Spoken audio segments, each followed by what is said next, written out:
And we're back.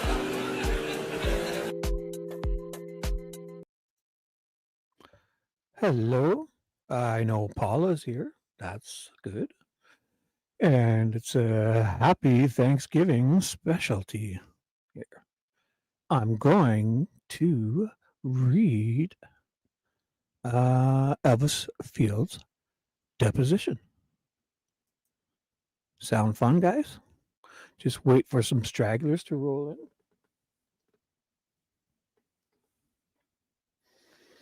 in. And give me 1 minute while I adjust a few things.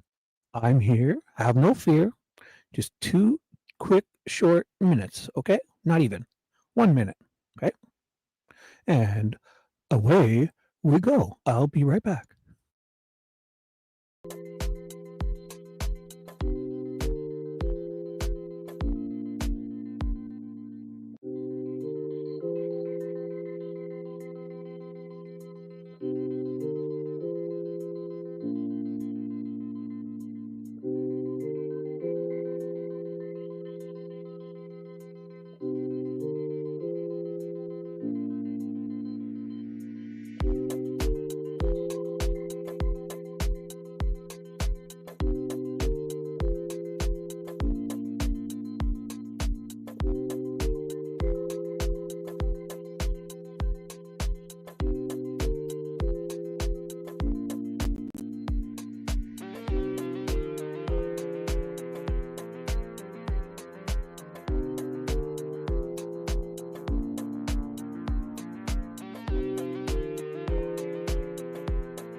Splash.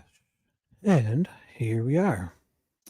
So, there's 5 people. That's not bad. I shall hopefully get a few more soon, but we'll see. And I shall just start reading. So, if it's just you and I, Paula, welcome. I told you I would do a Thanksgiving special for you, and here I am. I'm a man of my words. So, just for you alone, Paula, just you and I. Oh, and no more friction today. Lovely. Charles has showed up. Charles has been the reasonable one lately. This is just amazing. Charles, the voice of reason. Who'd have thunk, huh? Hey, Charles, what's up, buddy? I think there's a few other people playing, but they'll be here soon. So, if you guys would like to just talk a few more minutes and wait for some people, or I shall start reading. And happy Thanksgiving to you American Yankee Doodle dandies, whom I dearly love and appreciate. It's a great day for you. I hope you guys have stuffed yourselves with turkey or something. A good size, nice ham. You can always use a nice ham if you got, always turkeys. Oh my gosh, my family, we have turkeys at Thanksgiving, then we have turkey at Christmas. Then it's good. It's good. The best part for me is about the turkey is days after, the having stuff, the leftovers, and my grandmother left this amazing recipe to make turkey soup. And you take all the bone stuff and you soak it all and you boil it and you get all the flavors and you add stuff and you add rice to it and and you had the turkey, you bunch it all up instead of chopping it. You kind of pull it all apart, pull the turkey, and you put it in there with the peas and carrots and whatever you want, and you have an amazing turkey soup. And I have it for days, days. So I actually like that better. I'm a big fan of all those meals in one big bowl. Like stew, beef stew. Like, how do you get better than that? Or chili, like everything. Just put right one big bowl. What are we messing around with all this other stuff for? It's great. It's great. Don't get me wrong. I appreciate the work that, you know, my grandmothers and mother did with all that turkey, and they worked really hard in the pot, but I do love just putting it all in a big, big, huge bowl and having just a turkey soup, you know. But there is one thing with the mashed potatoes. Growing up, my dad was a little wacky. I don't know if you can tell that, because I kind of got a bit of that, his DNA. So I'm a bit wacky, but wacky funny. And what he used to do when we had mashed potatoes, which was basically with every meal, mashed potatoes, you know, with the turkey and stuffings and all. And when he would plop the mashed potatoes down on his plate, he would make a big, like a pool, like a big bowl with his mashed potatoes, and we'd fill that up with gravy. So it's just almost like a volcano, almost flowing over. We'd always do that. So you get the gravy, but it's inside the mashed potatoes. So you plop the big, huge mashed potatoes on your plate, and you use the spoon and make a pool. You make a little bowl on your plate, and then at the end you take the gravy. You can put gravy elsewhere, but for the most part, you put the gravy right in that bowl, and you fill it up. And that's one thing I love doing, because my dad always did that. So those are great memories. And another thing with the cranberry sauce, I'm a big fan of cranberry sauce.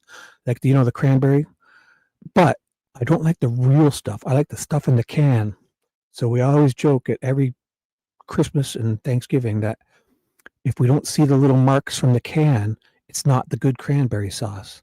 Because the real stuff, the real stuff is good. It's good, but it's just, the can stuff is just, they probably add way too much sugar and stuff. So the cranberry, the cranberry sauce, whatever it is, it comes from the can, and it's like jelly. And I put it on with every bite of turkey. You grab a bit of the cranberry. So there's that. So my greatest fans, Paula and Charles, are here celebrating Thanksgiving. And I'm here as your turkey, your Canadian turkey. You know what? Let's just do that one last time. Here, let me remove this. Here. Oh, not this turkey. The other turkey. Where is he? Not this turkey. Where's the other one? Come on, give us the real turkey. And there's the turkey with the pie. And it looks like it's an apple pie, because pumpkin pie doesn't have a top like that. So, are you guys ready? Let's do this. I shall read, and you just know that they'll come sooner or later. Or they'd rather have a bitch fest about trolls. That's fine with me. I'm all about. See, I almost got distracted too. There's no way I'm muted. There's no way. I see my little guy moving. And I'm listening on YouTube. I'm listening on YouTube. I can unmute my YouTube because I'm spying on myself. So, Charles, before you try to play a joke, make sure you're playing a joke on a turkey, not me. I'm a smart turkey. I hear myself on YouTube. So, if you really can't hear me, Charles, it's totally you.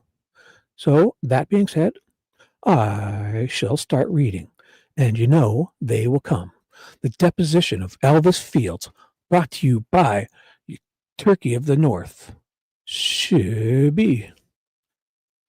By special request, a Thanksgiving Day extravaganza for my greatest fan, Paula Fitzhenry of the great United States of America.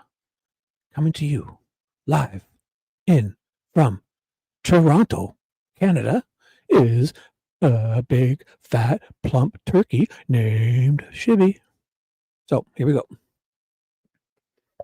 If you read it, they will come, a wise man Hoosier once told me. With that being said, oh, my audio is perfect. Charles, you're such a little joker. I can hear my voice and it sounds so amazing. Amazing. Alrighty. So, to the three people who are here, let's do this. Elvis Fields has been duly sworn to tell the truth, the whole truth, and nothing but the truth relating to said matter, was examined and testified as follows. Here we go. Mr. Baldwin. Mr. Baldwin is up to bat. It's the top of the ninth. 2 outs. Bases are loaded. The count is full. 3 balls. Charles is 3 balls. And my 2 strikes. Charles has 3 balls. I have 2 strikes.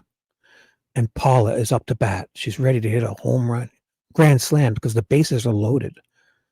And Mr. Baldwin's going to ask questions too. Mr. Elvis Fields from the August 2023 Odin debacle. Mr. Elvis Fields, I don't think he's as I think he's a very bright guy because I've repaired lawnmowers and stuff. And man, if a guy can take apart and assemble a carburetor of a lawnmower, that's not easy to do. So maybe, in his life, he had a hard life, and I don't hold it against him because I know his mom abused him, I'm sure. I've read some of the stuff that's happened to him, and the dude can, man, if you can, you got to be you got to be pretty smart to rebuild a carburetor on a lawnmower. I know everyone takes that as a joke or funny, but I'm dead serious. Man, because I've worked on lots of my equipment. I'm the same type of guy. I'll repair all my stuff. And man, once you get a finicky, a small engine that gets all finicky and doesn't want to start, it takes it's not easy to fix. So let's do this. Mr. Elvis Fields, Mr. Baldwin. Ooh, what voice should I do for Elvis Fields? Should I still do the regular gruff voice? I'll do it gruff, but not as badass or gruff as like Patrick Westfall or Brad Holder. I'll do it more like aloof, but more not as bad as those guys because I don't think Elvis is as bad as them guys. I'll do it. I'll try to do it a little less Odin type guy. A little less Vinlander and more lawnmower repairer. Okay, if there's even a voice for that. So, I hope I don't offend anybody. But just trying to make it a little bit entertaining to keep the masses here. There's 6 people now. OMG. I just feel the people will be pouring in. So, for special request, here's a little ditty called Elvis Field's Deposition, going out to you, dedicated to Paula Fitzhenry and Charles Godwin. Let's do this. My 2 greatest fans. Andrew Baldwin. State your name for the record. Elvis Fields. And I'm guessing you've never been through a deposition before. This is called a deposition. Okay. The main thing is that you speak up loudly and that you say yes or no instead of uh-huh and uh-huh. And here's the same old speech Andrew Baldwin gives to anyone he's deposing. And I believe this is a mistake to do it the way he does it. Because if you want someone to answer questions and be truthful for you, you shouldn't talk down to him or piss him off like this. So, in my opinion, I think Andrew Baldwin should maybe, unless he's required to do this, I don't know. But he says the exact same thing each time. And I think he needs to change this up a little bit, in my opinion. Because a lot of people will say that. And she's actually typing out the words. And she doesn't know how to spell. So there. That's a bit of a kind of, it's not funny or charming. It's kind of dickish, in my opinion. And he seems like a very nice guy, just like your regular old nice grandpa guy. But I feel a little demeaning. This is a little demeaning, a little kind of defense explaining, and I don't like it because I know I'm the type of guy. If somebody talked to me like this, I would get my guard up a little more. I would probably talk and be less forthcoming. But this is just my humble opinion, and neither do I. So yes or no would work. Use your big boy words. So if you're shaking your head, yes or no, I might say, is that a yes or is that a no? I'm not trying to bust your chops. Okay. And then I'll try not to talk over you. You try not to talk over me, as regular adult humans do, and don't need to be told. Honestly, I think you should honestly wait until somebody starts doing these things to remind them not to, because it's kind of like that whole thing where if there's a big meeting and 10 different people have to get together, and there's always irresponsible ones, like tell me the time, say it's at 6 p.m., but a lot of them kind of say it's at 5:30 p.m. because they don't trust you getting there on time, so they know you're going to be late, so they say 5:30, and then when everyone's late, 6 p.m. is perfect time. But then I show up like 10 minutes before 5:30, and the real time is 6 p.m. And I'm like, dude, the fuck? Because they're not responsible. Don't, I hate that type of thing. Just because other people are, idiots, don't treat me like one. And then I'll try not to talk over you. You try not to talk over me. Because when we are both talking, she has a hard time getting it all written down. Okay? Is that okay? That's okay. The main number one rule is to tell the truth. Okay? Yes. You understand that not telling the truth is a crime when you're under oath? Yes. And you're under oath. You understand that? Yes. Okay. Thank you. Sorry. Okay. Thank you. What, if anything, Elvis, did you do to prepare for today's deposition? Did you talk to anybody? Did you read anything? Nope. Did you talk to Ned Smith? Nope. Did you talk to Rod Abrams? Nope. Joyce? Nope. Where is it that you live right now? In a trailer park? Who do you live with? Oh, sorry, I jumped. What did I do there? It was me. So the question was, where is it that you live with right now? In a trailer park. Who do you live with? My sister Joyce. She gave me that address earlier, so I don't need that. All right. When was the last time you remember, if ever, talking to the police about the Delphi case? Boop, boop, boop, boop. Witness does a boo-boo and shakes his head. And he doesn't see, there's a perfect example of what was wrong with this. So the witness just shakes his head and doesn't answer properly. When was the last time you remember, if ever, talking to the police? And he's kind of like, I don't know, shakes his head. But he doesn't call him out on it after just giving him that whole soliloquy. Shouldn't you say, can you please say your answer and not shake your head? So just 2 seconds ago, he's like spouting off, giving a lecture, and then he doesn't hold them to account. So it's kind of like when you yell at your kids and they know you're not going to do nothing about it. So if you're going to follow through, if you're going to say something, you should be following through, in my opinion. But he doesn't. He just goes on.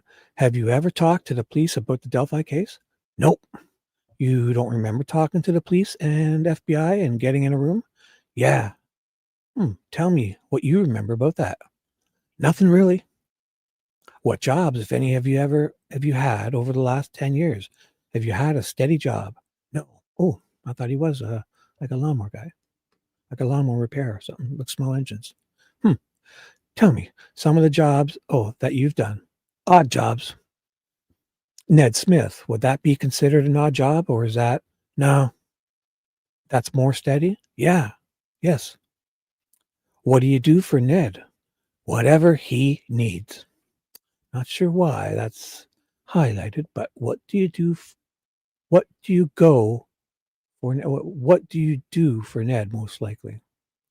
Whatever he needs, most likely, like cutting the lawn and stuff. And those are all things. They're all things. In the summertime, I do lots of that too. Because in my neighborhood where my parents' house is, there's a whole lot of people that I've known since the 1970s, and many of them are mostly nice, sweet old ladies that I almost call aunts or grandparents, and they usually outlast their husbands, and they want to stay in these little houses, but they're on big, nice properties with trees and lots of grass and lawns and stuff, and long driveways that need, so they're always needing something, and they would rather stay in their homes. So they I would probably do lots of it for free, but they insist. There's one lady across the street that I try cutting her lawn, and I try sneaking away, and she comes out and like walks down the stairs, and she can barely get out to there, and she's always like handing me stuff, and I'm like, oh, thank you, like I feel bad, and if I don't collect it from her there, then she'll like come right across the street and put stuff in my mailbox and stuff, and then I feel bad for her walking over, and so I end up it's not a big road to cross, it's just like a small street, but still she'll do that, so I might as well just there's no way about it. She feels better, give me like $20 and just big thing of food or something, which is adorable. Baked goods, love those. But anyways, so there's that.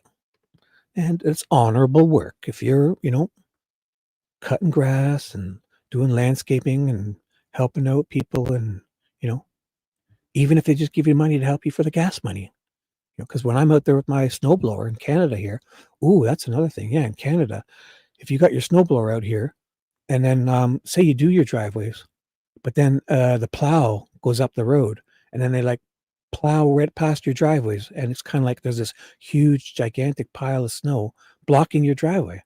And I mean, that's what happens. You get your road plowed, they just go up the street and covers up everyone's driveways. And I get back out there with my snowblower, and I do my neighbors, I do it across the street, and then I do mine last. And then they're all like looking out their windows, all warm, drinking coffee, waving to me, and I'm just smiling away. Hey, hey, hey. And Deb's in the house. Hello, Deb. Welcome. What's up? You can watch the replay. Get back. Oh, Black Friday shopping. Yeah. Good luck with that. Get lots of special deals. But you know what? I don't know if you'd be careful though, because I've seen some of those stampedes for a flat screen TV. And I mean, I get it.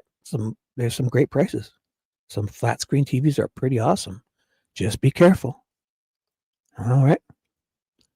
Be careful when the stampede happens. Maybe try and sneak around, or wait until they, kind of step back for a second, let them pile on each other, and then kind of walk all over top of them as they're fighting on the ground. But be careful. So Elvis Fields being deposed by Andrew Baldwin. Give me some ideas of what you do. Seal coating. Oh, seal coatings. Yeah, that's probably for driveways. And that's, I've done that too. It's not as easy as it looks. It's usually really warm and hot and messy, and a lot of like back-breaking type of work. Seems easy. I use the big squeegee and do my long driveway every other year or so. Just kind of dump it down. It's like a black tar liquid, and you start at the top because it runs down like liquid, and you pour a bunch of it, and you kind of got to squeegee it all. And if you do it properly, you got to kind of edge the outsides with a paintbrush, and make sure you get it all. And even if you do it more properly, you got to kind of get down on your hands and knees and plug all the holes and kind of fix your driveway.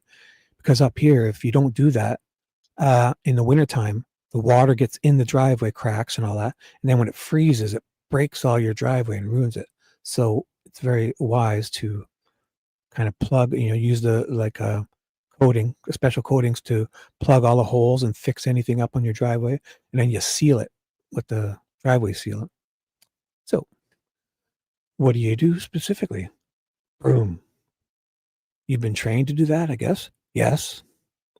What else are you trained to do? I heard you're good at mechanical stuff. Is that true? Yes. How did you learn to do that? My father and my cousins. Is that all kinds of things? Cars, small motors, big motors, but that was in my past. I still like to work on them, yes. I think any guy pretty much does, especially if it's for fun and it's your own. It's always cool to do that. There's something satisfying about rebuilding your motor or replacing your clutch or putting new brakes on your car, because people go and pay $600, $700, $800 to get their brakes done, even just the front pads and rotors. And you're basically paying for, nowadays, you're basically paying for labor, because the parts are dirt cheap. You can get a set of rotors and pads for like under $100. And then you just get a couple, some lubricants, and comes with a little bit of the squeak grease and all that. And it's all labor. So if you can do it yourself, brakes, I do my brakes all the time. Or I do everyone's for them for free. My families and brothers and kids. It just takes an afternoon, just a time consuming. Save them $800 because you can get 4 rotors and 2 front and rear brake pads. It's like fucking $100, $130 if you go to get them yourself. And don't go to the dealer. Go get fucking the exact same shit if you just go to like the auto parts store. Like if I had a problem with my lawnmower, I could come to you and you might be able to fix it. Yes. Mm-hmm. Is that something you actually earn money doing? No. Why would you do it then? Just something I like to do. Do people know you're good at that? Some people, yes. Would they come to you and ask you to help out? It's always tough to find a guy nowadays. Yeah, that's the one thing. Once you start doing it for people, like especially your family and friends and my kids, I would never charge them. Even worse, I'll go and buy the parts for them. So they're getting, my daughter comes and brings me her car, and then hangs out and brings the grandkids to show, people and hang out and play. And I go and do her brakes or change the tires over. And I not only did I not want any money, obviously, for my daughter, I go and buy all the parts where I buy, and I usually buy like a big 5-liter thing of synthetic oil and change her oil too, put in new filters and all that on. So, but that's just something I like doing, especially for my daughter, even though she's in her 30s and a mother herself. I'll still do that. Like she's my little baby, because that's just what dads do. And maybe she wouldn't come see me as much, so I have to kind of do those things. Sometimes when I change her winter tires for her, I haven't seen her for months. And I'm like, dude, where you been? Good. You needed to come get your winter tires on. I missed you. So would they come to you and ask you to help out? It's always tough to find a guy nowadays. Once there's a guy that everybody knows, sometimes I think they go to him and say, hey, I heard you're good at small motors. Were you the guy in Rushville that did some of that? No. It's kind of like my brother had this cool truck, and then when all our friends wanted to move, they always wanted to bug us for that truck. It's always good to know a guy with a truck, because when you got to move, and at least I've always had a trailer hitch and like an empty little trailer to move stuff. So it's just as good. I'm kind of a Camaro guy, but I like to have I could have a trailer hitch I can hide away or something, and I'm always there to try to help people move. And you do it once, and then that's it. You're their new buddy. Help me move. That's who your friends are. Who helps you move? You have to move. Who's there helping you? That's who your real friends are. But helped a family and friends, maybe? Yes. All right. Did Ned Smith talk to you about how to answer questions today for today's deposition? Nope. What hobbies do you have other than working on small motors, if any? I like glass, porcelain, but that's an old antique hobby. Are you on any social media? Nope. I know. So this is criminality, I'm assuming, because she gratefully. So anybody, make sure I will thank her. She sent me, this is Elvis Field's Deposition. I couldn't find it for weeks. And I'm mostly reading it because the special request from, it was Nicole, who's not here, but that's cool. She highlighted this here. So obviously, if you see this yellow highlight here, it's possibly stuff we really should know, pay attention to. So thank you to Teresa from Criminality. She kindly sent me these PDFs, and I couldn't find them for a week. It would drive me bonkers. And she sent me Brad Holder's and Elvis Fields. So, are you on any social media? No. Mm-hmm. I know you were on Facebook at one time. Are you no longer on Facebook? No. Why not? Just don't interest me. I've asked the same question to everybody I've talked to, and I'm going to ask the same question here about you. Do you know these people? Okay. No. You haven't heard me? I answered. I know the first one you're going to know, I'm pretty sure you know, is Rod Abrams. Do you know Rod Abrams? Yes. Do you know Ned Smith? Yes. Do you know a guy named Josh Harrison? No. Peter Dunn? Nope. Betty Cameron? Nope. Matt Busberg? No. Douglas Hunt? No. Or Ed Hunt? No.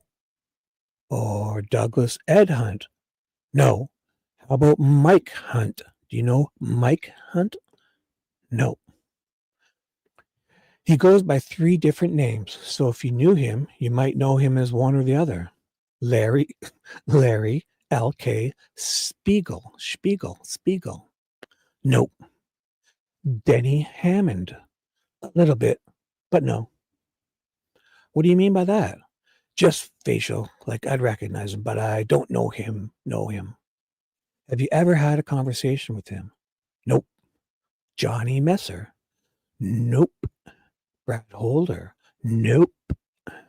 Jay Carpenter? Nope. Eric Abernathy? Nope. Josh Christman? Nope. Patrick Westfall? Nope. Billy Messer? Know of him, but no. You know of Billy? Have you ever met him? I met him, but no, I don't know him. How many times do you think you've met Billy Messer? Billy Messer? Yeah. I've known him for a while. I want to be clear. Did you think I meant Johnny Messer there?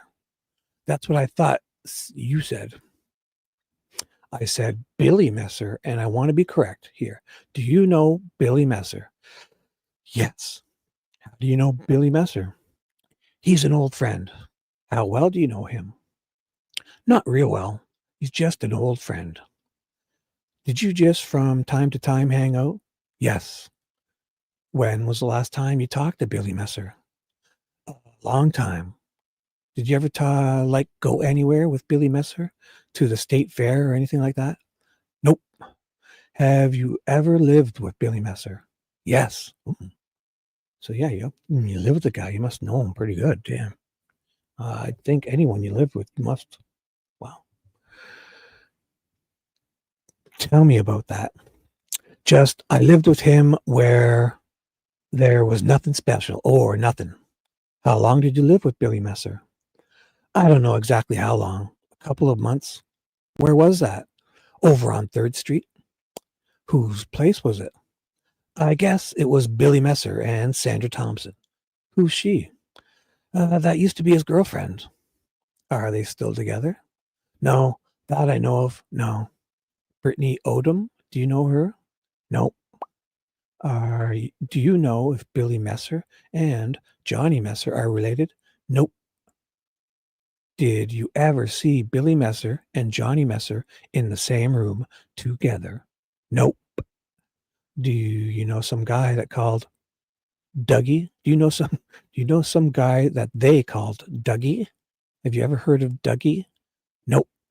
Josh Stevenson. Have you ever heard of him? Nope. Todd Click. I've heard of him.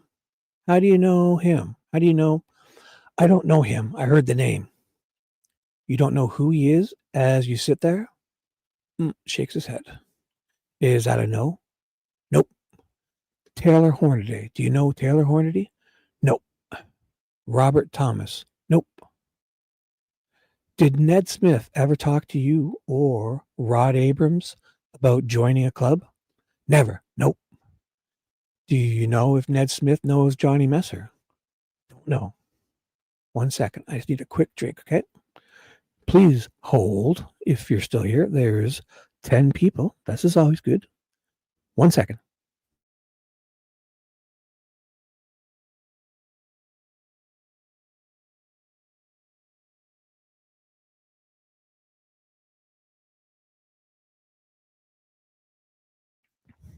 And we're back. Oh, my coffee's perfect now.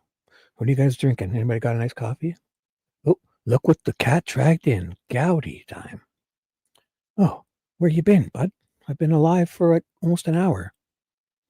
And already then.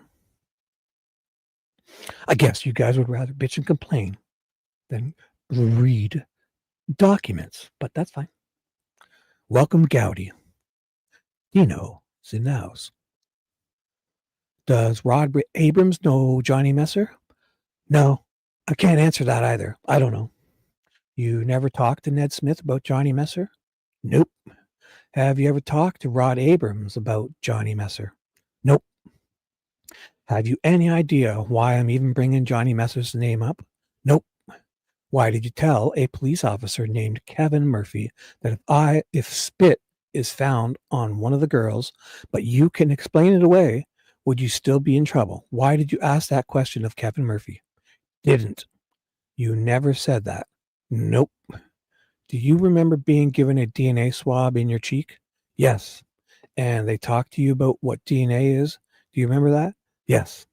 And after that was over, there was one of those officers that drove you back to your place. Do you remember that? Yes. And you got out of the vehicle. Do you remember that? Yes. And, oops, sorry. And you got out of the vehicle. Do you remember getting out of the vehicle and going into your house? Yes. And do you remember turning back around and coming back to the officer that dropped you off and asking him that question about if the spit is found on one of the girls, but you can explain it away, would you still be in trouble? No. So what I would have done there is Andrew Baldwin, I would have said, and do you remember turning back around and going back to talk to the officer again? To, instead of saying that at first, because you think if he's going to lie, he's going to say no. But if you get him saying, if he really did walk back to talk to him, even if it was just about the weather or something that he forgot or wanted, I would get him to admit that he turned around first to say something and then ask him about the content, not all in one here. So I think this was a mistake by Baldwin. He should have said, and do you remember turning back around and coming back to the officer that dropped you off to ask, even if it's to ask him a question or just turning around to say something to him? And I would end it there. I would let it answer. And then I would have said, and what did you say to him? Like, give him a chance to start, if it did happen, he would then probably try to fill in the blanks, or in my opinion. So let's do that again. So Baldwin asks him all of this in one, which I think is a mistake. You should have kind of got him admitting he went back first, if it did even happen. It would be hard to say that because at first you would say, I better say, yeah, I went back, but then I'll lie about the content. So, in my opinion. So, and do you remember turning back around and coming back to the officer that dropped you off and asking him that question about if the spit is found on one of the girls, but you can explain it away, would you still be in trouble? Nope. That never happened? Nope. Have you ever somewhat remembered that conversation? Nope. I would have gone with, did you even turn around and go back and talk to him about the weather, or to say goodbye, or to ask anything tiny that had nothing to do with anything? Have you ever somewhat remembered that conversation? Nope. I know you're not on Facebook now, but when you were, how many different Facebook pages did you have? Oh, this will be funny. Just one that I used, because In whose deposition was it? One of the other depositions, they talked about Elvis's Facebook page, and he had, get this, uh, he had like 7,500 friends, and they had turned out saying that like 75% of them were young female Asian women, like Asian girls from, Thailand or something, just stuff like that. So 75% of his friends on Facebook, and he had like, say, 5,000. That would be like, 3,500 or whatever, 3,750, 3,750 of his friends on Facebook were young Asian females from like Thailand. So he obviously had a type, and that's fine, I guess. I mean, hey, you can send a friend request on Facebook and talk to whoever you want if they respond, I guess. But for my Facebook, I barely have 200 people, and I was a pretty popular guy in high school, and I played hockey teams, and I've known lots of people over my life. So, but I am very, very selective on my Facebook. Like I literally would have to, even if in the last 5 or 10 years, if I received a friend request or sent a friend request, I would vet people. Like I would, not just accept them. I would actually ask them. I would direct message with them and say, just have a conversation with them and make sure it's them. And I would even ask them things like, "Hey, remember that time I gave you that baseball hat? What field were we at?" And when they get it right, I'm like, "Oh yeah, it was you," because I played baseball with lots of guys and stuff. So, or our hockey team, like what was our coach's name? And stuff people wouldn't know. And when they answer that, it's kind of like you can vet them, because once you start just accepting friend requests, you know, on Facebook, then you're kind of like, it's kind of lame. You're kind of opening yourself up to whatever. I don't know. If that's what you want to do, fine. If you think you need to have a huge count of friends, 500, 600, 1,000 people, and you honestly believe that that's good for you, I totally understand. But for me, 200 people I really, really know, and family and friends, and very selective vetted names I prefer that myself, because I have a lot of dumb personal stuff on my Facebook, photos, my kids, and so don't just accept anyone. And what kind of things would I'm not on Facebook, so I don't really know. When I say the word post, I think that means you write stuff on there and you send it, and a lot of people can see it. Pictures and decorations. Has anyone ever mimicked your Facebook page or the things that you put on your Facebook page? No, I got a lot of likings on some old pictures. And stuff. So we got a lot of likes. Did you follow Brad Holder and mimic his stuff, or did Brad Holder mimic your stuff? Mine. So yeah, Brad was a big fan of yours. So Brad Holder mimicked your post on Facebook, is that correct? Yes. One sec.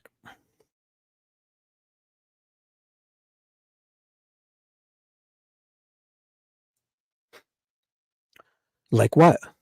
Like my porcelains and stuff like that.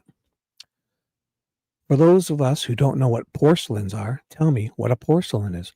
Well, it's more of a woman's product, but a man's product too, like aftershave, the glass porcelain jars, like Old Spice. I'm going to show you a photo right now. We'll mark this as an Exhibit 1.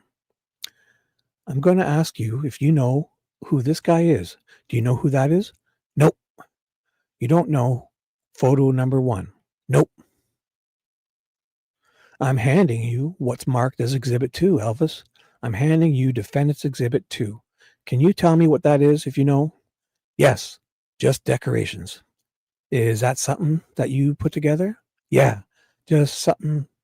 Sorry, is that something that you put together? Yeah, just something I made up, just a design, the purpose of nothing. That's just decorations.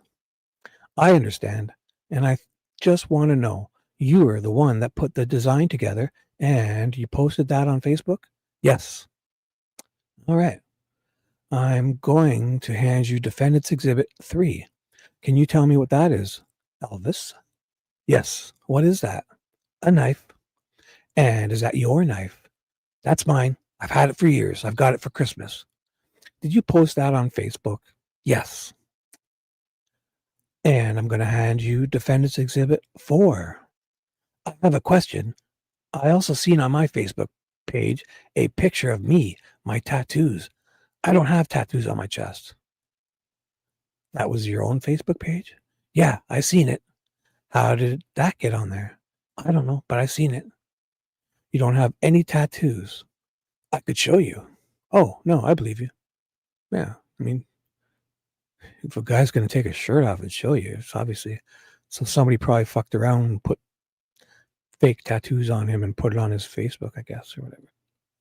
Or something, tagged him, or I don't know. So I'm going to hand you Defendant's Exhibit 4. Can you tell me what that is? Yes. What's that? A picture with a knife and a mason jar.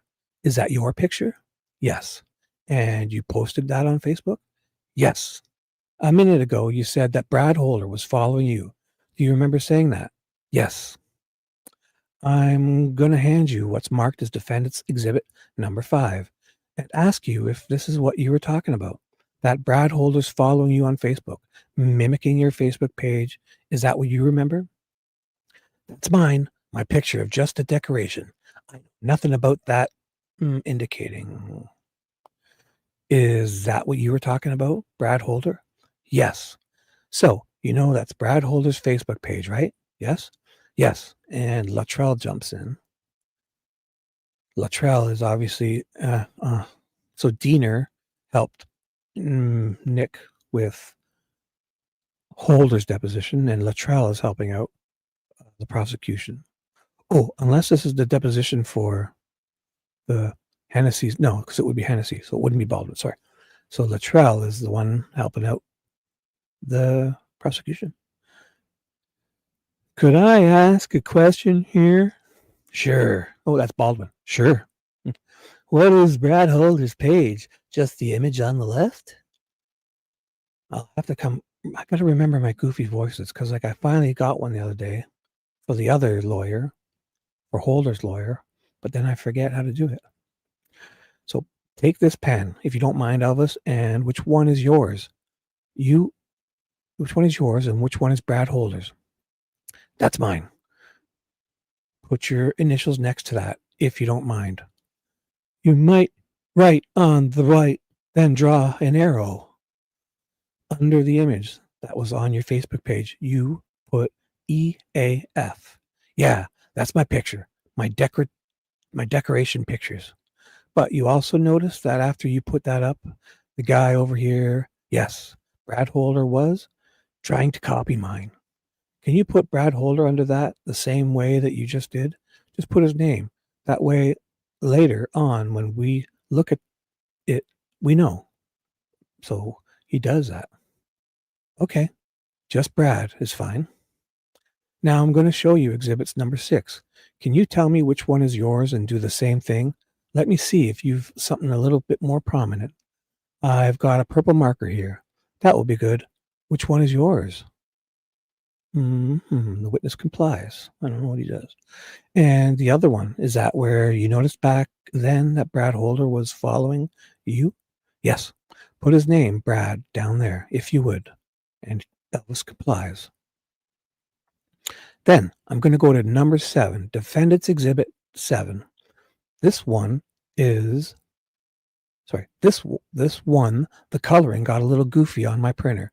Tell me, is that another example of you posted something on Facebook and Brad Holder mimicked your posting? Yes. Go ahead and show which one is yours and which one is Brad Holder's. And the witness complies. And then I'm going to show you another one, which is Exhibit 8. And I'm going to ask you, did you post something on Facebook that Brad Holder mimicked in Exhibit 8?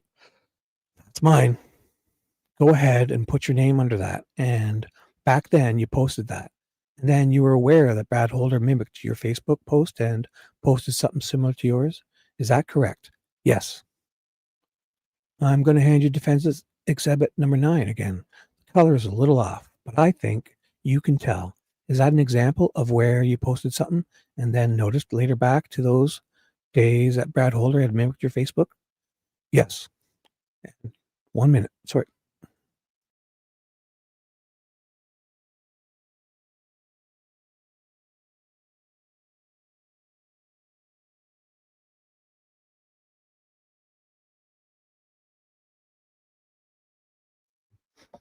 And we're back. Lisa G. Oops. Lisa, welcome. Hi. Look at all these people in here. Deb. Did I say Deb? Hello? Hello, Deb. Did I miss anyone? So let's recap. Hopefully, we have Paula Fitzhenry still. Charles. Deb. Hello. And Dino. Gowdy. And Lisa G. Sniff. Sniff. Who else? And hi, Lisa G. Welcome. Welcome, welcome, welcome. 17 people. The numbers are growing. Oh boy. Oh boy. Mom's going to be so proud. Dino, when you see my mom tonight, because we know Dino knows my mom inside and out, as he would always say. Say hi to her for me. Put your name under which is yours and which is Brad's. So Elvis complies. That was 9. That was number 9. I'll hand you number 10. Same thing. Is this something that you posted and then you noticed Brad Holder imitated or mimicked your Facebook post? Yes. Yeah, because I'm the cool one and he wanted to be just like me. Put yours down. The witness complies. I've got just one more, number 11. Same thing. I'm handing you Defendant's Exhibit 11. Is that an image you posted and then you noticed back in those days that Brad Holder soon thereafter mimicked your Facebook post? Yes. This is Elvis Fields answering questions in his deposition of August 2023 to Andrew Baldwin. Elvis Fields answering. Baldwin questioning. Top of the 9th. Bases loaded. Count is full. And away we go. And you're going to mark under with your initials and then put Brad. The witness complies. Thank you. You're welcome, bud.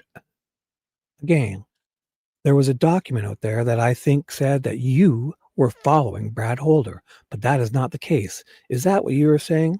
Nope. Back then, you recognized that this guy named Brad Holder was for some reason mimicking your Facebook posts? Yes. What did you think of that? Why did you think he was doing that? It looks like he was knocking me. How would you know? How would he know that you are alive, Brad Holder? I don't know. But you did notice it back in 2015, 2016, correct? Yes. Why do you think he was mocking you? Did he say knock? Oh, it's like he was mocking me. Why did I think? I didn't even think of knocking me. I just kind of assumed that was a way he meant like knocking me, mocking me. But yes, obviously, probably a mistypo. Doy, I'm the dummy. So why do you think he was mocking you? Do you have any ideas? Nope. Did you ever try to find out? Nope. I don't care. Have you ever talked to him? Nope. But you're aware of who he is? Somewhat. Just the name, yes, but know him? No, I don't. And you knew what his name was or who he was at least back then? By name back then, is that correct? And Luttrell jumps in. If I can ask you to clarify what back then means. Yeah, that's great. That's a great question. I'll just move on. Well, in 2016 and 2017, you heard Brad Holder's name because he was mimicking you on Facebook. Yes, just part of doing what we do is we've gotten into family. Everybody that's got family involved, including you, but other people's that are unrelated to you. So I wanted to find out a little bit about your family. How many siblings do you have, brothers and sisters? 3. Who are they? There's Joyce. She's the oldest. Lisa, she's passed away. Mary, and me. And I've heard this about Lisa, that she went missing. Is she missing or she actually died? I don't know if she died or not. She lived over in Ohio. Why do you think she did die? I don't know if she's alive or dead. Have you ever belonged to a white supremacist group? No. How do you feel about being proud of being white? Is that something you have an issue with, or do you think that's okay? I'm not racist. I don't think that people have to be considered racist if they are proud of their own heritage. Right. Have you ever subscribed to like, I'm proud to be a white person, just like a black person would proud to be black, be proud to be black? Have you ever been a part of that kind of thing? No. I'm going to go through some other questions. This will take a second because I might cut some of this out. This will take a second because I might cut some of this out to get you out of here quicker. Have you ever heard of the guy named Brandon Mansfield? Nope. Have you ever heard of a guy, I might have asked you this, named Peter Dunn? Nope. Josh Harrison. Have you ever heard of that person? Nope. And Benny Cameron? Nope. Have you ever heard of an Alvin Flynn or Flynn Livestock? Nope. Have you ever known anybody named Nathan Doherty? Heard of him? Yeah. What do you know, if anything, about him? I don't know of him. I just know the name. You just know the name. Yes. We're getting close here. You know, it is a little weird because, I mean, you know, it's easy to remember names and stuff, like just throwing all these names at a guy to act like that would mean something, because I would know a lot of names, or even some names may mistakenly sound familiar. So just saying this is kind of, I don't know, doesn't really prove anything. So not, you know. So let me see. 1 second. I just need a quick drink. Okay. Please hold.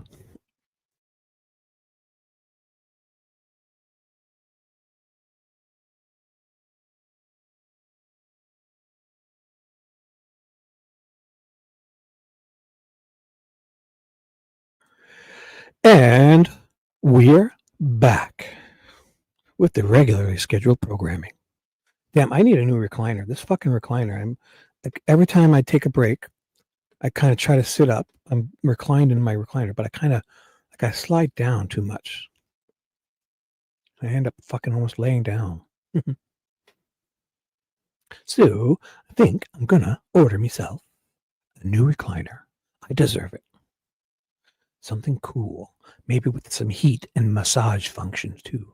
And maybe speakers and a little refrigerator in the side. Like George Costanza had the refrigerator in his armrest. That's what I fucking need. Yeah. So I can put beers and water and stuff in there, and I won't have to get up all day. Get some salsa, you know, some, I'll have some nachos, and I'll have some dip, some chips and dip and salsa in the fridge. Fuck, won't need to get off my ass all damn day. Just kidding. It's good to get up and walk around. Actually, what I do also is go on Amazon and buy those like little pedals. I got a few of them. They're cool. They're like 30 or 40 bucks. You can get like the bicycle pedals and stuff. And I have one that I like best. It's like a little elliptical. You know how they have those elliptical steppers, like the huge machines at the gym? This one's just a tiny one. You put it on the floor in front of you. And it's kind of like an elliptical. It really gets your legs flexing your feet. So the elliptical is better because it makes your calves muscles pump. And if you're kind of sitting around watching an hours of, you know, YouTube, and we all do it, if I'm pedaling away, I don't feel guilty because it kind of gets your calf muscles pumping and they act like little hearts. You know, your heart pumps, right? But if you move your legs and pump your calf muscles, it really helps the circulation. So I do it for hours and I forget I'm even doing it sometimes. Just kind of like a little elliptical, put it in front of my chair and I just pedal away, or elliptical away, elliped, whatever that's considered. It's almost like having an exercise bike, but just drop it down. And that being said, who's new? Hey, Dewey, unindicted, welcome. And so we got Dewey, formerly known as Commentator Root, but that's too long and difficult. I prefer Dewey. What's up, people? And unindicted, welcome. Prepare to be amazed. I'm reading some fresh, brand new documents that are really old that I just received. So they're new to me. Finally, courtesy of the great Teresa, known as T from Criminality, helped me find these, put my tiny pea brain at ease because I was looking for them for weeks, driving me bonkers. She stepped up and sent them to good old Shibby because she's one of my #1 fans. That's the truth. Here we go. We're getting close here. Oh, sorry. You just know the name. Yes. We're getting close here. Did you say you knew Danny Hammond, or did you know Danny Hammond? Yes, I know him. How do you know him? An old friend. He's an old friend. Yes. Did you ever used to hang out at a livestock facility in Rushville? Nope. With Danny Hammond? Nope. Did you ever used to go there with a guy named Jay Carpenter? Nope. Do you know why? Do you know who Jay Carpenter is? Nope. Did you ever get paid $20 or some amount of money to load semis with? Nope. Those guys? With those guys? Nope. Do you even know that there's a livestock, Flynn's Livestock in Rushville? Have you ever heard of that? We used to have a hog barn, but no, I've never been to it. Did you ever used to ride with an Ed Hunt or Eric Abernathy or Josh Chrisman or Mike Hunt? Anyone? Mike Hunt? Please? Is there a Mike Hunt in the building? Nope. Alrighty. Tell me what you know about Danny Hammond. He's an old friend. Where was the last time you talked to him? Well, sorry. When was the last time you talked to him? A long time ago. Like before 2016 or since 2016? After that. After that? Okay. Have you ever done any work with him? Nope. Have you ever seen anyone arrange sticks on bodies in a certain way? Ooh, jumped right into that. I do like that, how they kind of lull them to complacency with softball questions and then just fucking jump right in there and say something like this. Have you ever seen, do you like ice cream? What's your favorite butterfly? Have you ever seen anyone arrange sticks on bodies in a certain way? Nope. Have you ever heard of Odinism? Nope. Or Vinlander? Oh, come on. Have you ever heard of that? Nope. Come on. Vinlander? Get out. Have you ever heard of Asatru? Nope. How much do you know about the Delphi case? Don't. See, Elvis is, I think he's got some street smarts to him. He knows, he's there. He knows he has to go to, he was subpoenaed to a deposition. So he had to show up, and his lawyers are probably there. But he's not, he's not a pushover. I thought he would be more of a pushover. Do you know the names of the girls that were killed? Nope.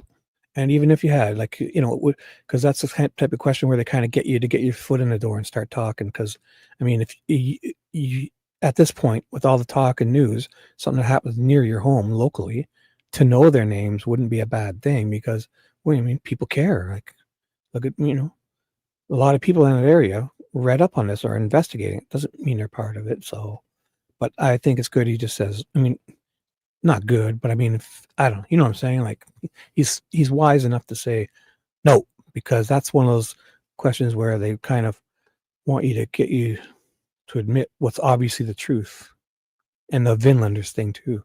So it's probably better. He says no. Not for us and the truth and justice, but I guess just for him. Where were you on February 13th, 2017? Do you remember the day that the girls went missing? Home. See, he's keeping. So he's just started with, when it's a serious question, he's just like a one. He's good. He's not a dope. So, to think of like that whole education thing, and that's not a good factor because, again, I know tons of people with university and after, education, like a much more education than myself or whatever. But to me, if somebody can't change a fucking spare tire in a car, what good is your fucking university diploma?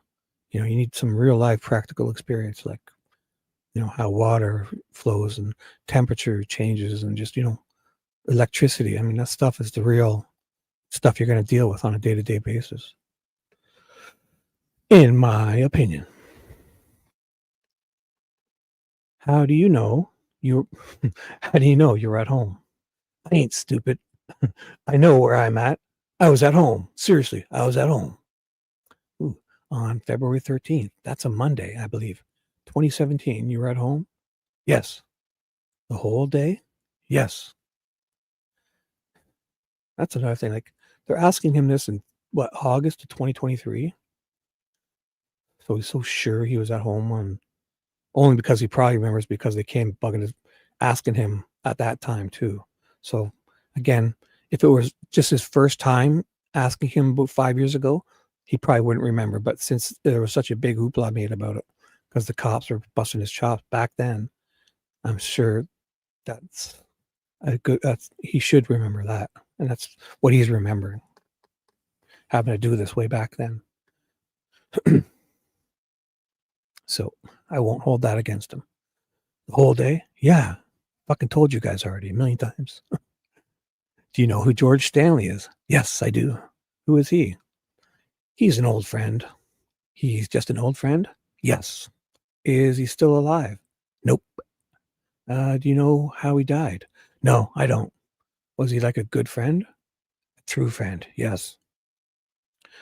Where was he from? Was he from down here or was he from somewhere different? Rushville. One sec.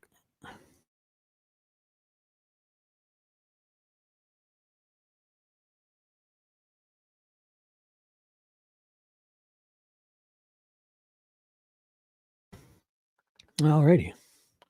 Where's all my Ravaged fans? Is everybody lurking? It says there's, oh my gosh, it says 300 people are watching right now. Yet there's only, hello, Dewey. Hey, Dewey. And Lisa G. And Unindicted. And if Dino's still here, hello, Gowdy. V. Oh my God. It's been only like a friggin' hour and a half, hour and 15 minutes. I'm almost done reading Elvis Field's Deposition. It's right on screen there. What's with you guys? OMG. And there's not 300 people. There's only 20. I lied. Boo-hoo. And Elvis Field's Deposition almost finished I was reading for my real true fans who check their notifications. And away we go. And did you ever have dinner with him? And with him, I'm talking about George Stanley. Did you ever have dinner with George Stanley that you remember? Yeah, I've ate with him. Yes. Yeah, if you ate dinner with somebody, that's a little more than just a friend, I think. Like a good friend. Did you ever go to a baseball game with him or anything like that? Nope. Would you visit him in hospital in Rushville if he was in the hospital? Yes, I would. Did you ever visit him in a hospital? Yes. Oh, is he the one they said that they went to see that day? Tell me about that. When he was sick. Oh, sorry. When he was sick. Yes. Who did you go with, if anybody? Me, Ned, that went and seen him when he was sick in the hospital. Just you and Ned? Yes. And tell me about that. Kind of what was going on with him. Did he have tubes all over or was he okay? Could you talk to him? I talked to him, yes. Ooh, that's a good question because that's a good question. So if anybody ever uses the excuse they went to see somebody in the hospital and you can confirm that, say that person was had a breathing tube in their nose, something really that stood out, then you can ask the person who's saying they went to see him, so did he have a tube? And especially if you had photos of him in the hospital, and you could say, if you can confirm that was in the whole time, and anytime somebody visited him, he looked just like the photo, then you could say, when you have one of those tubes or something, it would be really obvious. If you went to see somebody, I think that you would remember that. So you can ask them, did they have a tube or something like that? And they could, they might guess 50-50, but they could prove they weren't there. Not prove, just kind of out themselves, sort of, possibly. I talked to him, yes. Where was that? Do you remember? Ball Memorial. Where? Ball Memorial Hospital. Where is that? Ball Memorial Hospital? Baltimore. Baltimore? Ball Memorial. I'm sorry. Ball Memorial? But on the day, so is it ball as in B-A-L, as in short for Baltimore, like ball? Or actual B-A-L-L, like a ball? But On the day that the girls were abducted, you were not there. You were at home. Is that right? I was at home. Do you know where Rod Abrams was on February 13th? No. The girls that were found up in Delphi, do you know anything about like where they were found? Found? Nope. Did you ever hear anything about a bridge or a trestle? Nope. I think I asked you this, but do you know the girls who were murdered in Delphi? What their names are? Nope. See, that's smart of him, obviously, to say no, because probably plastered all over the news and stuff. And he more than likely has, you know, a lot of people would have said yes because, and then they would have done the whole, yeah, and oh, well, it's been all over the damn news, like got defensive and then probably may have said something or slipped up or so. Either way, if he was there, he says no, and if he wasn't, it's probably best he says no anyway. In for him. 1 second.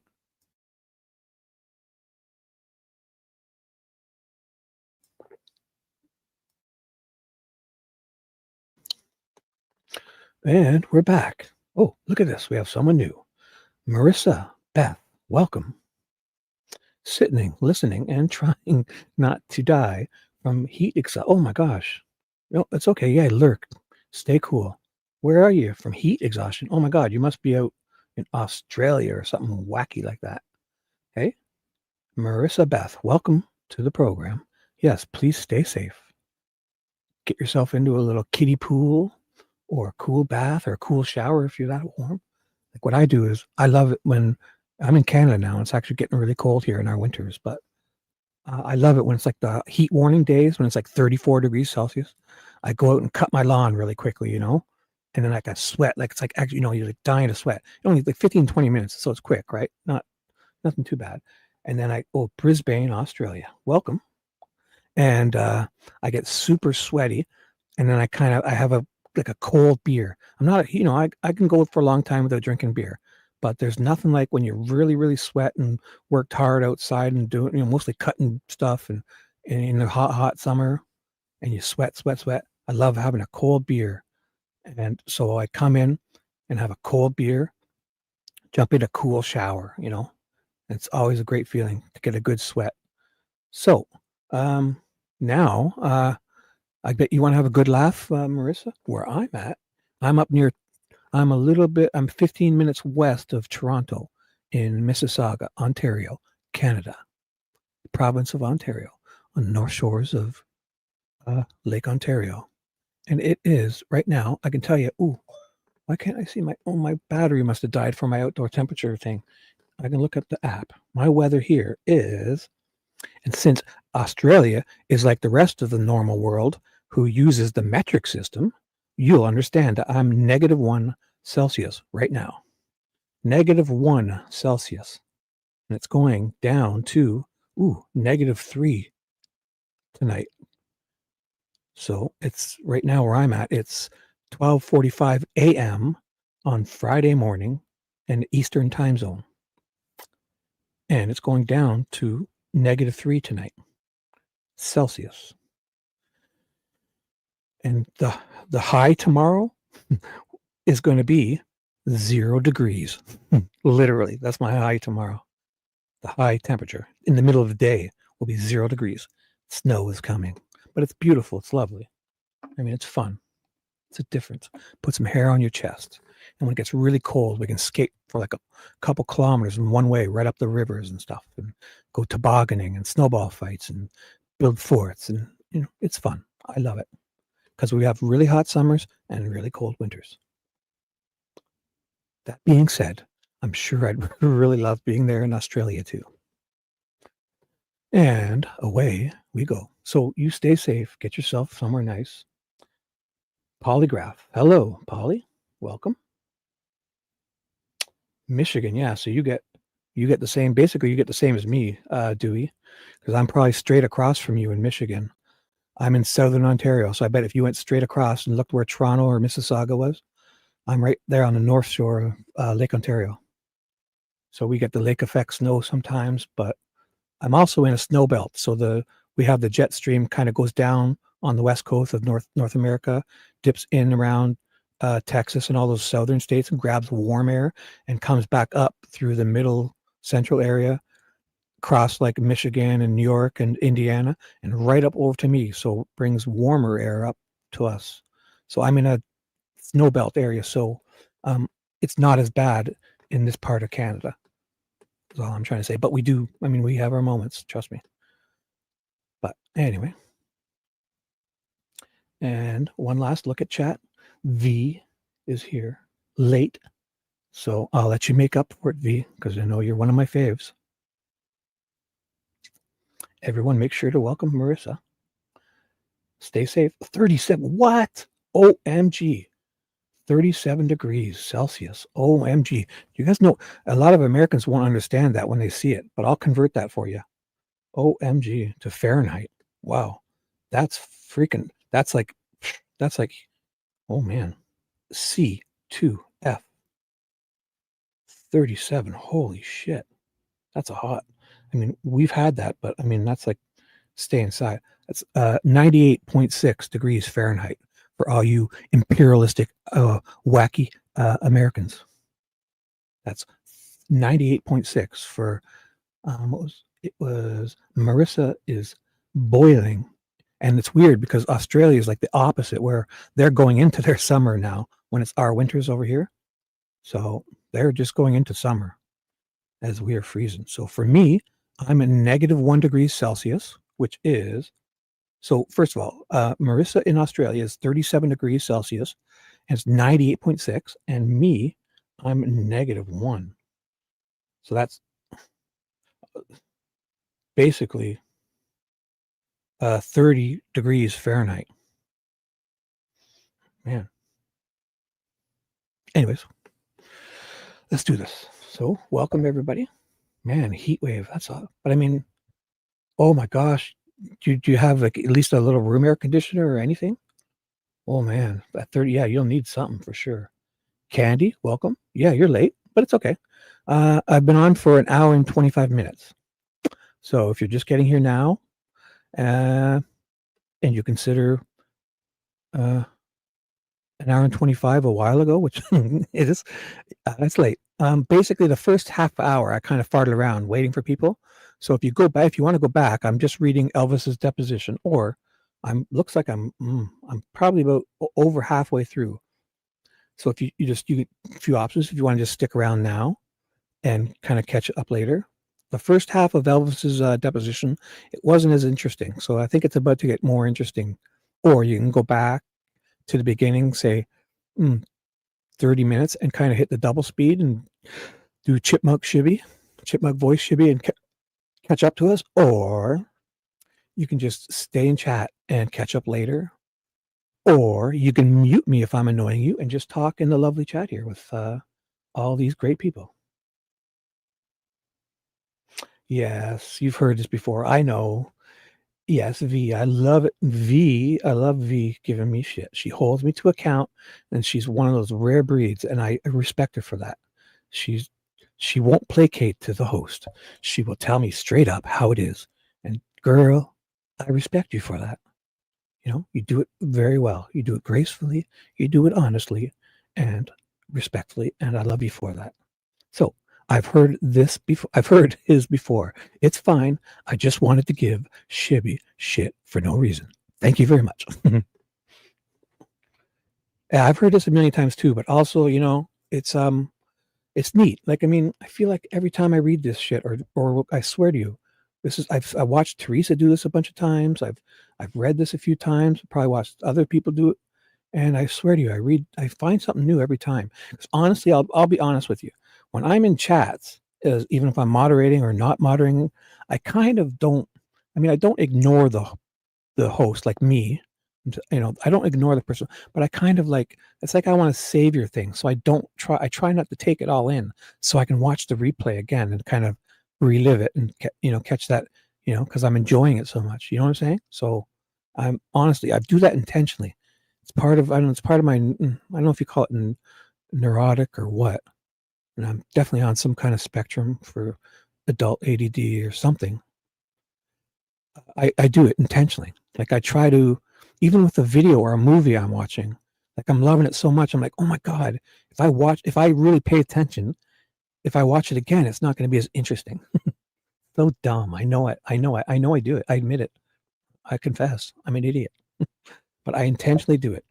So I can rewatch things and kind of learn new.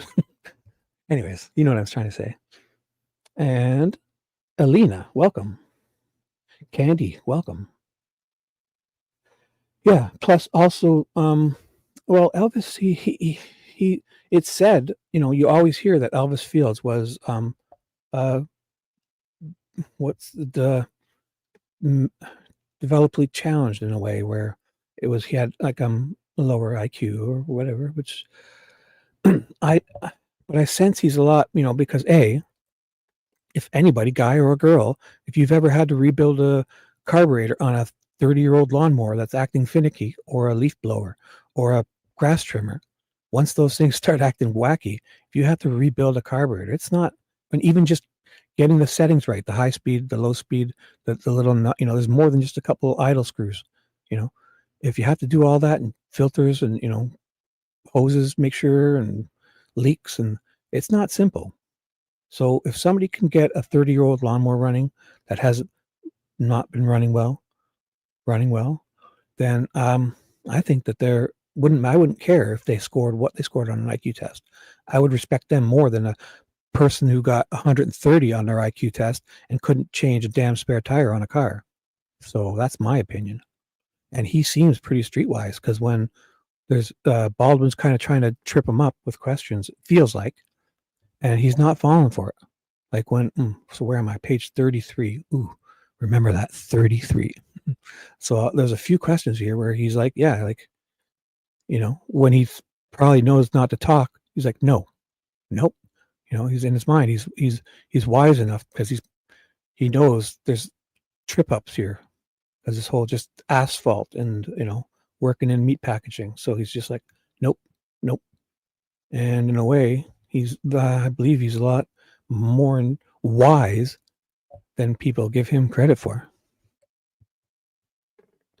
Except for the fact, the one thing I think he's weird about is he had 5,000 Facebook friends, and 3/4 of them, so 3,750 of his Facebook friends, were young Asian women, like in Thailand or wherever. So that was kind of weird.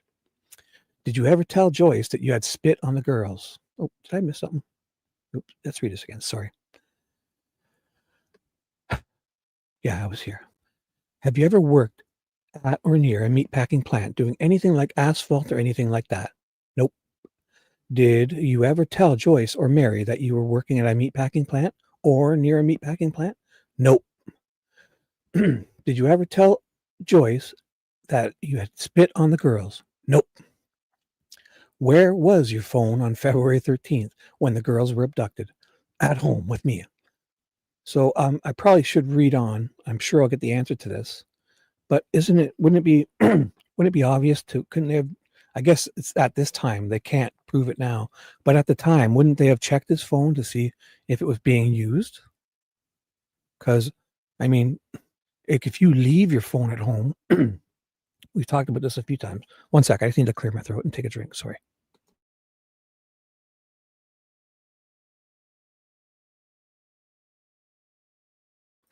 So obviously, Elvis was a viable suspect because we know at one point they sent 8 law enforcement officers in one van. So picture that, the heads of Unified Command. Now, Purdy never got specific, and I haven't really heard much about this, but Purdy said, and a few of them have confirmed, that 8 of the top brass guys of Unified Command piled in one van to go down and question Elvis Fields' family and himself.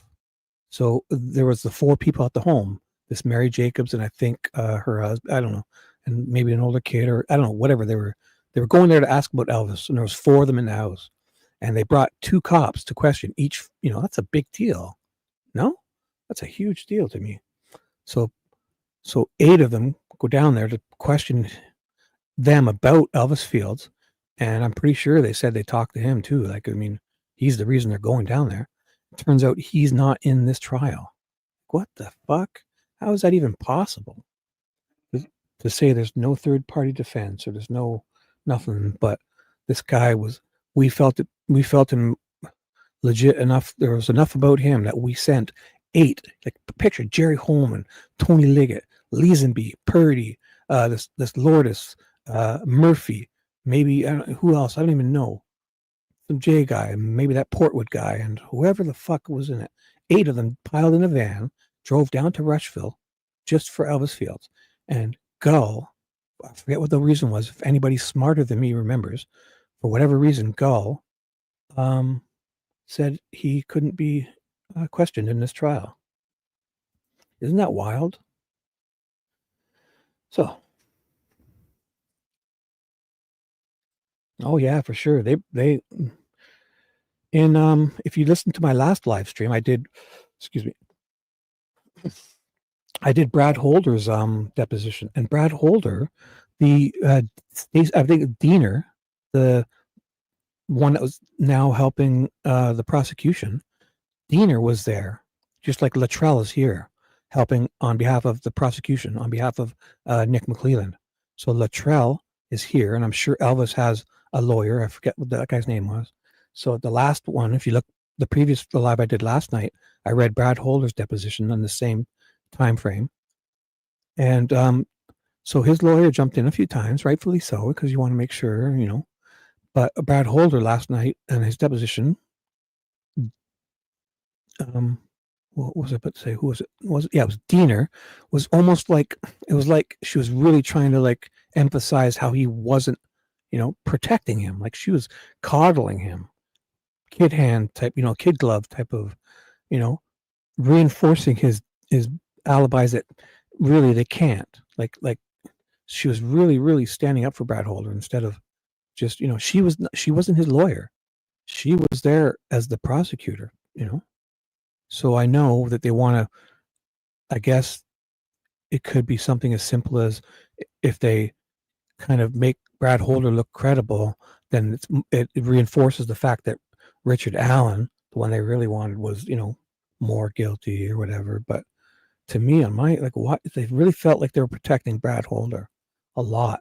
And so go back in that last one and you'll see every time Brad Holder starts spilling the beans or talking about something good, they go into like a page, 2, 3 pages of redactions. Like, why would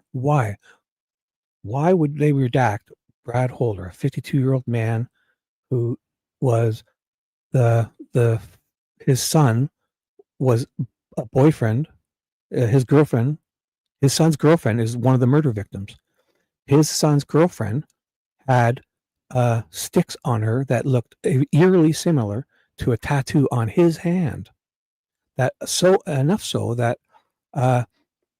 Ryan Boucher, a citizen in Georgia, screenshotted all of his social media a couple months after the murders, and sent them to Unified Command, where Ryan Winters, a ISP officer on light duty, nearly jumped out of his fucking chair and bumped his head on the roof when he saw Brad Holder's hand tattoo, because it looked eerily similar to, he said it in his own words, it looked exactly to him like the real crime scene photos of Abby's stick configuration. He says it. Go read it. Ryan Winters. I read it to you a couple nights ago. Ryan Winters' deposition. He received all those social media things, and he nearly jumped out of his chair when he saw the stick, that tattoo, because it looked exactly, and he wasn't mistaking it for the purple dress, drunk fake girls photo with the sticks on them that Brad Holder posted. He specifically says in his deposition that he thinks it looks so much like the stick configuration on Abigail that he flagged Brad Holder again for after he'd been cleared. So he reflags him. He asks that they look up on him and all this stuff, pulls his name and takes it to the up and ups, because he has seen the real crime scene photos of Abby and Libby at the crime scene. And he said Holder's hand tattoo looked exactly like it, so much so that it alarmed him. And then it turns out that Brad Holder said in the first beginning, he says that he never met Abby. And it turns out he did meet Abby. And then after he was flagged and cleared, Purdy and Lourdes go and check up on him. a couple months later, because he was reflagged. And so Holman said, people are cleared, but if we kind of find more stuff out, we'll kind of go back and check up on him. So Purdy, after he's been cleared, Holder's been cleared, goes back to his work because he was, asked to be re-interviewed and rechecked up on by this Winters guy, Ryan Winters, ISP. And he goes to his work again, even though people had been there to check on his alibi. So he says he doesn't do a deep dive because they had already said that he was cleared. So then he goes and talks to him and Lourdes and Holder. I don't know if he comes to the station or what it was exactly, but not as undercovers, as regular police officers, most likely not full garb, but they were at like the police station or Holder knew he was talking to two cops. And Holder tells Purdy, Roland Purdy, and Lori Lemler, aka Lourdes, aka they're both kind of having relations, and that's great. Brad Holder tells them that he walks through the woods and listens to the tree branches. He listens to the tree branches for Odin to speak to him. Fucking tell Purdy that. Man, doesn't that just freak you out? And then you go and clear him again. And I'm sure there's some shit I'm missing out. And that was Brad Holder, not Elvis Field. So let's make that clear. 1 second. Sorry, I got off track. 1 second.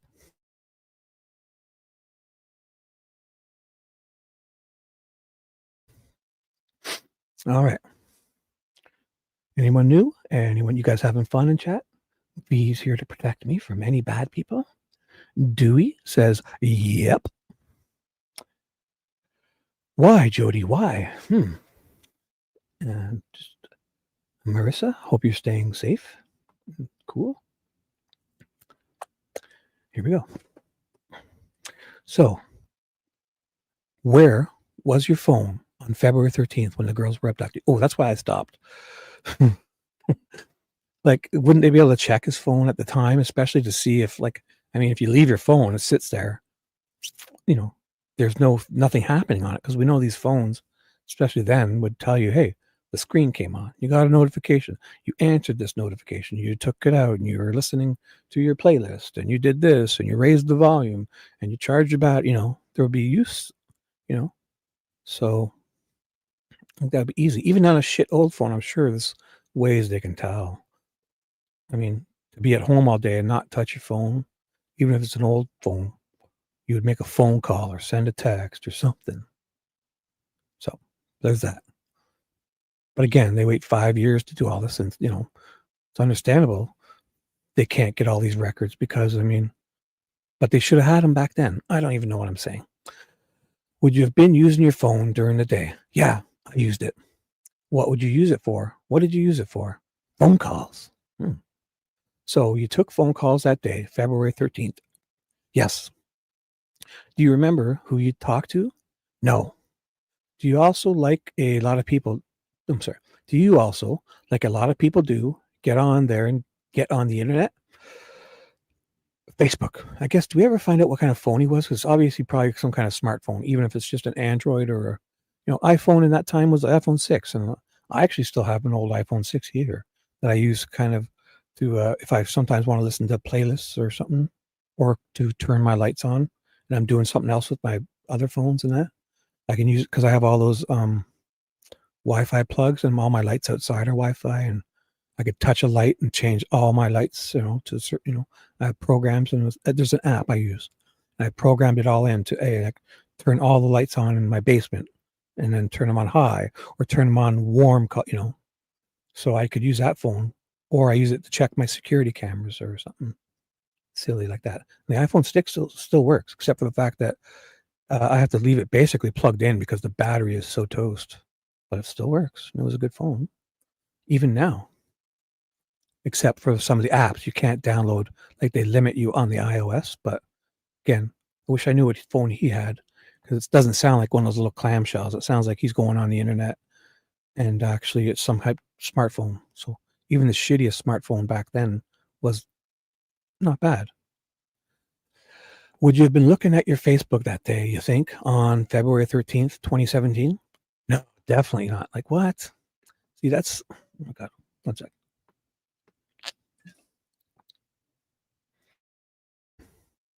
That's a bullshit answer. Because I mean, if you're playing with Facebook, like, you kind of, everyone does that. Like if you're in those, like I go through phases with Facebook, and sometimes, they always send that like one annoying notification. So you got to open Facebook, and then they hope you kind of get lost and stay on it. And then you look and it's something dumb, but they always kind of have one notification. Come check Facebook. And it's like if you're in that mood where you're kind of doing it, you kind of check on it. And sometimes you go for months without, like, oh, fuck this. What am I doing? So I don't know.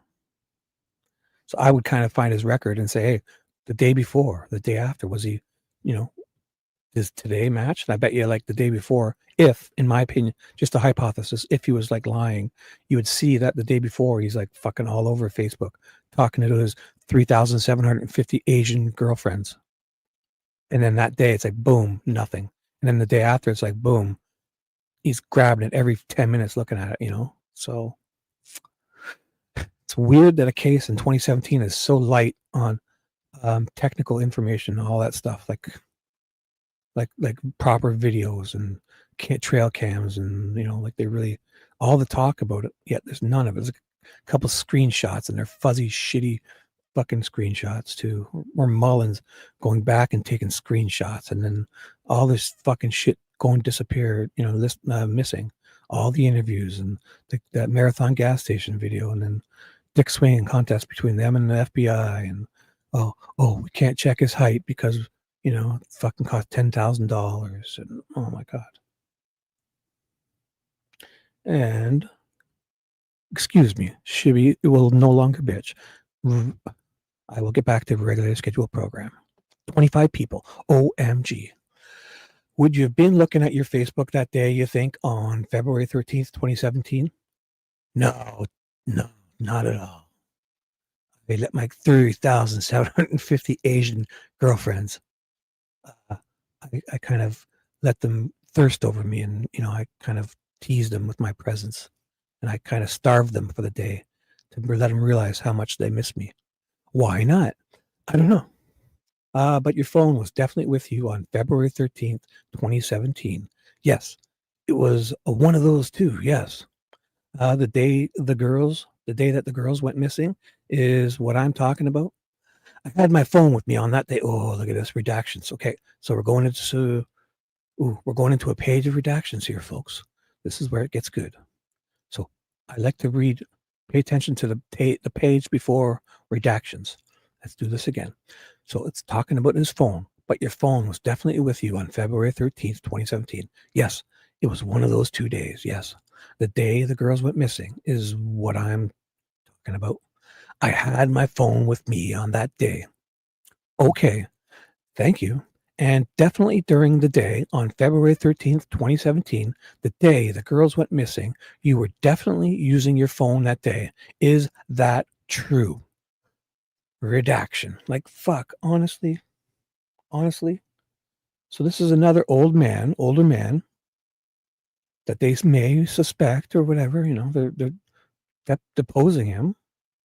So, and the police went down and questioned him, so they suspected shit. 8 cops piled in a van, so he was one of their bigger suspects, obviously. They spent a lot of time and resources on this guy. Turns out, whatever he says here needs to have the whole page redacted. So, if anything, maybe he mentioned Abby and Libby, and then they like, what could a man who's being deposed about the murder of two young girls, 2 young children, be redacted about? Like, what could be redacted? He's a suspect, a major suspect, and they're redacting stuff.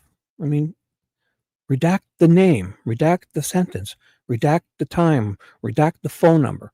But all of this to be redacted is, especially in the United States of America, where you guys have those public access, and it's better for you guys. You have more transparency, more freedom of information, the FOIA stuff, and although some states and have some different rules, but for the most part, the United States of America is very transparent with their public access per rules and access to court records, except this one gets excluded from a man who is a major suspect in the murder of 2 children. He probably confessed again. Who knows? Well, I mean, I guess so. When they redact it from us, obviously the defense knows. Can't the defense just go and say what all these redactions are? Like, why are they hammed up? Like, or can't they just kind of redact it properly? Like, if the why does the state get away with it? I'm assuming, like, do we believe these redactions are exactly the length of one page? No, we know that they're just redacting 1 or 2 or 3 words or a sentence or their names or something, and they get throw out the whole goddamn page. So why can't the defense get this page, redact it themselves properly, and they would know, and even over redact it just so they're sure they're not doing anything wrong, and then get them to us? Is that, like, I mean, or did they? Maybe they did, and I don't even know. Yeah. Is that what you're saying, Candy? Yeah. Oh, yeah. You know what? There's that. I'm a dope because, I mean, this is years ago, and Teresa did this months ago in September 22. Teresa got this and read it on her channel, and I couldn't even find it for a whole couple weeks, and she sent it to me the other day. So she read it on her channel September 22nd of this year, 25. So for the last 2 months, this has been out. I mean, yeah.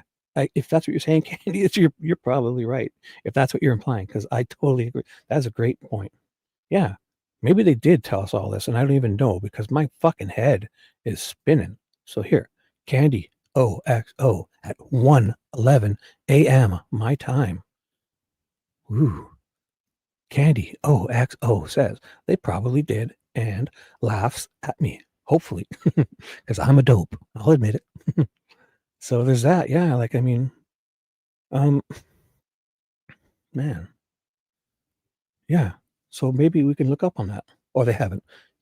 But there was a lot of things we missed. You know what I'm saying? I maybe they haven't, whatever. But I think that's funny because it's a good point. Because yeah, I mean, we get things wrong. We're only humans. I mean, I'm a dope who barely squeaked through high school, so I'll admit it. I mean, I'm more of a hands-on guy like Elvis. I could fix furnaces. I worked as an electrician. I have my HVAC license.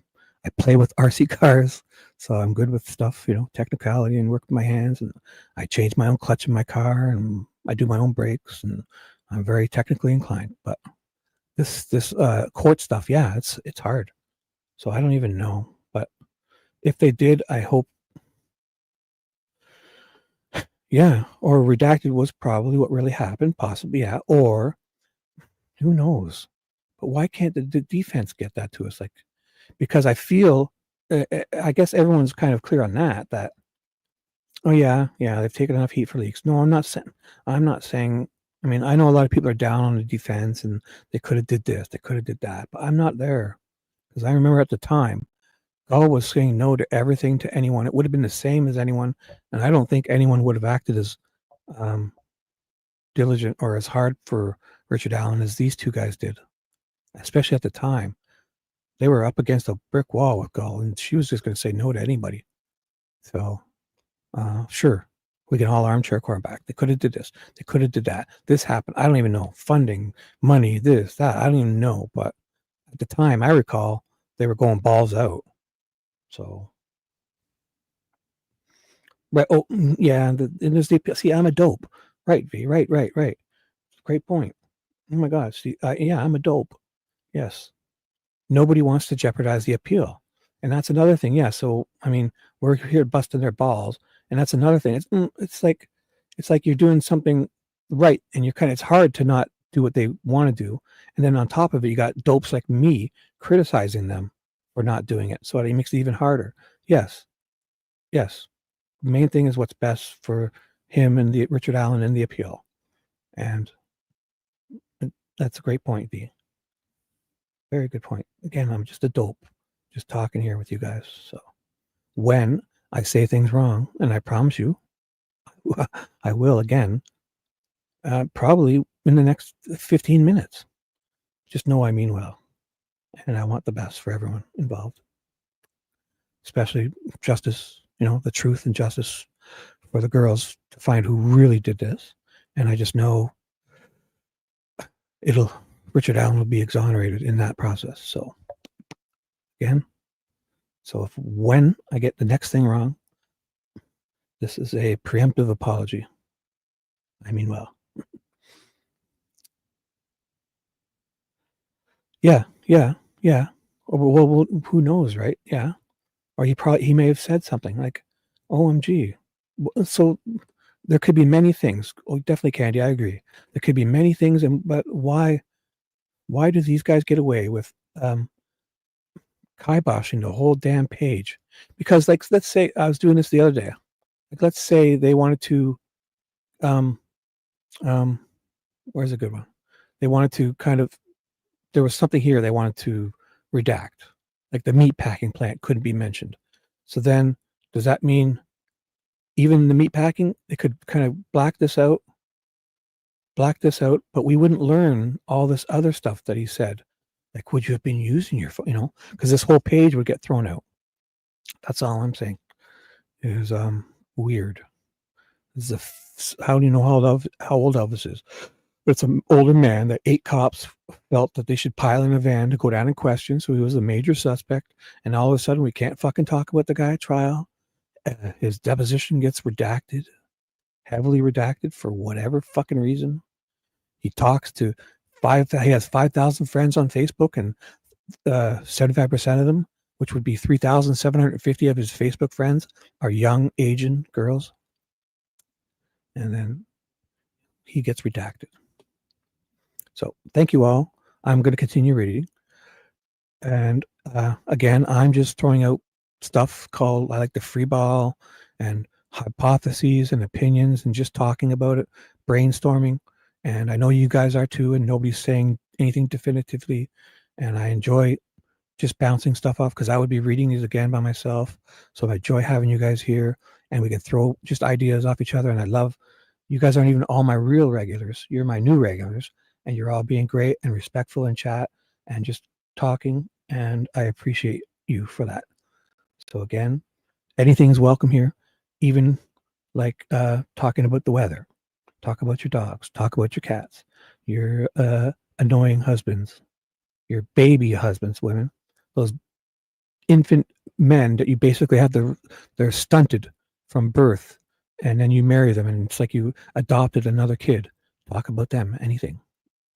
We're here for you. Okay, so let's go on. 25 people. Ooh, yeah. Have you ever talked about your whereabouts on February 13th, 2017, the day the girls were killed with Ned Smith? The day the girls were killed and you were with Ned Smith kind of deal. I don't know. No. See, he's not a dope. These big questions where he's not getting himself in trouble, but he's not, he's there, he's subpoenaed to be there. So he knows he can't lie. He knows he'll just, I'm going to re-ask Rod Abrams because I didn't put the year in it. And I just want to make sure it's clear later on. Did you ever talk with Rod Abrams about your whereabouts on February 13th, 2017, the day the girls in Delphi were murdered? Did you ever talk about your whereabouts with Rod Abrams? Nope. Do you have any children? I got 3 of them. What are their names? There's Jason, Tiffany, and Little Elvis. Little Elvis. And a 1, a 2, a 1, 2, 3. Oh. Do you have any grandchildren? No. Oh, I got one. Oh. What is that grandchild's name? I don't know. I guess that happens. Why is that? I just don't know his name. Do you have any relationship with your daughter, Tiffany? Yes. Is that the one who has the child? Yes. Her husband, is he Hispanic, Tiffany's husband, or the father of her child? Nope. He's not? Nope. I thought he was Mexican or something. Not that I know of. Have you ever met her husband or the father of the child? Nope. No. You've never met him. Have you ever used drugs, illegal drugs? No. Oh, come on. See, now this is bad for him. I don't think, because come on. Oh my God. And that's a pretty blanket statements. Have you ever in your whole damn life, have you ever used drugs, illegal drugs? No. Like, come on. Like, especially at the time, you probably smoking joints. Weed was probably illegal at that time, especially now, or even now. Even some places haven't legalized it. So for him to say no, I mean, to be specific, maybe it's not meth. That's fine. I can get behind that. But I mean, to say no to illegal drugs, that's just that's not going to do him well. Even Bill Clinton said he did and didn't inhale, which is more bullshit. But anyways, this goes into, I just accidentally saw there's another redaction coming up. So a major suspect in the death of two young girls, gets redacted. And here's what they're talking about going into that redaction.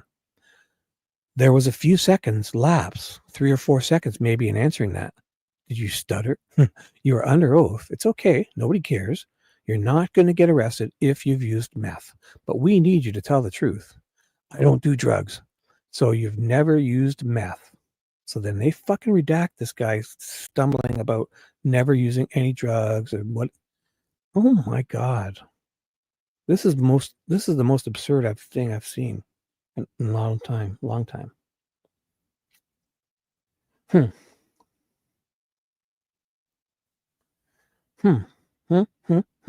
Yeah, it's still illegal in Indiana, because up here in Canada, weed is legal. And I think it's probably better they did that, because now all of them are like, oh, this is boring. Because I remember growing up, it was kind of exciting. You'd get you'd have to get in the car and hide out and smoke joints and kind of hide from the cops. And, now in Canada, it's legal where you can buy it all over the place. And, you just, you probably can't you can't smoke at certain areas, but up here, we're allowed to have a certain amount. And like, say you have 4 people living in your house, I believe per adult, you'll be allowed to grow up like 4 plants for personal use. So, I mean, I could grow 4 big plants right at my back, right on my front steps if I wanted to, because the sun is great out there, but I'm not even into weed. I smoked weed and that when I was younger, and maybe a bit an adult when I was 30 or, but not in a long time, because man, the weed they got nowadays is so goddamn strong. Oh my God. That swag we used to smoke when we were kids is nothing. That stuff now, and all that stuff they're making up here, they make stuff like called shatter, and it's like 80% pure. Like, oh my God, it's so strong. No wonder people are getting like weed induced psychosis too. It's so powerful. It's not like it used to be.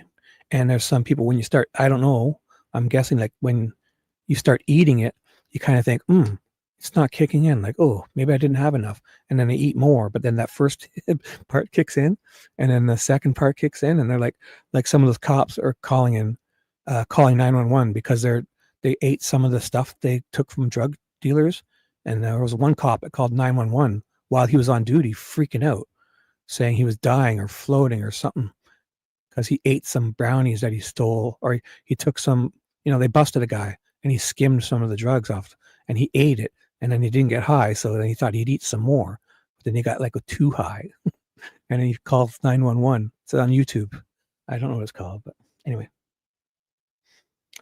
Are you in Canada, Dewey? Or are you in Michigan? Oh yeah. So like per house or per person, you can grow 12 plants. I mean, that's cool. Like, I mean, yeah, it's fun to grow your own. Like, I mean, imagine that. That's like a double hobby. So like I like planting stuff just to see it grow, like flowers and, your garden. That's always fun. But it's almost like, having vegetables where you can eat, you get to smoke it afterwards. So there's a dual. So you got this cool plant that looks wonderful, and you kind of care for it, and you talk to it, and you water it, and you pet it, and you do everything right. And then afterwards you get to smoke it too. So I understand. That's cool. Yeah. They should just legalize it, because I mean, really, it's not even that big a deal. Just make sure people don't drive too much or whatever. And I don't know. What am I saying? So what we're talking about here is how they jump into the as if he's never done an illegal drug. Like that's, and then after talking about the drugs, so the first question is, so you've never used meth, and that gets redacted. Like, come on, why, why are they protecting these guys?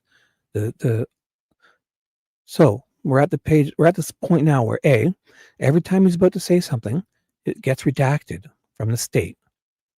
The state's protecting him. And last night in Holders, you can sense Diener helping from the prosecution is really coddling Holder in his deposition, trying to emphasize that he's not the guy, and his alibi is legit and all this stuff. And then you got all the interviews that were lost, all the video of the interviews lost, and that's very important stuff. All that really, those first few weeks and days of interviews is what was lost, of all these guys going in there and spilling their guts.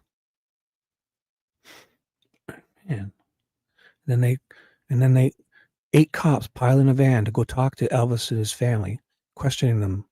They try to set him up on, Purdy and Murphy tried to get Mary Jacobs to get him to talk on a wiretap phone call while they were there, getting him to, and they say she screwed that up. And then Jerry Holman says she's nuts, but she's not nuts enough for them to pile her in a car and take her to get a lie detector test. And she passed really well. She passed the lie detector test. And it turns out that Stephanie Thompson, who did that lie detector test, has died in a suspicious fire along with her teen daughter in a suspicious fire. And then all this stuff.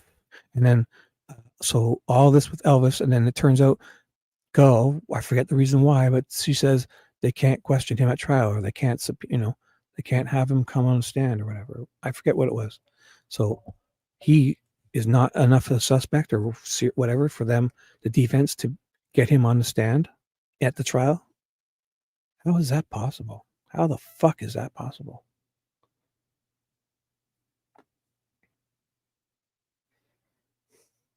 I'm not high. Nope.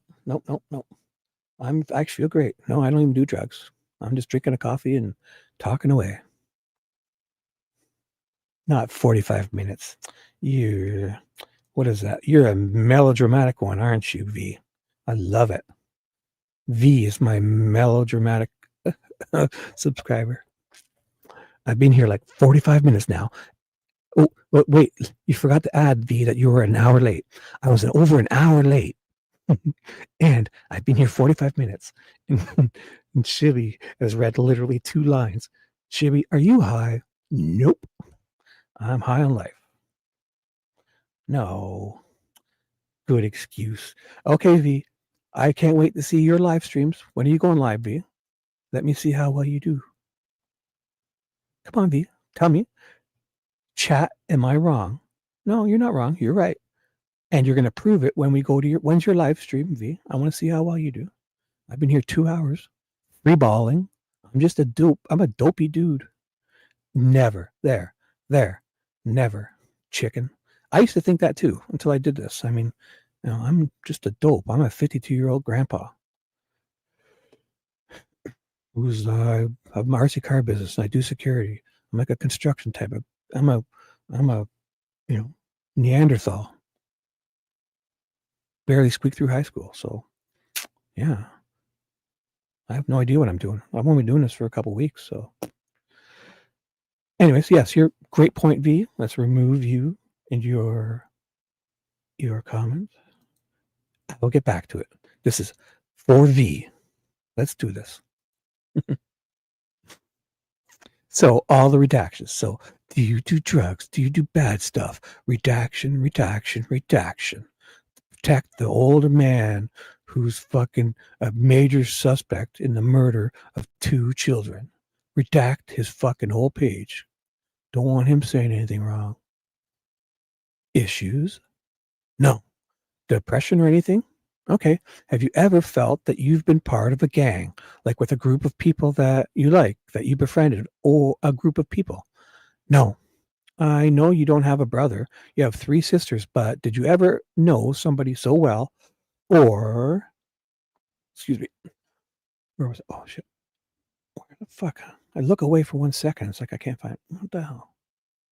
Okay, so I'll start fresh. But did you ever know somebody so well, or you got so close to them for whatever reason that you considered them a brother? Yeah. Who would that be? A bunch of people. Give me. I don't pinpoint. There's a lot of people. I'm going to mark Defendant's Exhibit 12.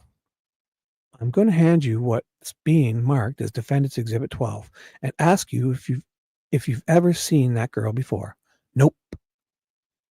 Same thing with Exhibit 13. Have you ever seen this girl before? Nope.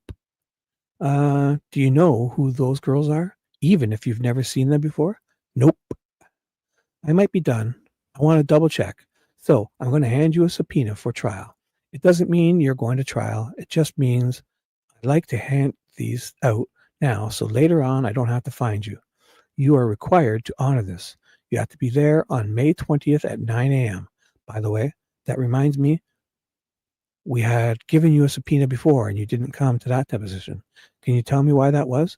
Nope. It's a little bit of a long drive. We did give you a check. Did you cash the check? Nope. We're going to give you another check. That check, you can either give it back to me or rip it up. That was for gas money. I'll let you keep it. But I would ask you not to cash it since you didn't come up. But that's fine. Here's what I'm going to tell you about the subpoena. It is a bit of a drive, and you're going to get paid for mileage going to and coming back, plus $5. And if we know that you're going to testify, we will send you the check in the mail. That way you at least will have it a few days before trial. If it goes to trial, if you are called to testify, and if Gull doesn't protect you like we know she does, but I'm going to hand you the subpoena now, and I've got a little letter here that says who you call. And if you want, if you would give me your phone number, I'd be happy to have somebody call you and say, hey, Elvis, you don't have to show up at all. We're not going to call you. Or it looks like it's not going to be on the Monday 20th. It's going to be on Thursday the 20th, or whatever it is. And that way you don't have to drive up there and wait. Because what would stink is you drive up there, then you don't get called because the trial is going on. The trial is going. One witness went too long, and you would have to come back the next day. I don't want you to do that because I don't want you sitting there and waiting.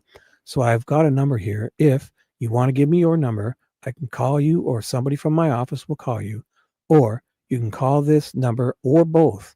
Are you okay giving me your number? Oh, why would they do that? See, now here's what they should redact. I mean, why the fuck? The state is messed up. They doxed Julie Melvin's phone number. Like, I mean, all these people are probably getting new numbers or whatever, but so dumb. They can't fucking run a black line over this. Like, blah, blah, blah. What were the middle digits? Oh, Miss Auger, 561. Oh, Miss Auger's there. That's the first time I saw her name. So, 1 sec, quick drink. Talk amongst yourself.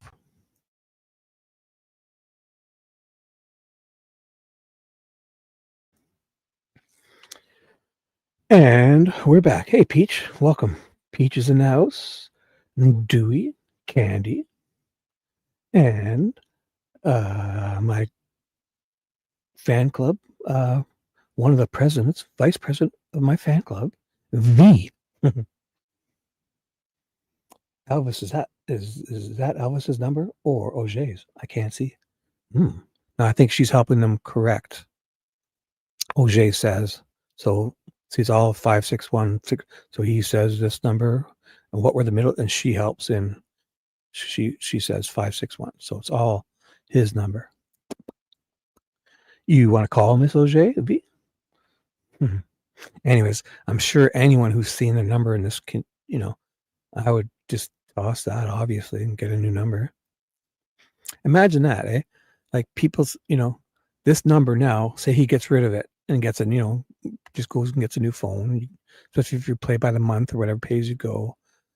And then now this number gets reassigned to somebody, and years later, we're calling it up saying, this guy's probably getting phone calls like when this came out.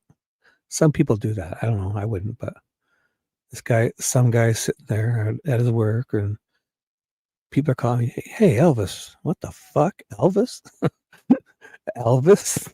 What? No, you got the wrong number. Hi, is Elvis there? Has Elvis left the building?"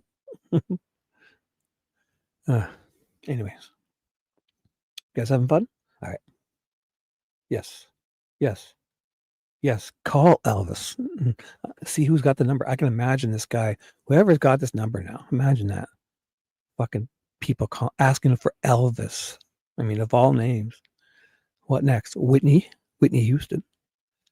Janet Jackson. I'm just kidding. I'm going to hand you the subpoena now, and it says that you are required to appear in Carroll County Court, which is in Delphi, Monday, May 20th at 9 a.m. There is no way that that's going to be correct, but what you're supposed to do, I know I'm repeating myself.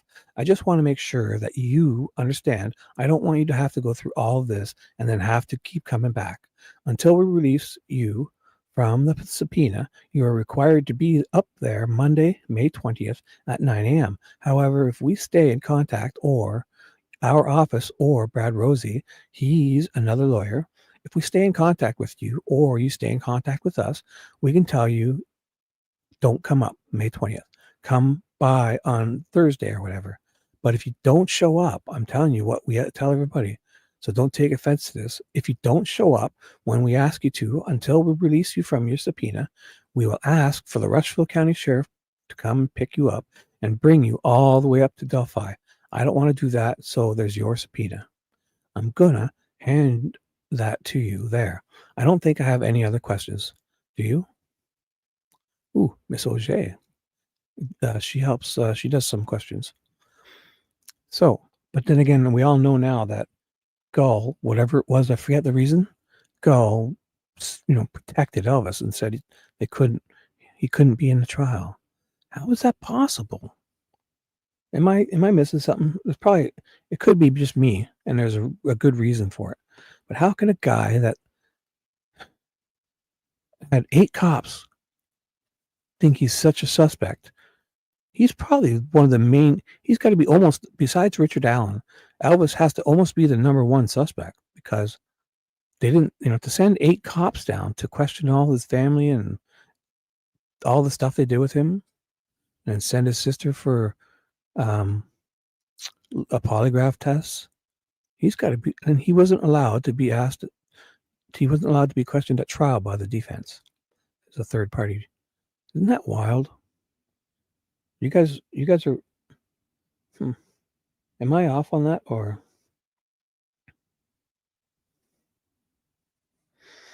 Oh yeah, imagine Kathy calling up Elvis. Yeah, sure. Think you would talk to her? No way. Elvis still has that number. I mean, maybe he does. Hey, call him up. Why don't you call it up right now? You can do. Turn your number to private or block your number and just see who answers if you want. I don't care. Anyways, so Miss Auger, I'm not going to do any weird voices. I'll just talk nice. Elvis, do you receive disability from Social Security? Yes, I do. Can you tell us why? Disabled. Why are you disabled? I can't work. Why not? I'm done. Pardon me? I'm done. Disabled is through the Social Security office. They're the one that gives me my disability, my Social Security. I applied for it when I was working in the factory. They said I didn't qualify. So I guess after my factory, what little time I put in, they gave me my Social Security. Why do you get Social Security? What's the nature of your disability? I don't know. You don't know? Nope. Oh, man. I think you should have a clue there. Even, you should just say it's mental health or whatever. Has anyone ever said anything about you being schizophrenic? Nope. Okay. Have you ever schizophrenic? Ain't it like when you pull at your clothes and stuff, schizophrenic? I don't know. That's what I always thought. Have you ever heard of Odin? Nope. And who were you living with in February of 2017? Nobody. Myself. Where were you living? In the trailer. Did you own the trailer or did someone else? Someone else. Who owned the trailer? Ned. Ned Smith? Nods his head. It wasn't a trailer. It was like a camper. Now, this check, you said rip it up, throw it away? And Baldwin jumps in, whatever you want. It was for gas money. I did have an omitted question. So Baldwin jumps back in with his omitted question. I'll hand you what's been marked as Defendant's Exhibit 14. I think that's a Facebook post from you. I wanted to ask you some questions about that. Tell me when you are done reviewing it, and I'll ask you the questions. That's a Facebook picture that I posted. Can you read that to me, please? No, I can't see the fine print. You need glasses? Would this help? Nope. I just wanted you to read the first sentence of that if you could. I got this for Christmas. Keep going. I'm sorry. I lied to you. Just read the whole thing. That would probably be best. I just read the first sentence. I want you to read the rest of it if you could. In 1997, I carried a while when too blurry. To me, it says I carried for a while. Carried. I carried guns.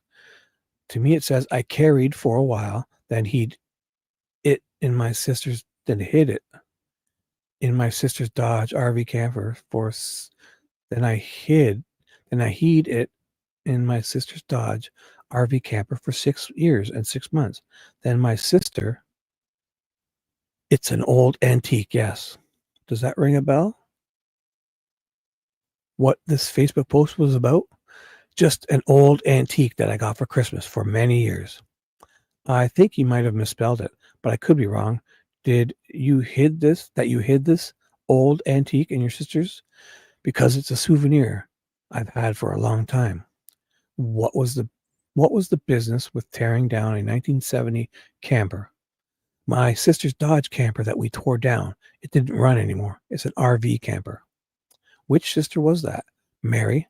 You basically hid that knife in that camper for 6 years and 6 months, roughly. It's just an old antique that I've had as a souvenir. I got it for Christmas.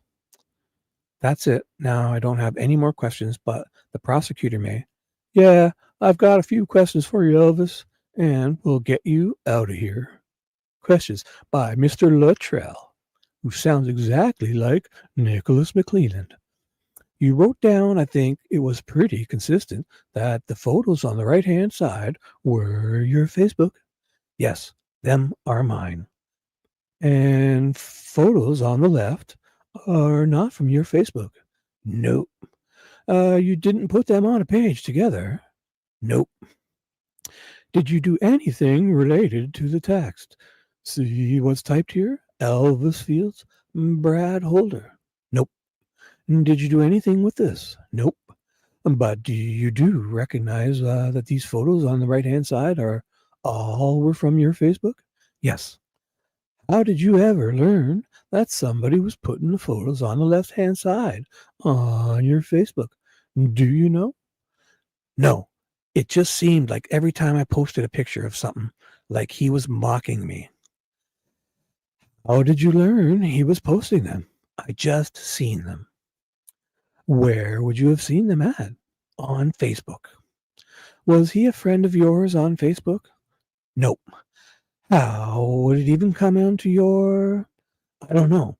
It would be like me sitting here in my own world with my own Facebook. Then later, it would be somebody mocking me. Why did you think it was mocking you? Just like if I was making something, a picture or something, then somebody else would try to make the same design. Did you communicate with this person? Nope. Did you let anybody know that you felt this person was mocking you? Nope. Did you comment on your Facebook that somebody was mocking you? Nope. And did you ever meet this Brad Holder? Nope. Do you know if he knows anything about you? Nope. You don't know anything about him? Nope. Have you ever been to Delphi? Never. No. Do you have anything to do with an abduction or kidnapping? Nope. Of 2 girls in Delphi or anywhere else? Nope. Did you participate in the killing of these girls? Nope. How is your memory? My memory? Yeah, normal, I guess. And Baldwin jumps in. Did you say normal? And he says, yes. So Luttrell is going to ask a few more questions. 1 second. Be right back.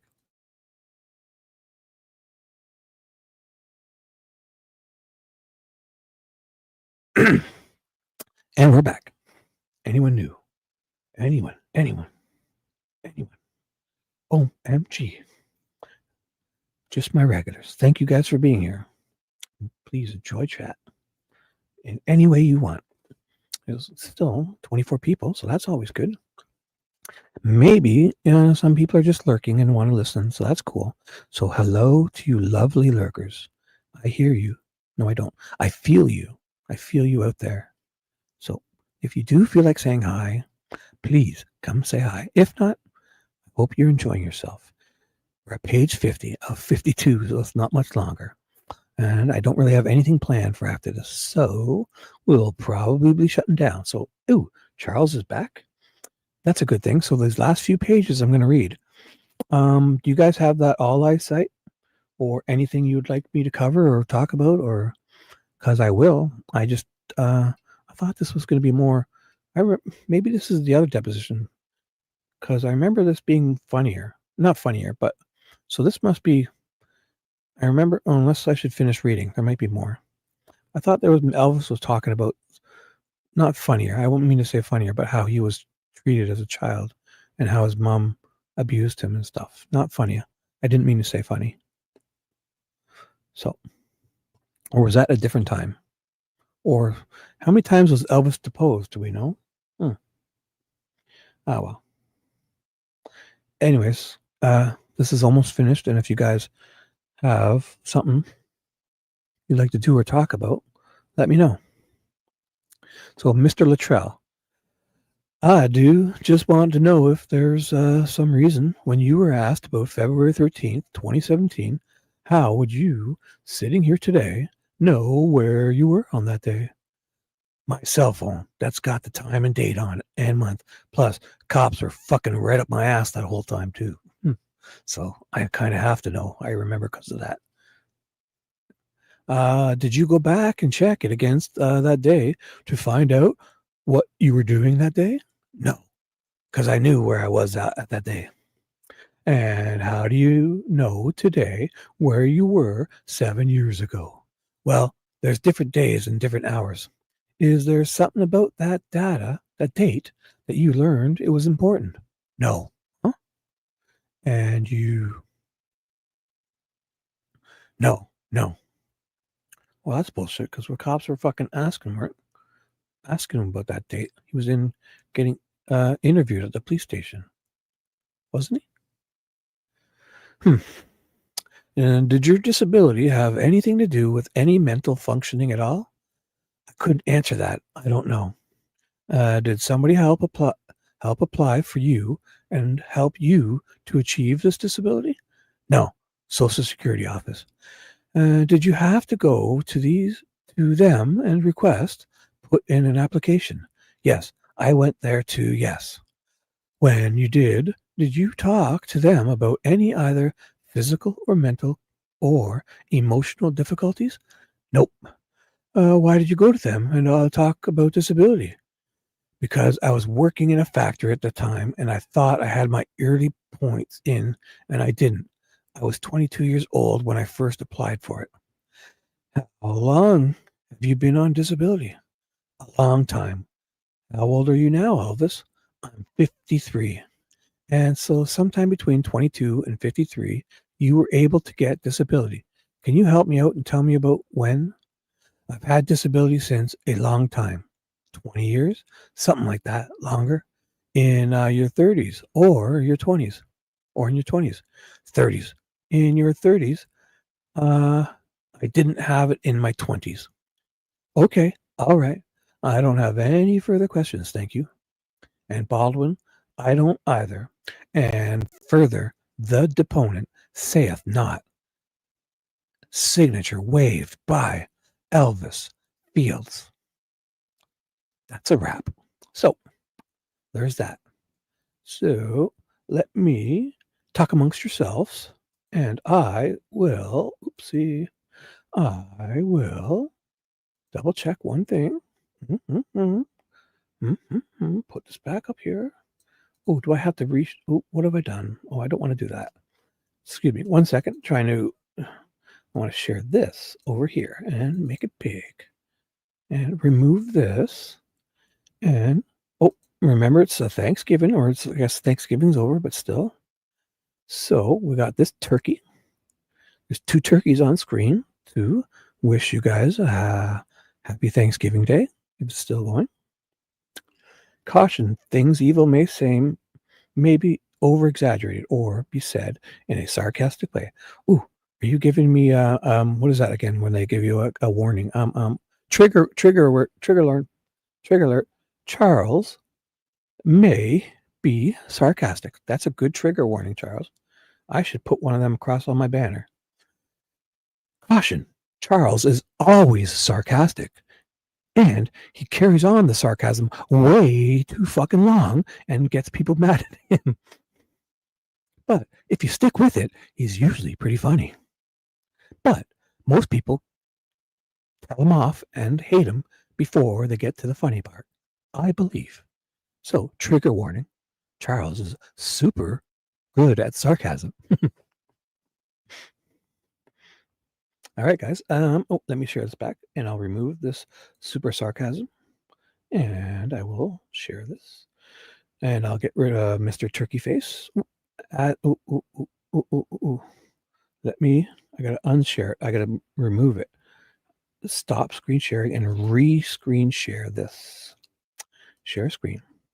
So at this point, I'm kind of just winging it, unless any of you guys have something interesting you'd like me to cover. I can do it. Or we will talk a little bit more and I will shut this down. Don't bother me at all. Me neither. No, I'm just kidding. Charles is super, super sarcastic. So if you don't stick around, you'll probably think you hate him. So, yeah, he didn't. Obviously, I think you can't just go in there and say, they probably had some doctor's stuff or something to say that is, even if this is mental, whatever reason he's getting disability. And I don't know. I mean, if for him to not know it is probably part of the reason, part of his disability. I don't know. Or he's scared. I don't know.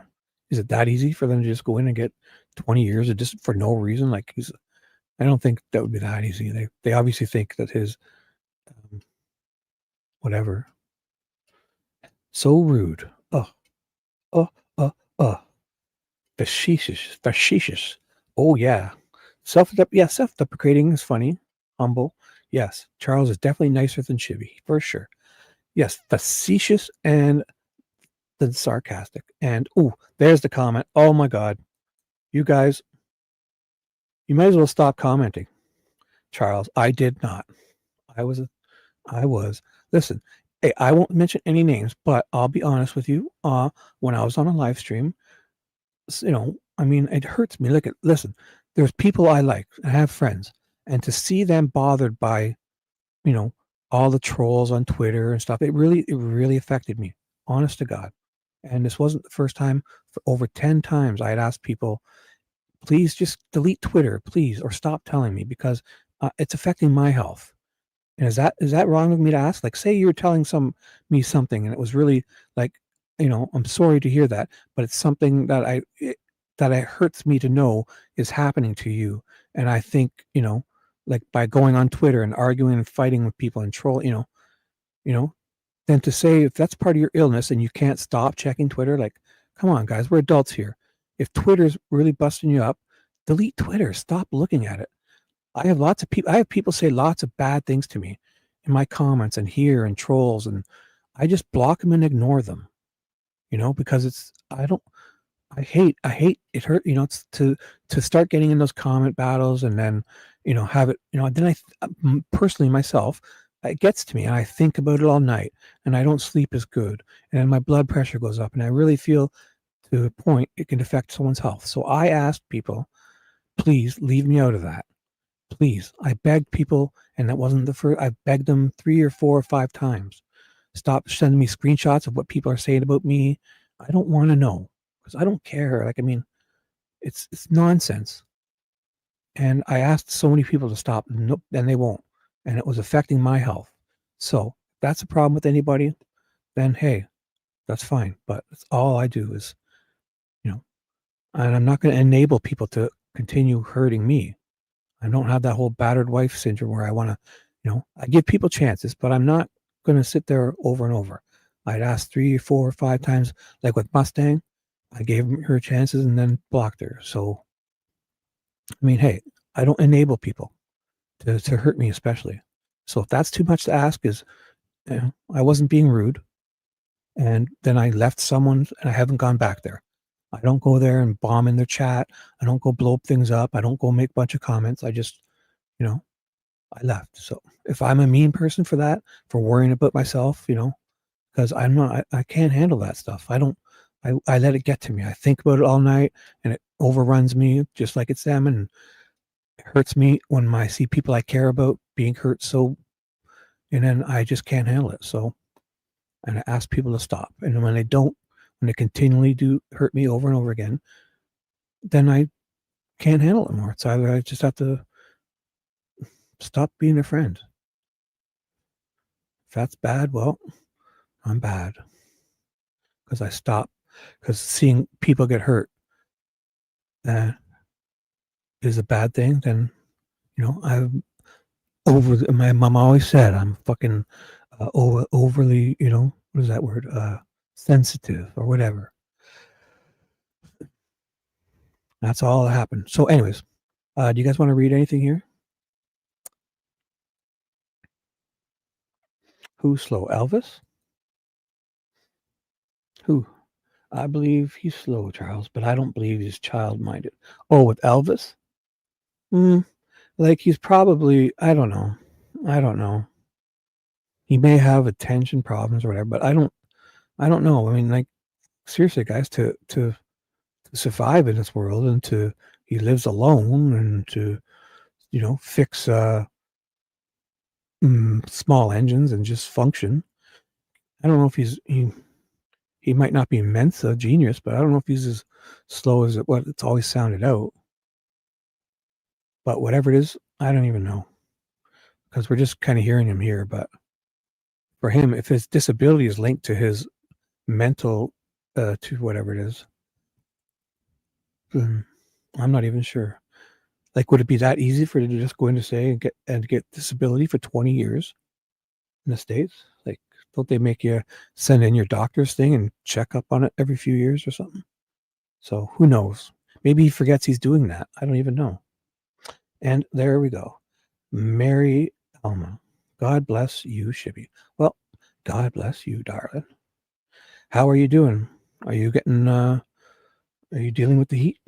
37 degrees Celsius, close to 100 degrees Fahrenheit, where Maria Alma is.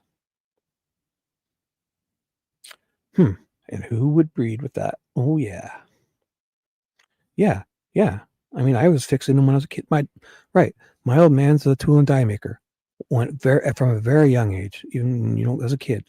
My dad always just gave us the tools. We fixed our own bikes. We got flat tires, and we had BMXs, and we swapped, we did all that. We'd take them apart, and, everything. Yeah. Yes. If the lawnmower went down, he would, or he would show us how to do this and how to do that. My old man was a tool and die maker. And when he passed away, I got this oh my God, I got so many tools. I got a basement full of tools. I don't even know what to do with half of them, because he was a tool and die maker, meaning like for 40 years. So if you don't know what a tool and die maker is all these like tools and drill and bits and to shave metal. And oh my gosh, I don't even know what half of it is. So anyways, yeah, I think it's good. I think with my kids too, like to just understand, you should understand that for your safety, how temperature works, how cold outside, inside, condensation, electricity every day. Like DC car electricity, like low voltage, is easy, But when you start getting into AC, electricity, I've been doing it my whole life, and I still kind of get confused because it's complicated. Alternating current is complicated.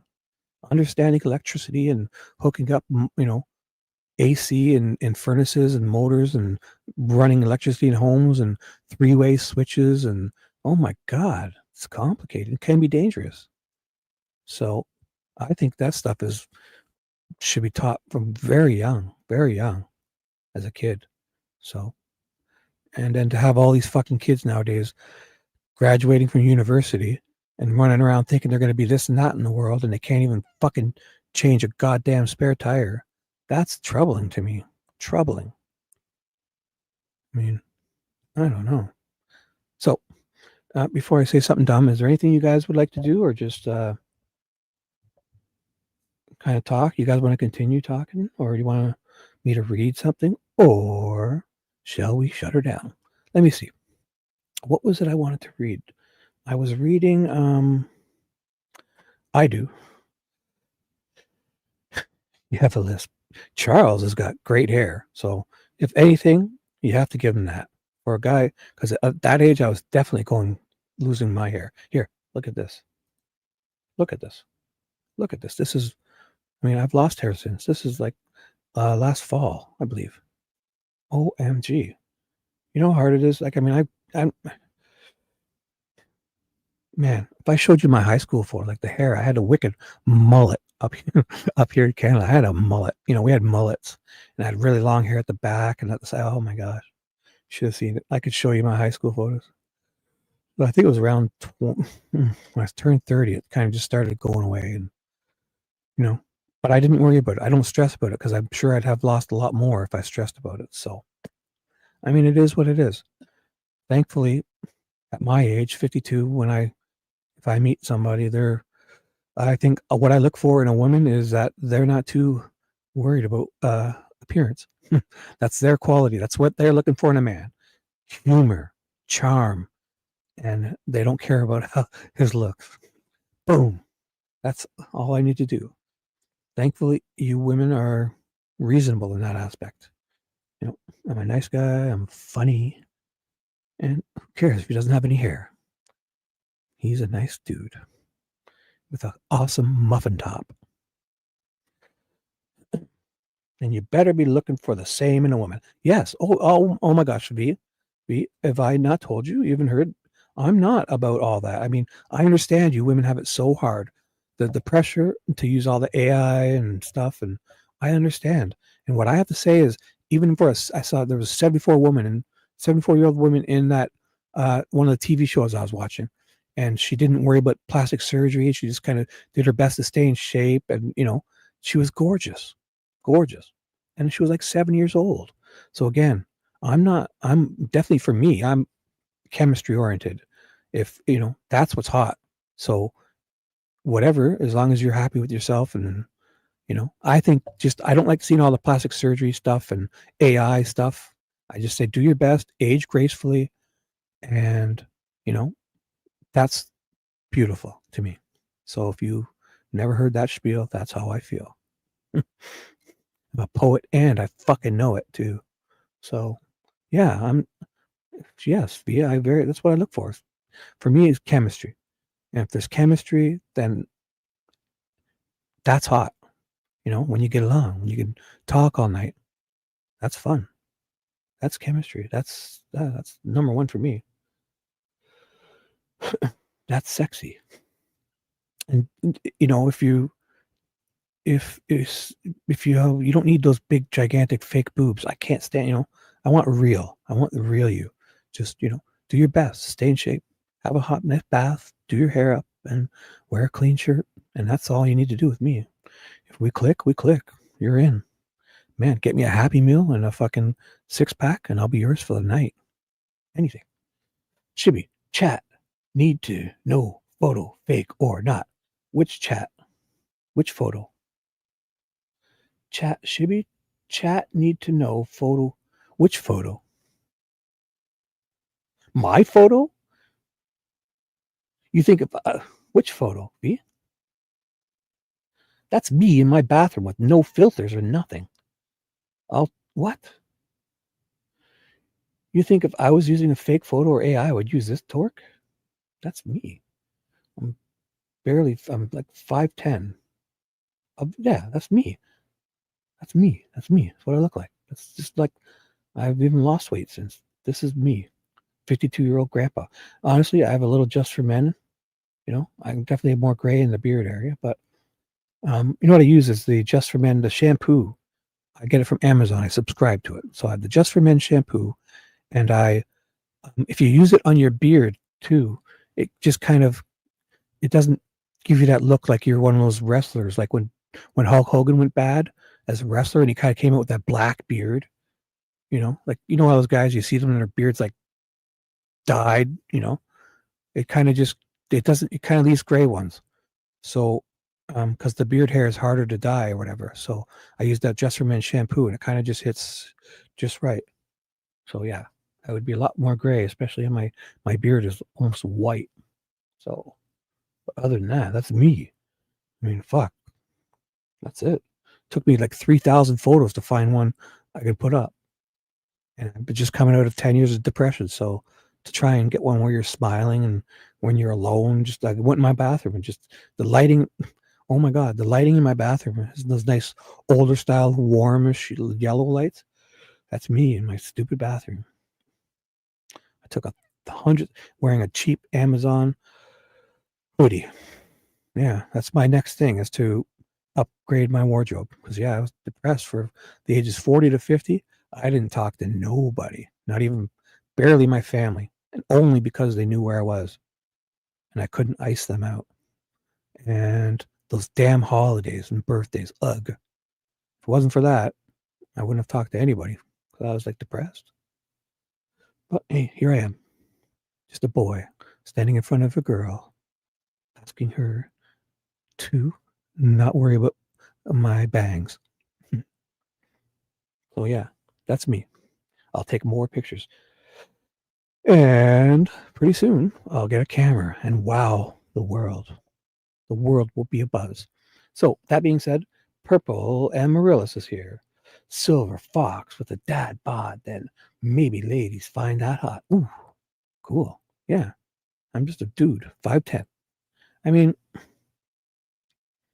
honestly, I didn't even use a filter. I didn't even fix any blemishes. But I mean, for you women, you guys have it harder. I understand.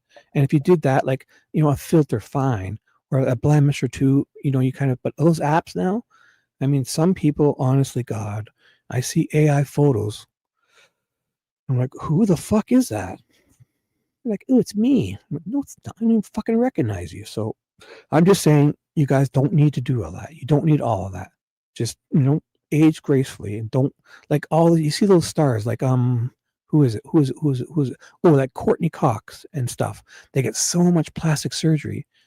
They fuck themselves up so bad that I mean, God. So you're 60. So you're 58. I guarantee you, if Courtney Cox didn't do any of that plastic surgery garbage and just, worked out and did yoga and did her best to, drink water and worry about your diet and eat as clean as you can, go get your nails done, go to the salon, she would be fucking gorgeous, I bet you. I guarantee you, Courtney Cox wouldn't have fucked herself up with all that plastic surgery. And now she even regrets it herself. So that's what I'm talking about. And all these big fake titties and stuff. And you don't need that. You don't. Be you, the real you. That's hot to me. So before I say anything dumb, you guys have anything else you want to do? Before I say anything more dumb, any more dumb stuff. Do you want me to read something? Do you want to talk about anything? Oh, that's fine if you do your eyebrows with a pencil. I mean, look, come on. I don't, you know what I'm saying, V? I hope I'm not being mean or rude to you guys, but you don't need, like obviously do little, the little things. The normal things are fine. I love it. Oh, is Dave live? Oh, every week. No, what day is today? Yeah, what day is today's Friday because it's just Thursday to Friday. So fake boobs can be great, but I mean, you don't need those gigantic ones. I mean, especially if you've had to have like the mastectomy stuff for cancers. I mean, you don't need to have the boobs. And for me, I like, real. I don't want gigantic, big, fake. If you look like a stripper with those gigantic balloons, fake titties, man, that's not for me for sure. I want real. I want like little ski jumps and, perky nipples, whatever. I don't know why we're talking about this, but I'm just saying, when I see some of those gigantic, overly gigantic fake titties, I don't like that at all. Or the big duck lips, and I just think it'd be so much prettier without that. Like Courtney Cox, she didn't go with the fake boobs and that, but she did a lot of facial plastic surgery, and she looks weird now. And sure, she's an older woman. She's almost 60 or whatever. I don't know. I bet if Courtney Cox didn't do all that plastic surgery, she would still be very, very attractive. For her, she's an older woman. But she messed herself up, so she even says it herself. She looks weird. Man, that's what I don't like. You don't need it. You don't need it. So again, anything you guys want to talk about before I shut this down? Charles is definitely perfect. Yes. Charles is a real boob. Yes. He's Charles is not an implant. He's real boob. And duck lips. Yes. Oh my God. Like, I guess if you guys want to do any of that, you don't need to plump your lips up so much. Like if they look like they're going to burst, or it looks like, I don't know. Obviously, you guys know what I'm talking about. I think it's too much. Just be yourselves. Spend all that extra time drinking water and worrying about your diet. You'll look so much better. You'll feel better, and do yoga and try to keep, do your best to stay in this. I know it's not easy, but I mean, that would be much harder than plastic surgery and all this other crap. That ruins people, and you can't really come back from it. So, but again, I understand you women have pressures, especially young women. They grow up and there's pressures. I understand. But just know, us guys would appreciate you if you just be yourselves. You don't need all that crap. I've been married 25 years and am not dressing up for anyone. When I first met my hubby, I thought, oh my God, what a dear or zero or hero. Oh, that's another thing. Like, that's for me also, like, high heels before. So I guess like high heels, sure, they look sexy and all that. But to me, it's not sexy because there's no way you guys could be comfortable wearing high heels. No way. And to me, I want you to be comfy too. Like I'm thinking of you. So I would rather you wear like fucking Skechers, comfy running shoes, not high heels, So, and another thing is like, if people feel so pressured to wear those gigantic high heels, then that shows me that, hey, you're not ready to buck the system like I need. I need somebody who wants to buck the system. Oh, derelict.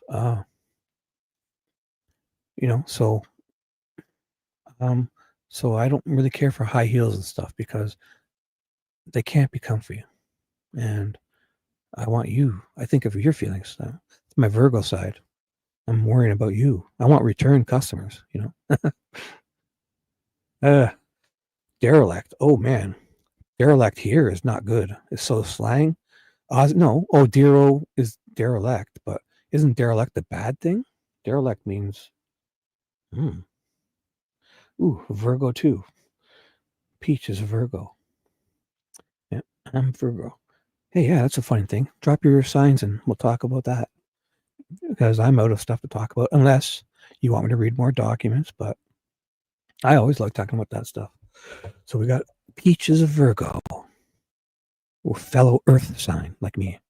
And Virgos are good with Taurus and Capricorn. Oh, do you guys, can Virgos, I guess Virgos can, well, did you guys know? Obviously you knew before you got married.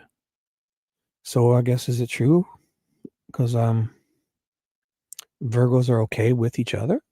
I don't think I've been with a Virgo for a serious, I mean, I may have, I don't know. But like for like marriages and stuff, my wife was a Leo. It seems like I always get with blonde Leos, yet it never ends well. That's good. I mean, I think it's not all. I think it kind of has something because, like, Virgos are analytical and very detail oriented. But for that whole thing, like, where they say that we're like super clean and neat. That's not for me. I'm more of a neurotic. Like I'm more of like a, if I had an office, it would look like, those crazy psycho guys like Einstein or something, where they got like piles of stuff all over the place and that. So where I like the specifics and I'm detail orientated, I'm not well organized probably. I don't know. So what else do we got here? Yeah, Virgos can marry. Isn't illegal except in Indiana. Ooh, boom. No, I meant like when you match together, because um, see, exactly like Marissa said, Libras don't go well with cancers, but my hubby and I, right, right, right. It's not conclusive. It's not for sure. Like it can still, but I think there's something with all that stuff, obviously, because I do find out when I click with people, with women especially, they usually are a Taurus or a Capricorn or something like that, or a Leo for whatever reason. Like, but anyways, yeah, I think that stuff is interesting. It's not it's not completely, but it's interesting to look at.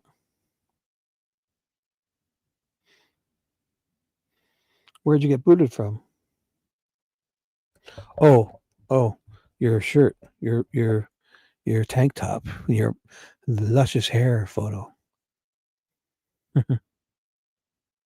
But I think what I was just trying to say before we get going is just, you know, go and find the best lighting in your house or in your deck or wherever you are. Just take a photo of yourself and don't fucking do all that AI crap. Just pick the best one. For me to get this dumb looking photo I got on screen, I had to take fucking hundreds of photos and I go through them. Then oh my god, to just get one or two that I could be like, oh, I don't look horrible.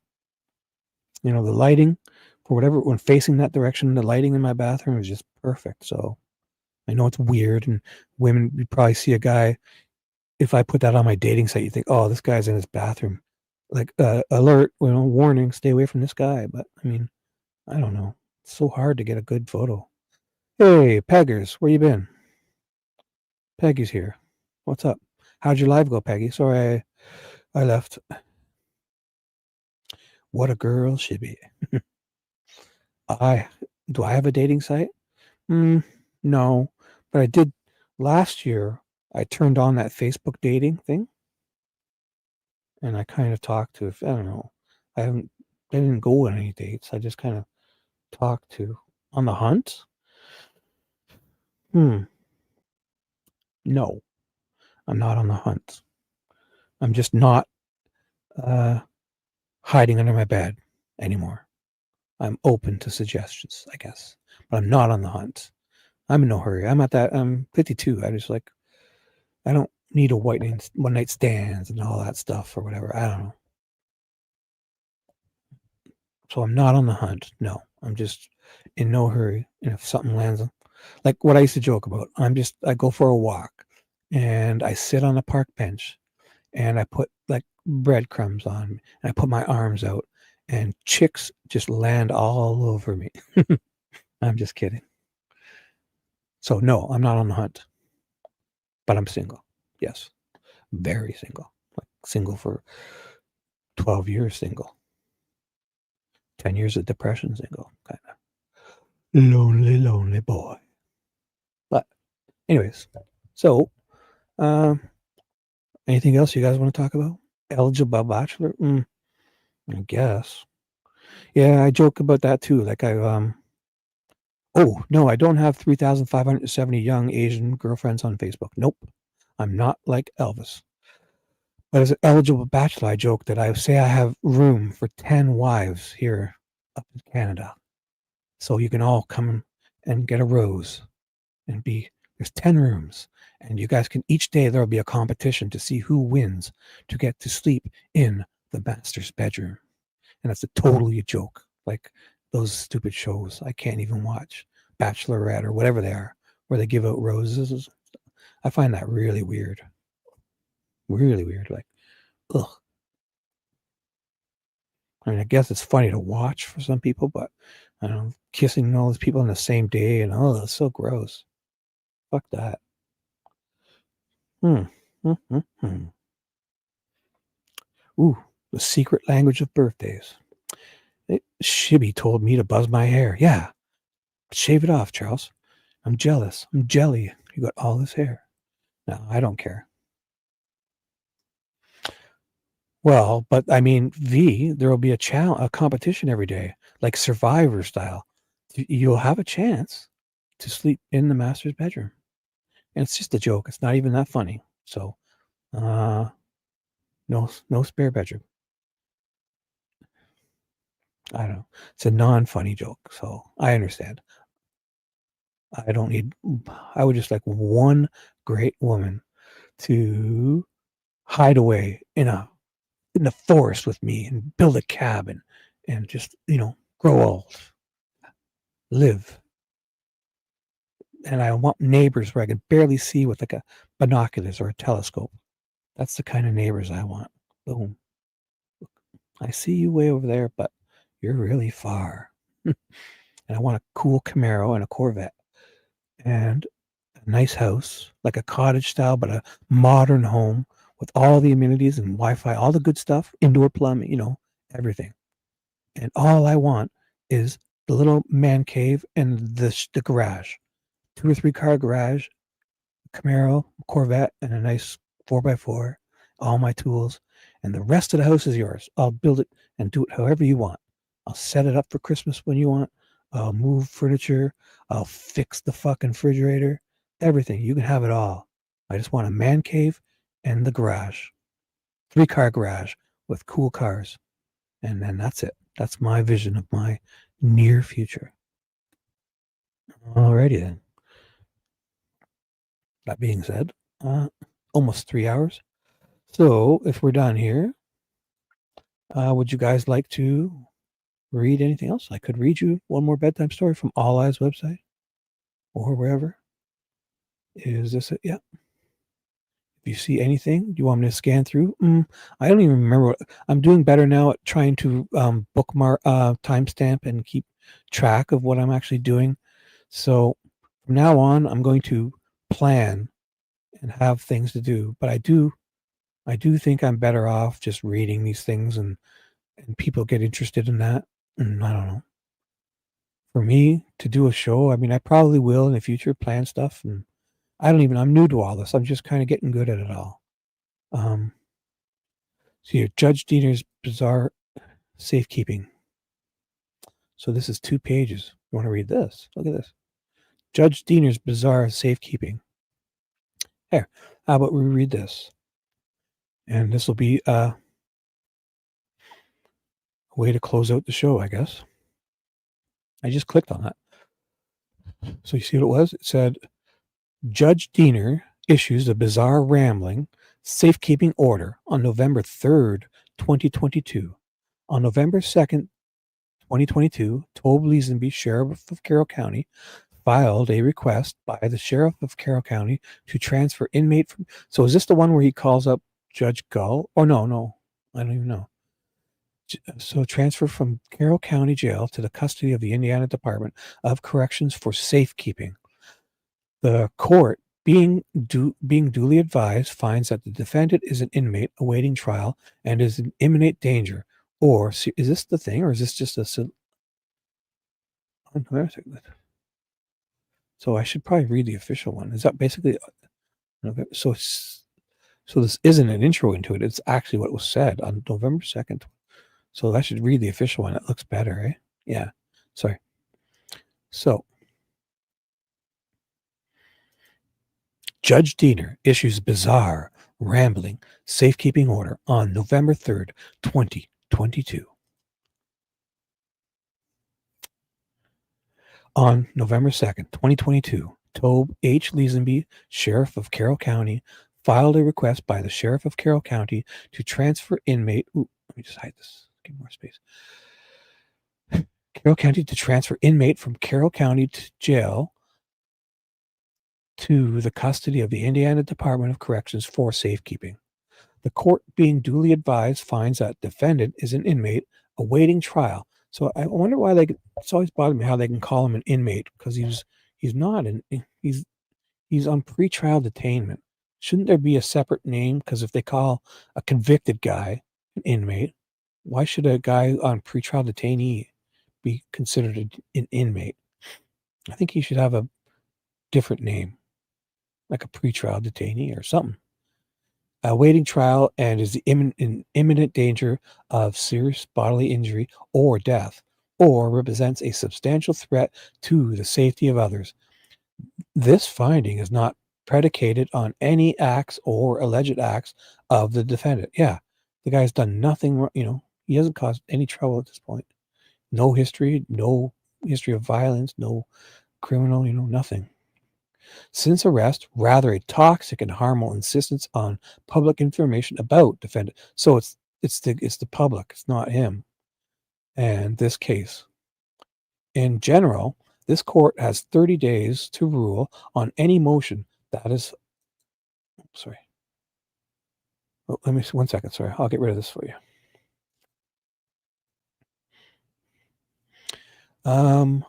Where was I? Sorry. In general, this court has 30 days to rule on any motion that is filed by a party in any case, yet concurrent to the actual case naturally occurring. This judicial officer keeps getting direct requests from non-parties for public information. Yeah, but I mean, you get requests. You guys have the Freedom of Information Acts and stuff, so that's their job. Claiming that his officer has 7 days or 1 day when hand delivered to respond to the request or face litigation. What?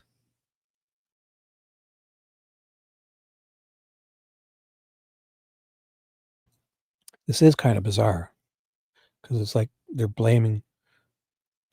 saying to keep him safe because the public is asking for information, FOIA requests and stuff. So while this officer is responsible for the entirety of the circuit court docket, it attempts to ignore the maelstrom of interest from the public. So then ask your up and ups for someone to help you. You get, they would give you more people. They would give you someone to help you with all these extra requests. Wouldn't they? It is known that YouTube already hosts content. Oh my, this is bizarre. Content regarding family members of this judicial officer, including photos. Oh man. So the public's. Oh, this is the bloodlust. Yeah. Oh, I remember all this. This is so long ago. The public's bloodlust for information before it exists. Is it really though? Before it exists? Or is it I think some people are probably unreasonable, thinking that like you got to get it right now to them. But I mean, they should just put in a request to have more people help. Yeah, they're going to be flooded with this is high profile stuff. All public servants administering this action do not feel safe and are not protected. Oh my God. As if you're not safe. Come on. You're in a fucking cement building and you got cameras and there's cops there with you. You guys got guns on your side. And you don't run around scared of things. You deal with things as they are. And if somebody threatens you, then they investigate it. Call the FBI or whatever. Fuck. So the Carroll County Sheriff has limited resources. Right. Ask for more resources because things have changed. To conduct its base operations, let alone any duties mandated by our Supreme Court. All defendants and all actions are presumed innocent. All public information will be available the second it exists. No, yeah, right. None of the family members of public servants are part of this action. All of the public servants are simply people doing their jobs. Correct? Correct. And if somebody's threatening your family or yours, investigate them. That's wrong. Most of the public servants are woefully underpaid. Oh my God, what a moan fest. Woefully underpaid. You fucking go find another job if you don't like your pay. You guys get paid well. You get fucking, your uniforms are all, you got all these fucking cars, and you guys get much more. And I understand, cops have a lot to deal with. So, but most of the public interest consists of people attempting to raise their status or profit financially. Oh my God. When the public peddles misinformation with reckless abandon, we all are not safe. As far as the public's desire to learn about access to court records, that educational effort cannot be by this officer educating individual who says he has to. If they call up and say, hey, they make a request for this, and that's it. Hang the phone up. You don't fucking have to sit there and argue with people on the phone or tell them why this or why that. Whenever they choose to seek public information, these inquiries are inherently disruptive to the operation of the court, as they are wholly outside the operations of the court. As a branch of the Supreme Court, any request for public information about this action should be directed to whomever is the public information coordinator for the courts in general. If there's not such a position, our state may need one. Yeah, well, yeah. Or if now you've taken on Richard Allen and there's going to be much more requests, obviously this is big, then they would have somebody, they would be allowed to hire somebody for 6 months or a year to, help with the extra load. But isn't that how all departments would work? Defendant indicated at the initial hearing an intention to hire private counsel. Defendant is reminded that he must retain counsel within 20 days of the initial hearing because there are deadlines for filing motions and raising defense, and if those deadlines are missed, the legal issues and defenses that could have been raised will be waived or given up. If defendant is unable to retain counsel of his choosing due to the financial indigency, defendant is reminded that he is entitled to court-appointed counsel, and defendant will be examined upon request. The court notes for the public that when defendant appeared for the initial hearing, he was clad in protective gear. That protection was not to protect defendant from the court. That protection was to protect defendant from the public. Yeah. And the handcuffs and the shock collar and the leash. And yeah, that was to protect you from the big scary, what was that guy again? In Silence of the Lambs? And they fucking wheel him in on a fucking dolly, like a moving dolly, all locked up with the leather mask on and the caged face. Hannibal Lecter. So, until a finding of guilt or a judgment of conviction occurs, in any case, judgment must be reserved and the presumption of innocence must be respected and preserved. Accordingly, pursuant to Indiana Code 353311, the court orders the sheriff of Carroll County to transfer defendant to a facility of the Department of Correction designated by the commissioner of the department as suitable for the confinement of defendant and provided that space is available. So there's that.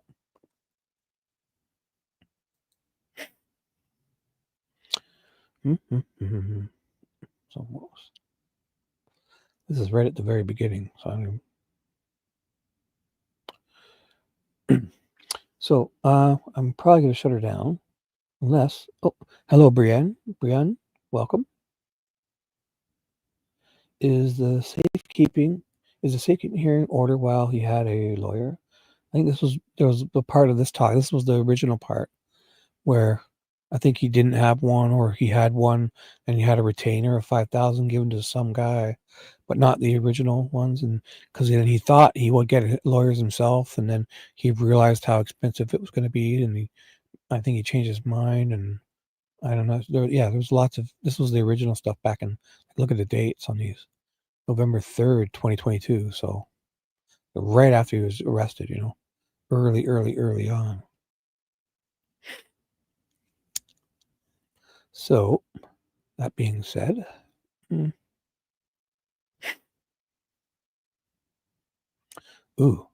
Judge Gull gets ordered. This is right when Judge Gull comes on. Order of recusal. Order of recusal. It's only one page. Order of recusal and certification of the Indiana Supreme Court for selection of a special judge outside of Carroll County. The judge of Carroll Circuit Court has determined that the particular circumstances within the underlying case warrant recusal and dictate that a special judge be appointed in this case. The court hereby recuses itself. Pursuant to this, court has determined that no judicial officer within the county may preside over this case. The court now certifies this matter to Indiana Supreme Court for appointment of a special judge in compliance with Benjamin Diener and Nicholas McLeod. Justin Faulkner. November 3rd. Judge Gull gets appointed. Only one page. Order appointing special judge, the Honorable Benjamin A. Diener, Judge of the Carroll Circuit Court, on his own motion recuses himself and certifies this matter to the court for appointment of a special judge.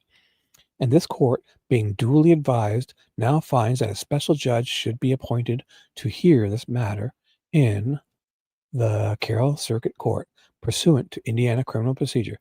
It is therefore further ordered that the Honorable Francis C. Gull is appointed as special judge to hear this matter in the Carroll Circuit Court. This order vests jurisdiction on Judge Gull, pursuant to Indiana criminal procedure. An oath of office is not required. Done. 11/3 by Loretta H. Rush. And I thought she was going to be better. This Rush, she seemed so reasonable when they first started talking about her. She's the head. I don't know if she was at this time, but she was at the contempt hearing. She was like the head of the ISC, the Indiana Supreme Court judges, that 5 judges panel or whatever it was. Remember when Hennessy had to argue against Luttrell about the contempt hearing when they wanted to remove the defense? That was the whole Supreme Court thing. She seemed so reasonable. I really thought she was going to lay down the law and even remove Gull and do the right thing, but she didn't. She didn't do nothing. They had a chance to remove her. Gull. I really thought the way she was talking in some things that she was going to. Like, she almost didn't even get along with. I think they had some beef too. Gull and Rush. I believe, I could be wrong, but there was something at that time, and I thought for sure she was going to spank Gull, but never did. So,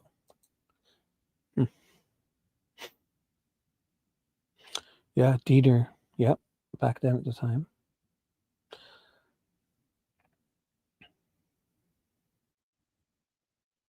Oh, right. Yeah. They weren't notified too. Yeah, and Liggett or somebody was supposed to, or Leesenby or Liggett was supposed to, and didn't notify them. Like, I mean, there's been so much wrong. It just seems like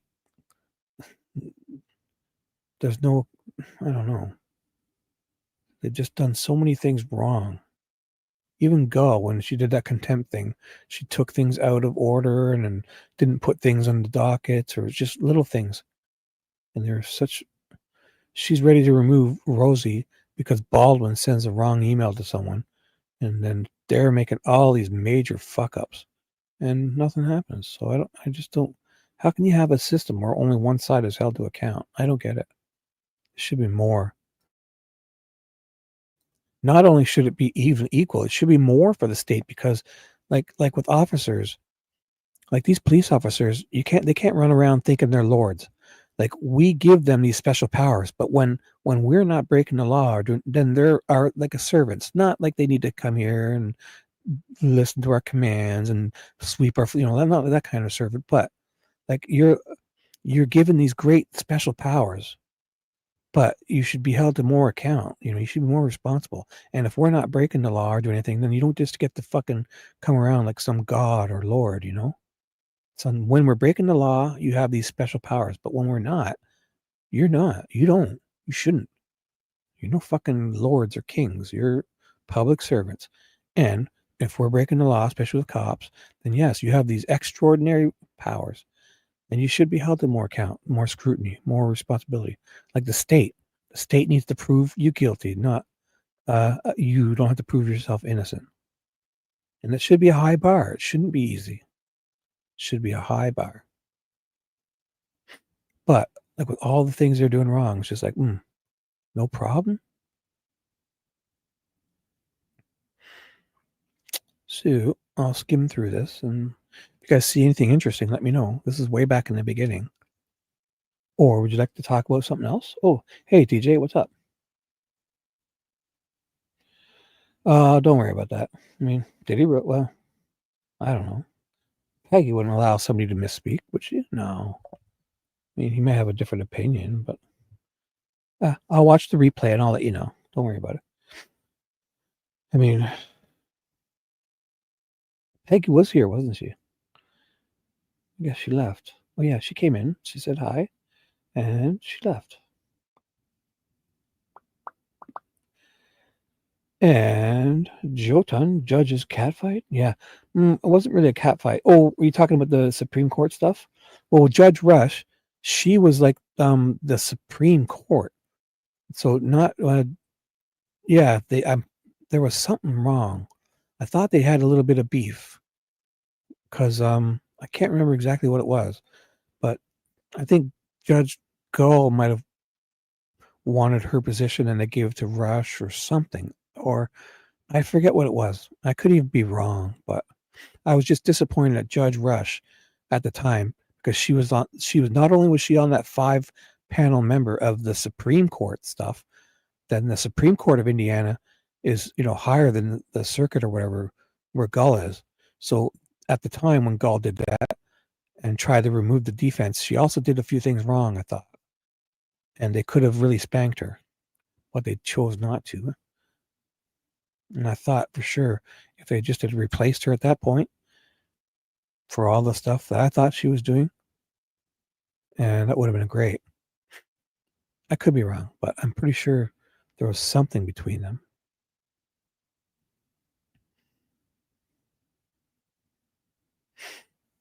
Oh, that's cool. I mean, hey, whatever. I mean, hey, we're free to say what we want. I don't know. I'll watch the replay. He's always seemed pretty reasonable to me. I don't know what he said, but whatever. Let's see. Do you guys have anything else you want to talk about, or shall we shut this down? Jerry Holman leaks clerical error. Ooh, this is fun. Want to check it out? Jerry Holman leaks clerical error story 2 murder sheet December 1st. Yeah, this is right. December 2nd is the gag order. Oh, you know what? We should also look at this.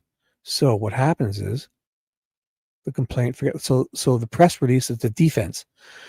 The defense released this press release. Oh, this was fun. I'll have to read this. You guys want to read this? Yeah, because this is one that they got. They knew the gag order was coming, and they wanted to get out in front of it and do this. So the defense. This was funny. This is a whole big hoopla. People got pissed. Judge Gull even got pissed because they got this out there before she had the gag order. So the defense on December 1st? December 1st, Rosie and Andrew Baldwin sent out a press release in compliance with the rules of professional conduct on December 1st. But Judge Gull got snooty and didn't like it. One second, quick drink.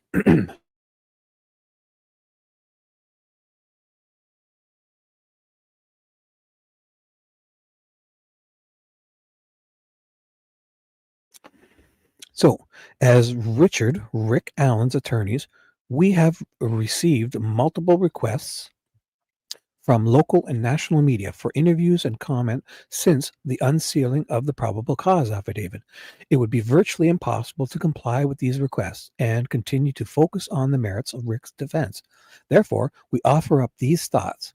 We do not want to try this case in the media, and we intend to adhere to the Indiana rules of professional conduct that provide guidance on pretrial publicity. However, the police and prosecutor's office, yeah, they've been out there saying all this stuff. And then these guys weren't allowed to speak. So it's kind of like, yeah, they were pissed because they were out there already spitting a narrative. And prosecutor's office have conducted many press conferences over the 5+ years of the investigation and following our client's arrest.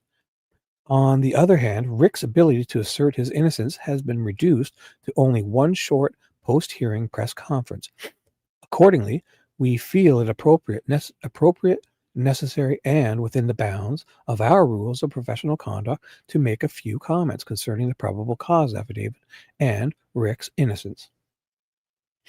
So, Rick is a 50-year-old man who has never been arrested nor accused of any crime in his entire life. He is innocent and completely confused as to why he has been charged with these crimes. The police did not contact Rick after Libby German and Abby Williams went missing. Rather, Rick contacted the police and voluntarily discussed being on the trail that day. Like many people in Delphi, Rick wanted to help in any way he could. Rick contacted the police to let them know that he had walked on the trail that day, as he often did. Without Rick coming forward, the police probably would not have had any way of knowing that he was on the trail that day. Rick volunteered to meet with the conservation officer outside of the local grocery store to offer up details of his trip to the trail on the day in question. Rick tried to assist with the investigation and told the police that he did recall seeing 3 younger girls on the trail that day. His contact with the girls was brief and of little significance.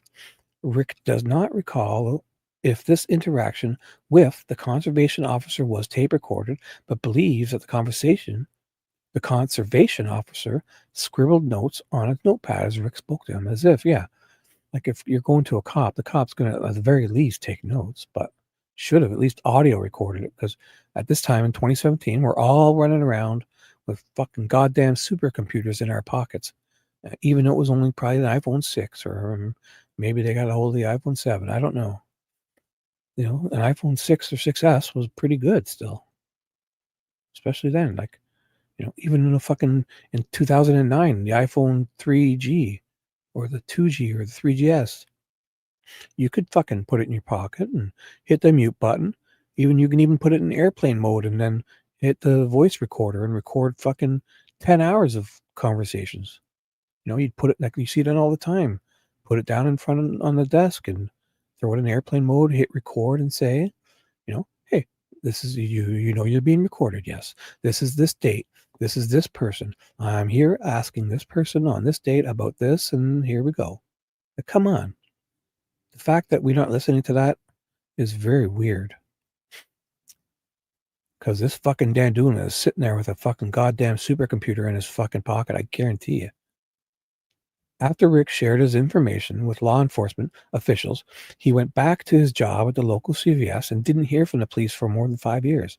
So yeah, all those people saying that, oh, why didn't he go back and keep pushing them? Like, I mean, what?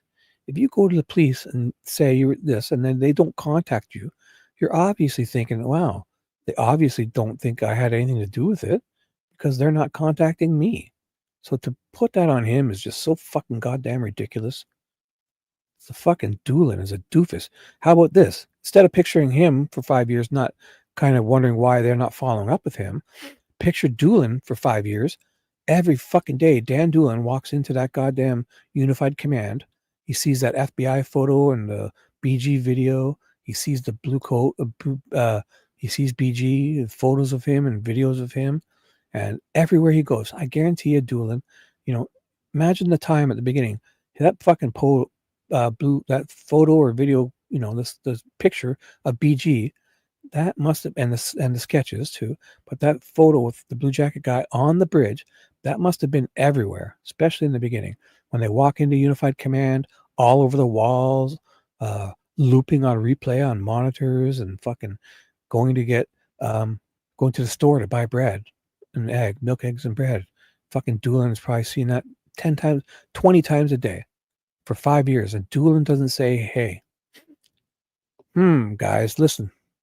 I talked to a white man 2 days after.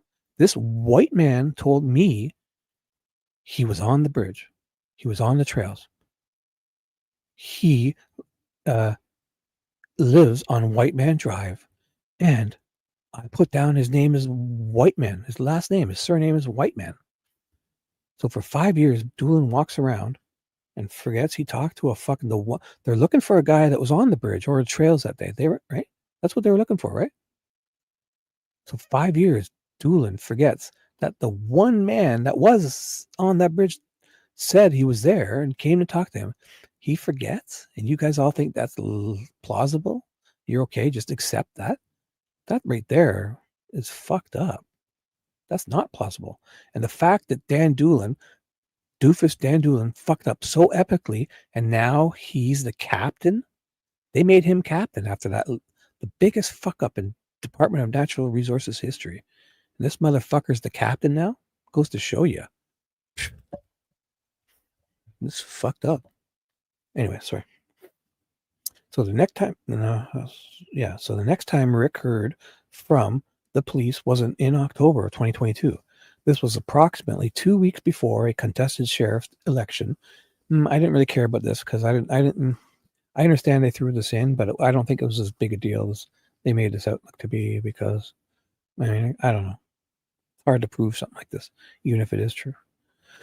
2 weeks before a contested sheriff's election, and within days of a federal lawsuit filed against the Carroll County Sheriff's Office by its former second-in-command, Michael Thomas.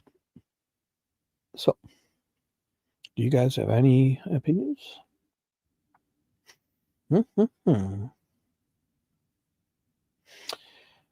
worry about Troll Farm, dude. Yotan, like, I mean, you guys obviously could do what you want, but I mean, that's a whole lot of energy to worry about. Like, I mean, I don't even care about that stuff anymore. It's so much more to worry about, especially like Twitter. I don't know, arguing and fighting on Twitter. If you want to do that, that's fine. But that's, I don't know, because I think it distracts from what you could be doing or whatever. So, all these guys. So, yeah, if you guys want to worry about that, that's fine. I'm not going to tell you can't say stuff or whatever, but I think you're wasting your time worrying about all that. You could be, and I think that's the intention too.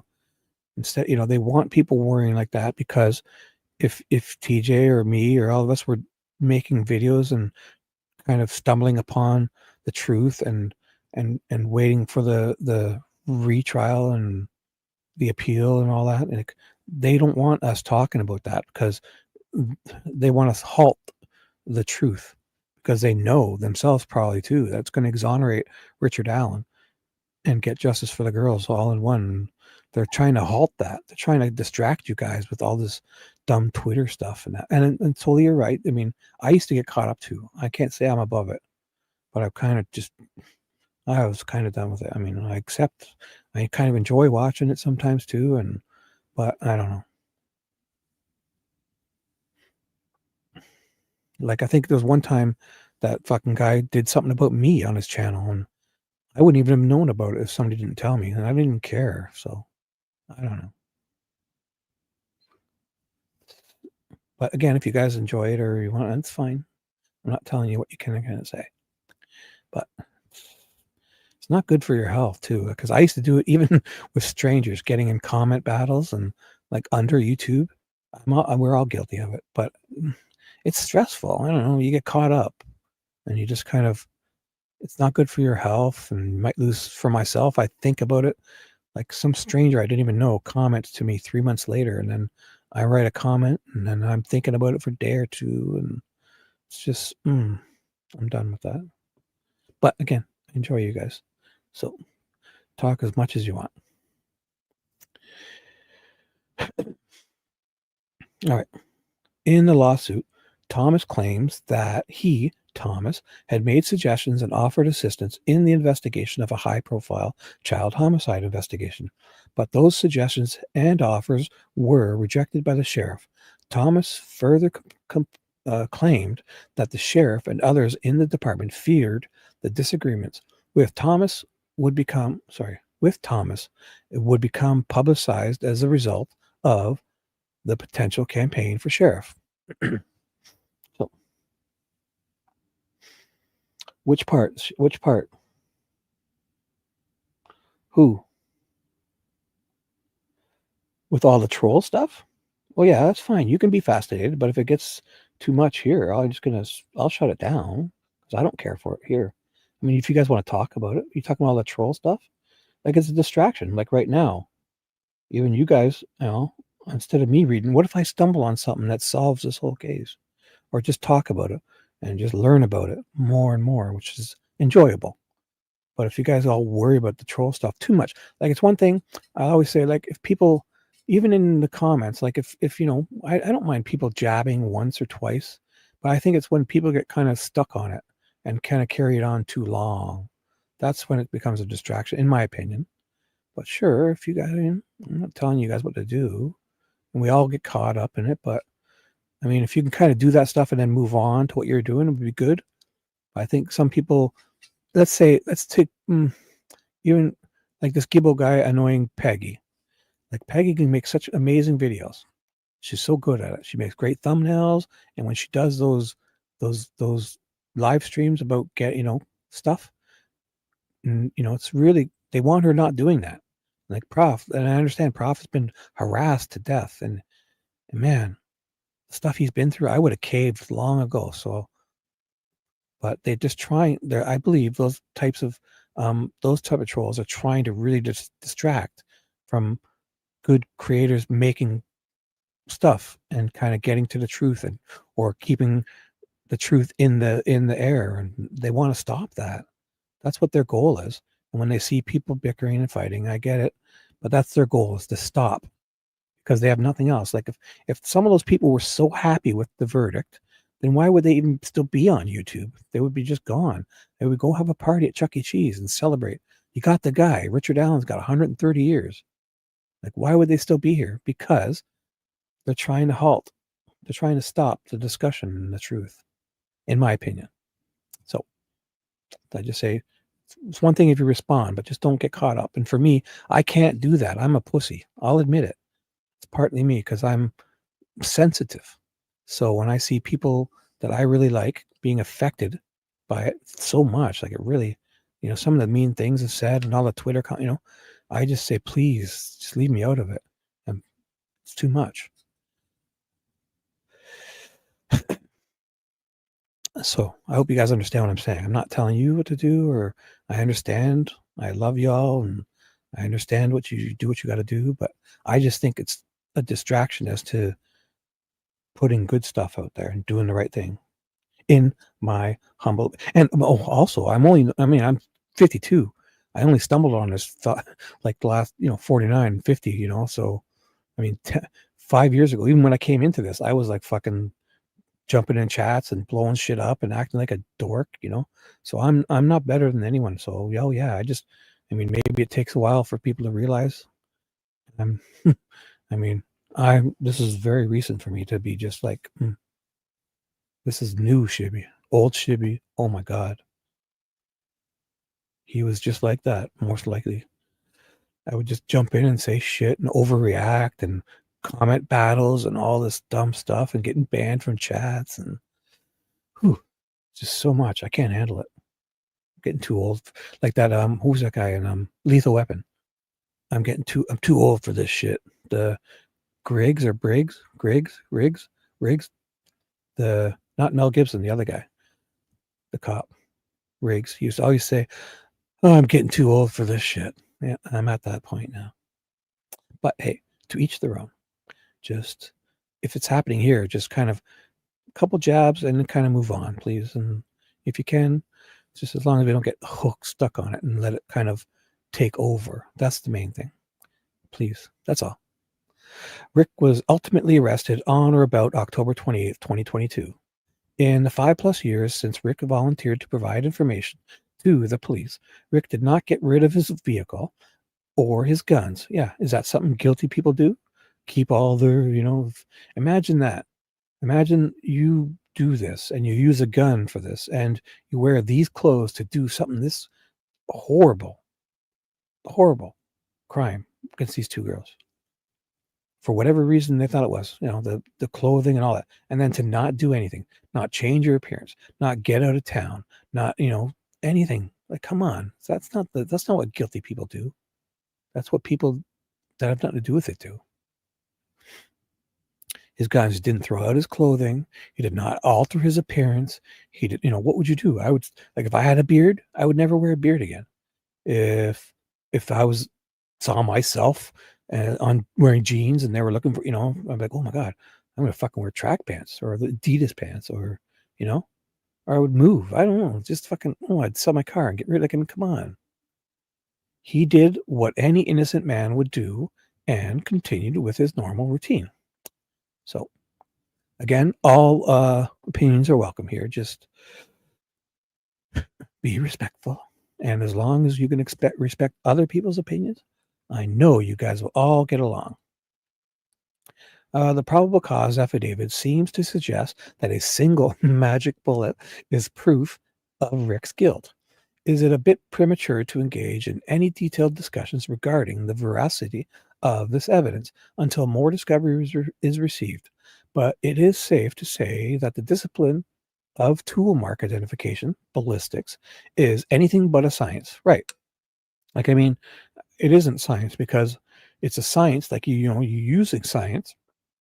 But as soon as it goes through Oberg's eyes and the hamster runs in the wheel, and then they spit it out her mouth. That's no longer science. That's her subjective opinion, which should then go look at the ballistics. I should find that. I've seen it before. The ballistics, if it's probably even on here, the ballistics report on every goddamn page, there's one of those trigger warning alert things with asterisks and flashing lights. This ballistics report is a subjective opinions only. Viewer discretion advised. Like, says it. It's her subjective opinion. So, and everyone's freaking out. She said that she's never wrong. Duh. How can she literally be wrong? It's her goddamn opinion. Oberg cannot be wrong because the fine print reads this is all her opinion. How can she be wrong? You can't question her because it's her opinion. She's never wrong. Right, I agree. She's never wrong. She can't be wrong. She has 100% track record and she earns it because it's her fucking opinion. She can't be wrong, literally, not figurative. She literally cannot be wrong because it's based on her subjective opinions. That's the whole loophole here. So it's fuck science. That's not science. It's her goddamn opinion.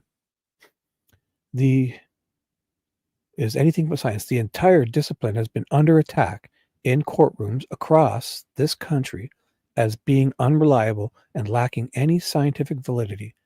We anticipate a vigorous legal and factual challenge to any claims by the prosecution as to the reliability of its conclusions concerning the single magic bullet. Considering at this time, I don't even know if they knew or we knew. We definitely didn't know at this time that she had to fire the bullet to say she can match the marks. Like, if those marks are so conclusive, and don't give us bullshit that she wasn't strong enough to do it, to make those marks. I mean, the mechanical figure, racking the gun, a Richard Allen would rack that gun, say he would rack it at 70% his strength. If she did it at 100% hers, it would probably match. Or she's got fucking 20 gigantic burly Jerry Holmans around. Say, hey, dude, can you fucking rack this gun for me? Like, come on. You don't need to fire it because then there's when you fire the bullet, that's different, man. There's an explosion, there's heat, there's expansion, this is so weird. No? How do you guys feel about the ballistics? An opinion, right, Yotan. Right. It says it's her opinion.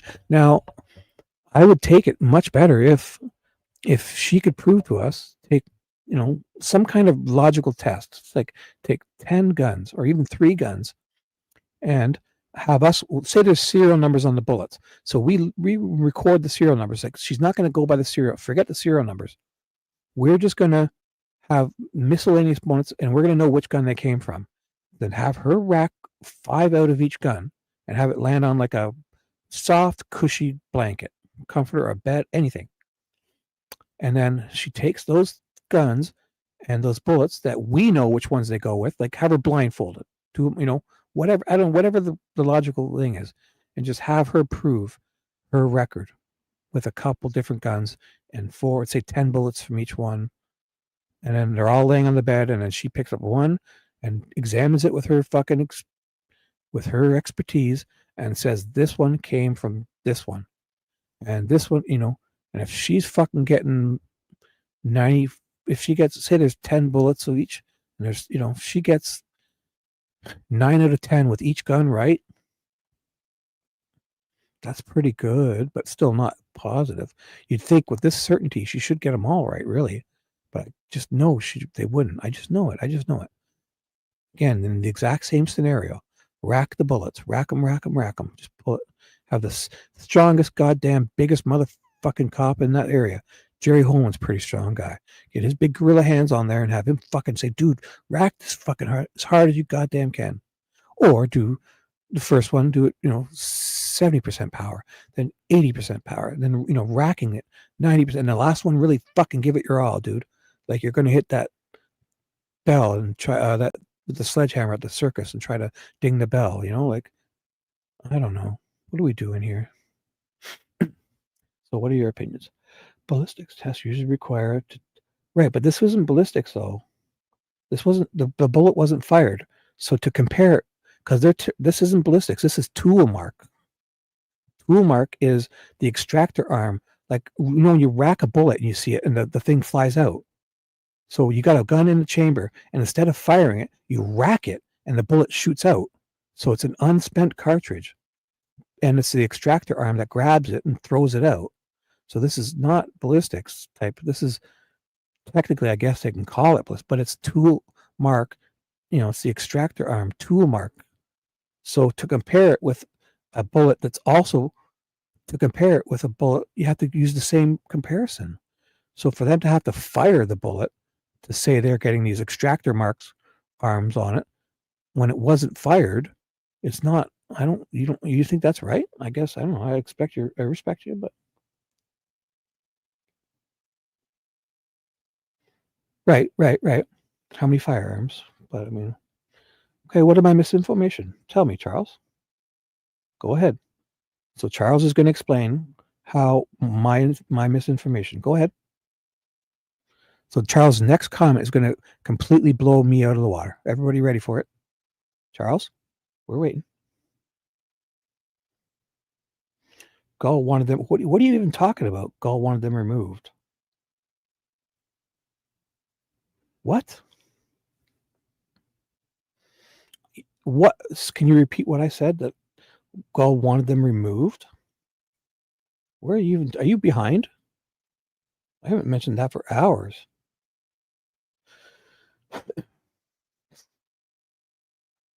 Gull wanted Baldwin and Rosie gone from. Well, okay, give me one good one. Tell me. Sure, they fucked up. Yeah, they definitely fucked up. So what else was it? Tell us.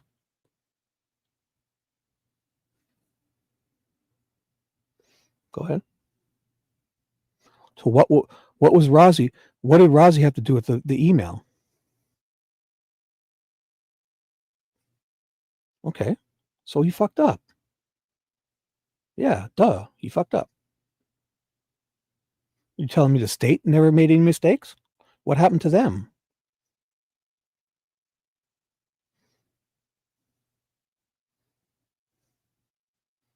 Okay, so who sent the email, mister? Who sent it? Baldwin. So what did Rosie do? Whose guy came into their office and took photos of to even if that photo leak stuff happened as they said it did. Whose guy was it? Rosie's? No. Mitch Westerman was Baldwin's guy and friend. So what did Rosie do? Tell me. Can you explain in your next comment why Rosie needed to be removed, please? I'd like to know. We're here. Please tell me. I'll let you speak. Go ahead. And away you go. Mr. Charles Manson, going to tell you why Brad Rosie needed to be removed from this case. And go. Now, do it. And away you go. You're typing now, feverishly. I feel it. Type, type, type, type, type. You're typing. Still typing. Ooh, like in Discord when you can see when the person's typing.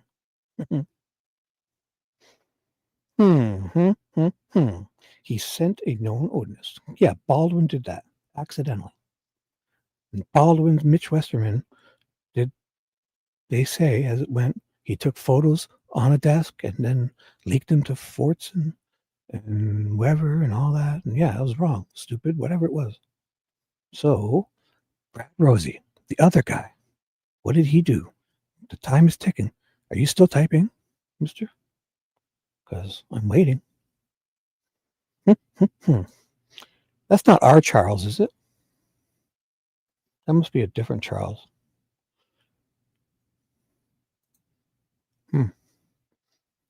Dude, what's happening? Did your internet quit? What did Rosie do? Fuck. Come in here like that, and then you don't tell me what Rosie did? And I've got misinfo? Okay, give me the right info. I would love to know. I will change my mind right here and right now. You tell me what Rosie did wrong. Charles Manson.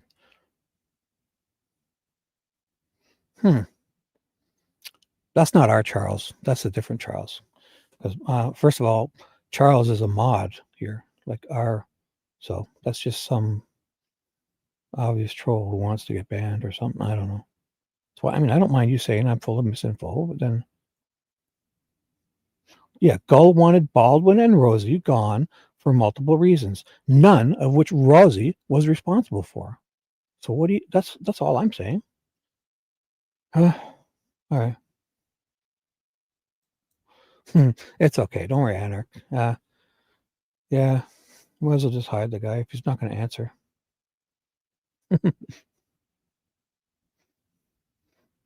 There you go. You do what you want, Anarch. You're the only one here. Your choice. Yeah. But you guys, you see what we're dealing with here? It's definitely not our Charles. But thank you, Yotan. You're the man. Like I'm pretty reasonable. I mean, tell us why Rosie needed to be almost fired, and then why McClelland's not held to a responsible account for all the fuck ups they did. Rosie McClelland was reading that ex parte thing. That's a bigger mistake. That's a pretty big deal. He wrote an ex parte. He read it, and he knows he's not supposed to. And okay, so also Liggett lying on the PCA. That's a sworn affidavit. Why wasn't he held to account? And Jerry Holman lied on his affidavit about the Odin report, about what Turco said. He lied and said he said different things. He didn't even know how to get hold of him or her. What happened to fucking McClelland then? That's a pretty big deal. Lying in sworn affidavit? Okay. So Rosie needs to go for no reason, and this fucking guys are all lying in sworn affidavits. Liggett lied in the arresting document, the probable cause affidavit, to arrest Richard Allen. Jerry Holman lied in the sworn affidavits. And then think of all the other fucking garbage that has happened in this case. Not one of them's held to account.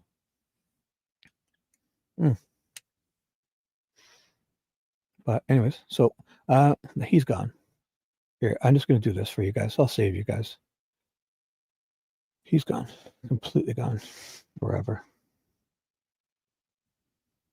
But, see, it's all that. It's like I'm talking stuff, and then they come in here, and they just want to distract you because, hey, what if we stumble on something? Or just, they're so sure Richard Allen's guilty and all, they got what they want. Why would they even be here if they weren't trying to stop us from having discussions? I mean, even if we're just talking out of our ass here, I enjoy reading this stuff and looking back on it. And we're just kind of, it's like free therapy, us kind of talking as friends and just reading stuff. And why would they even come here and oppose that?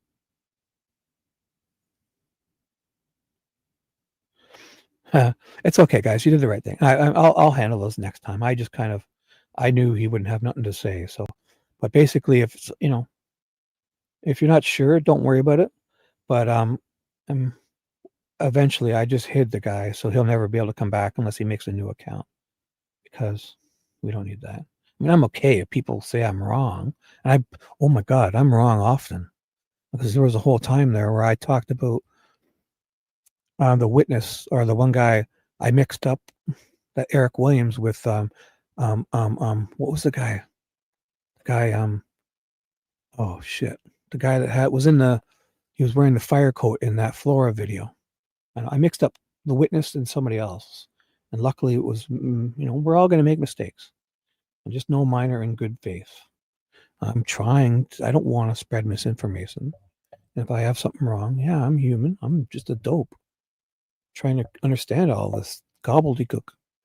And I enjoy reading it with you guys, and you guys are here. So 23 people still here. So either you're sleeping or enjoying it too. I think it's neat looking back at all this, because again, can't say that enough, that reading all this stuff over again, with every time we learn new stuff, it means differently. It's like, oh, then we can put more together. And these guys, instead of going off and having a big celebration that they got their guy, they're here trying to stop us from what? Why? Why? If they're so happy they got 130 years, they got the fucking guy. Go have a party at Chuck E. Cheese. Go to the arcade. Go. Why would you come here and fight it? And even if, we're just doing this because we enjoy it too. So why would you stop other people from having conversations and stuff, Yeah. Yes, you're learning, dude. You're good. Oh, you guys are awesome. But I mean, for that guy to say, Rose, because I know Rosie did nothing. Rosie did nothing, and they just wanted them off. That's all. And but even if Baldwin should have been removed for sending a wrong email, and the photos, like breaching the gag order, then how about when Jerry Holman breached the gag order, talking with certain YouTubers after in 2023, before? And how about when Dave Vito talked to the same YouTubers, breaching the gag order? Or the helper, Nick McClelland's assistant, or his office, talked to, or when Becky Patty, which I don't think should have ever been gagged, but they went along with it. She broke the gag order a bunch of times, talking with that same YouTuber after the gag order. And then all the stuff before the gag order, even those sealed stuff, shouldn't have been released to Fig, who then went and made all these videos about the bullet stuff before the public knew about it, and shouldn't have known about it. So those were sealed. So although there was no gag order in effect, he shouldn't have been given that stuff. So why isn't Nick held to account for all of that? I mean, if Rosie was to be fired for the two things, the email and the photo leak, if Rosie's to be held to account to that, fired, what should happen to Nick for all? I could pile up for you 20 things that have happened on that side. Why Nick would get a fucking 130 years in jail if we were to hold the same standard, right? Nick would be in prison. I mean, if we were to hold the same standard, we're going to fire Rosie for nothing. What does Nick get? So fucking stupid. So fine, you think he's guilty? Fine. Anyone? I'm okay with that.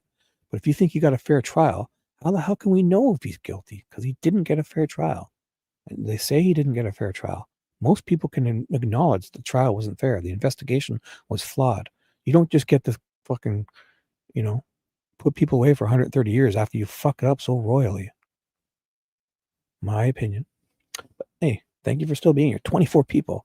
I guarantee you. I should probably not talk so loud. There's got to be at least 20 people sleeping right now. So on Rick's behalf, we argued to have the PCA unsealed. Rick has nothing to hide. So there, with the PCA. So where's that guy? Hope you come back here creeping one day on a different account. Because the PCA, nobody told Liggett there was he was wearing a blue coat. Fucking Sarah Carbaugh said tan coat. And she didn't say bloody. She said he'd looked like he was disheveled or in a fight. And Liggett added bloody. Except now at the trial, Sarah Carbaugh's going on about a fucking gutted pig and all that bullshit. So, ooh, something just happened there. What happened?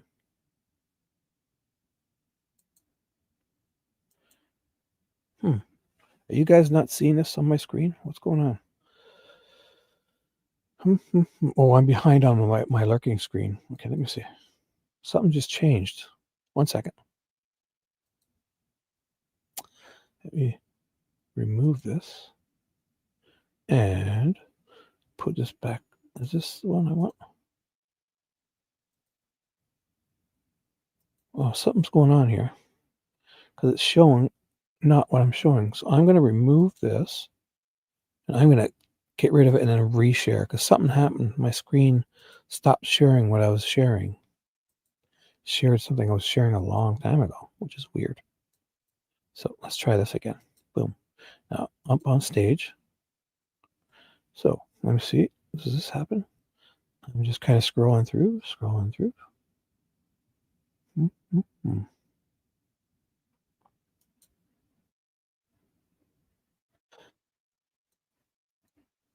Oh, that's why. The one account I was looking at was way behind. So I was double checking with YouTube. Yeah, they're all a little. I was just watching on other accounts. Yeah, it was way behind. I had to hit live, to catch up. So everything was fine. Ignore me and live chat. I wish it would stop switching to live chat to top chat. Sorry, guys. Hey, Marky Banjo, what's up? Good morning.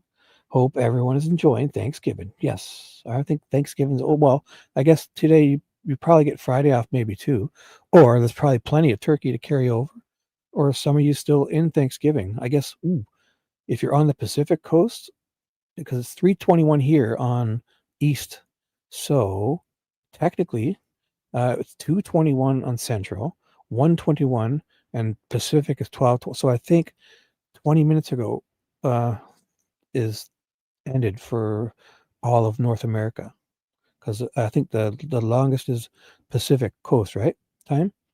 But I get what you're saying, and yes, that's why I still have the. Ooh, here, check it out. I have this. Yep. I was gonna dance like a turkey for you guys. I had the Thanksgiving turkey guy, and I got the border around for turkey, so it's still Thanksgiving, and there's plenty of leftovers, I'm sure. So I think Friday should carry over.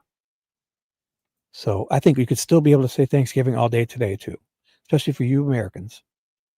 And you're gonna have tons of leftovers. I'm jealous because up here in Canada we have Thanksgiving is the second Monday of October. So ours was a month ago.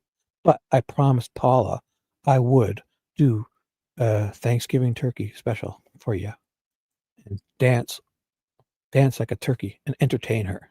And I know she's one of those ones listening right now.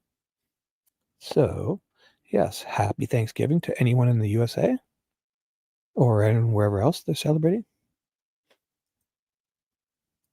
I hope for me, the best part of Thanksgiving is the leftovers and then turkey soup. My grandma's recipe of turkey soup, where you can just boil the bone and stuff and get all this great stuff and add some rice to it and then have the turkey and then carrots and peas and some whatever else she has on there and make a big thing of soup. It's almost like beef stew, but turkey soup.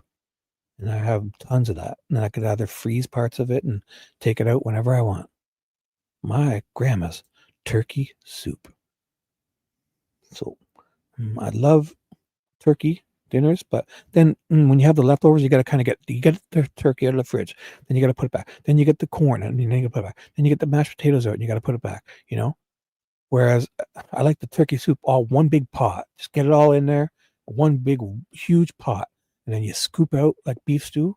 There's nothing better than meals all in one kind of deal. Man, that's just the best thing ever. So, anyways, so what I was reading here was I'll finish up. So, who came? Maria, welcome. Happy Thanksgiving. Your time. So you're about 5 hours behind me, Shibby? Yeah. Yeah, so you're 5 hours ahead, eh? So right now it's 3:25 a.m. in East. So is it 8:25 a.m. there in UK? Your time? Yeah, I'm 5 hours behind. If that's where you're at. Good morning, Marky Banjo. Welcome. And anyone else who's coming? If you want to know, we're reading. I'm reading. Just this is the old.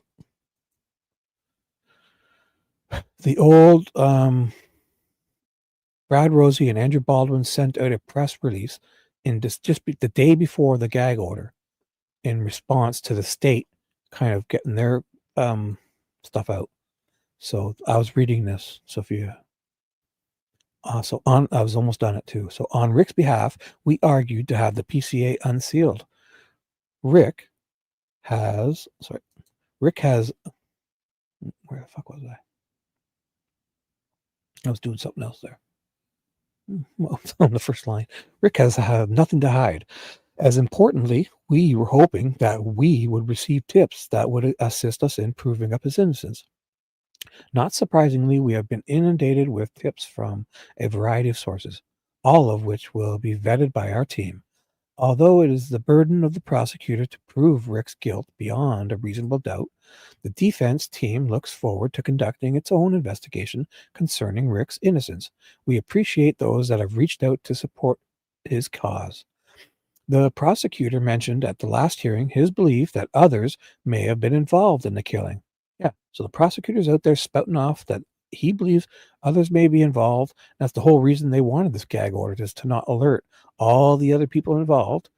And then the Unified Command piles in a van, 8 of them pile in a van and go down and search, re-interview Elvis Field and all his family, and they're all investigating Brad Holder, and they're sending Purdy and Lourdes back to reinvestigate Brad Holder and all these guys, and then they can't fucking put up a third-party defense. Go figure, eh?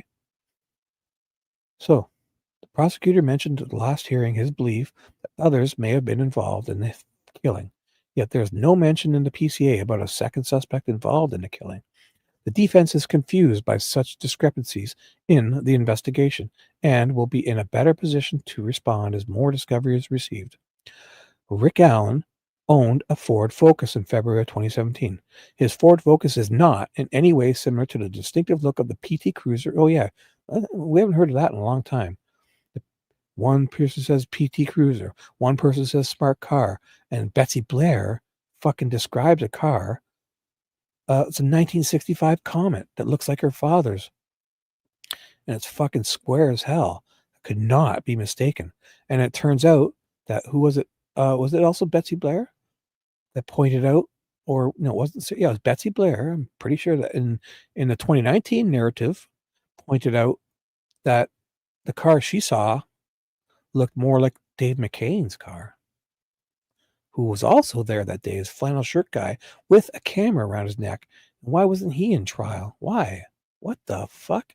So there was another guy that said he was there, and he was walking around the trails with a camera at all the same times, and he wasn't in the trial.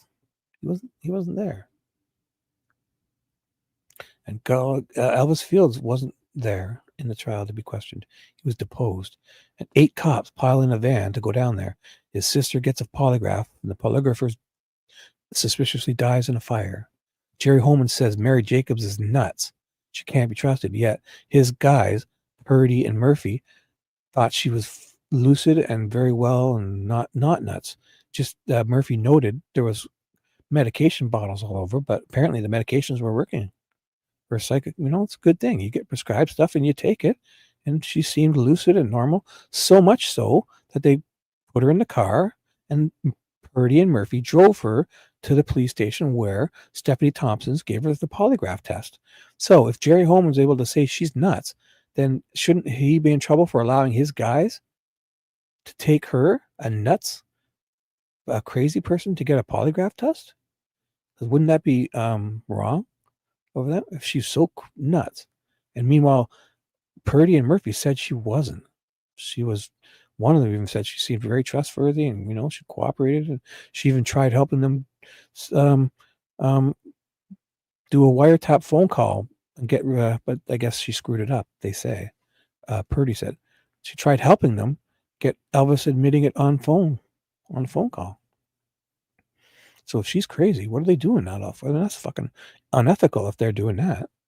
Getting her to come in a car, a person who's not in the right state of mind, to go to the police station and take a lie detector test. So Holman is obviously full of shit.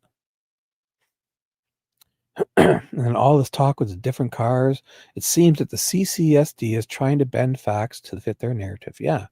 And the fact that they have such a great picture of Richard Allen's 2016 Ford Focus.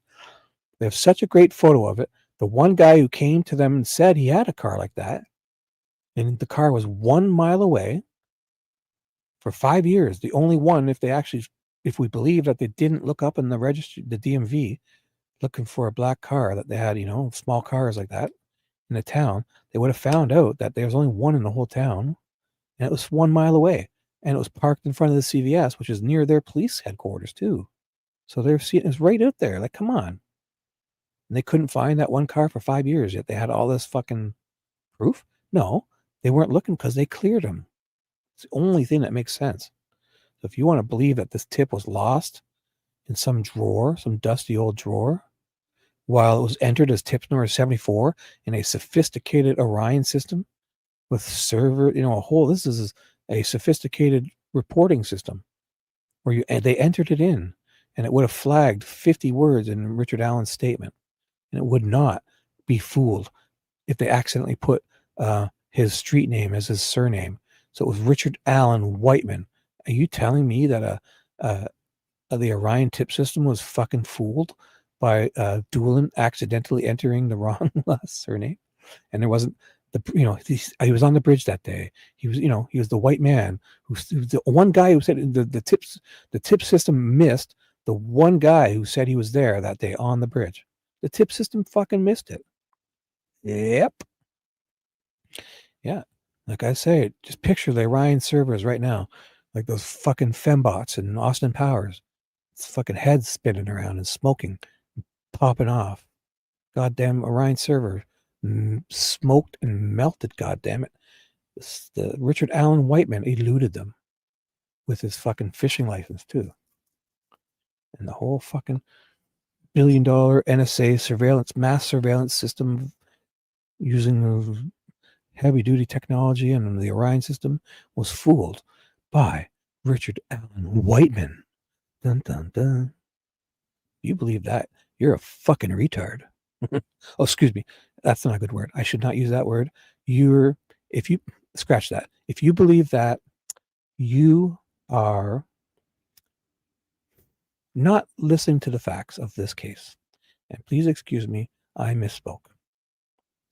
So, moving forward, it is our intent to scrutinize the discovery as it is received and give the necessary attention to the volumes of tips that we are receiving. To the extent we continue to discover information that points to Rick's innocence, we will offer up this information. We will offer up this information to the public, so long as we are not prohibited from doing so as a result of the recent request by the prosecutor for a gag order by the Indiana Rules of Professional Conduct. So, yeah, it was in there. It was tip number 74. So picture that.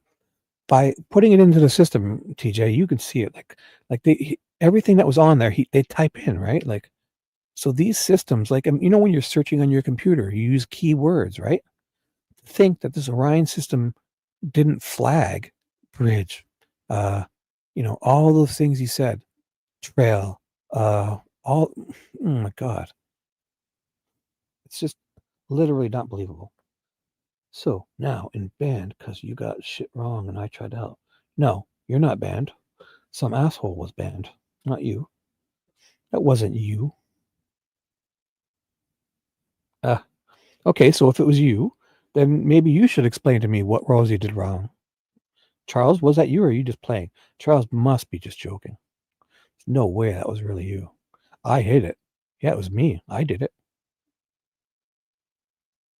I have nothing to hide. Charles, are you playing around? Why were you coming in here under different accounts? I hate when you do that. If it was you.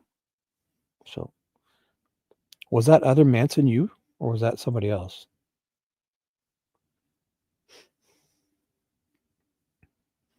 Charles, you're just pulling my chain, brother. Yeah, I know it's not you. Anyway. So, here's what I was going to look at. You guys want to look at this? Still 23 people. I guess I should keep going.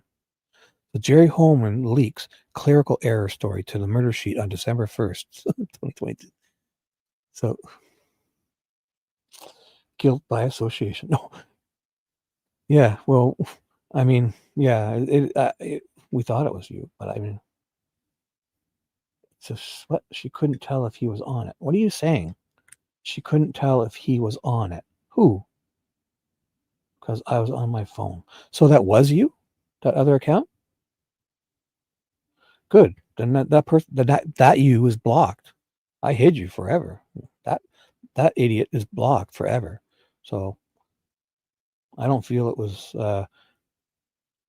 why can't then you were you serious telling me I was spreading misinformation? Or were you joking around?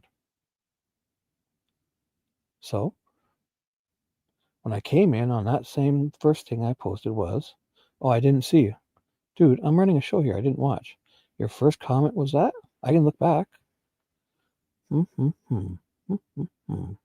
Oh, I don't see them anymore. I don't see them on this. Because I did it on the other account. So I can look back on this account and see, because I'm the main on this account. Yeah. So your first one was Shibby misinformation. I don't see any more before that. No, you didn't. Charles, why are you doing this to me? There's more. Okay, yeah, you were here. You did. Sorry, my bad. I didn't even see that. But again, that could be anybody now. That's out there. So yes, you did, Charles. I saw it. Trolls be witty or funny. Yes. Okay, that was funny. But again, were you kidding when you said the misinformation? Or just having fun? Because I mean, if you're just having fun, that's fine. That was witty and funny. Yeah, I guess so. You're right. But then again, I gave you time to speak, and then I got rid of you. So yeah, I didn't say I wouldn't. I just asked to be witty and funny. Yeah, it was entertaining. It was funny. But I mean, you weren't serious. You could have been.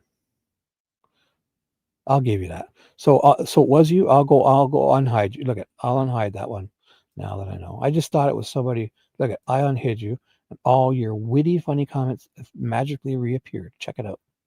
Check it. You're back. Charles Manson. Yes, I missed. I would have had much more fun with it if I saw the little dot I or whatever, the eyes. But I thought it was somebody else. On Discord? I heard it. I didn't check my Discord. I kind of heard it beeping off, but I don't have it out. Okay, it was funny. Anything's funny as long as we can move on from it. So, do you guys want to do this, or should we shut her down? There's still 25 people here. That must be a mistake. How could there be 25 people listening to me babble on? That can't be real. And so Charles Manson, you've been unhid. I unhid you because, yes, unhidden by sweet dude Shibby. Yes, exactly. You do the sarcasm thing way too long. And I mean, I guess if I saw the little zero, the little O.O, I definitely would have had more fun with it. But you definitely carry that on way too long.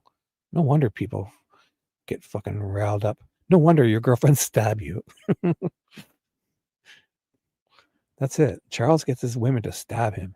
You know, he's committed. He gets into he commits. That's one thing. No girlfriends have stabbed me before. So, Jerry Holman leaks clerical error. And so what was it exactly he leaked? The clerical error. So Apple Podcasts. So the news story says clerical error blamed for Delphi murder arrest delay. About the tip. So the implication that an alleged clerical error by an FBI employee caused years of display in identifying this defendant is misleading. So our review of the matter shows FBI employees correctly followed established procedures. So this is when the FBI came out and said, no, fuck you guys, it was you. The clerical error may have delayed Richard Allen's arrest for the Delphi murders.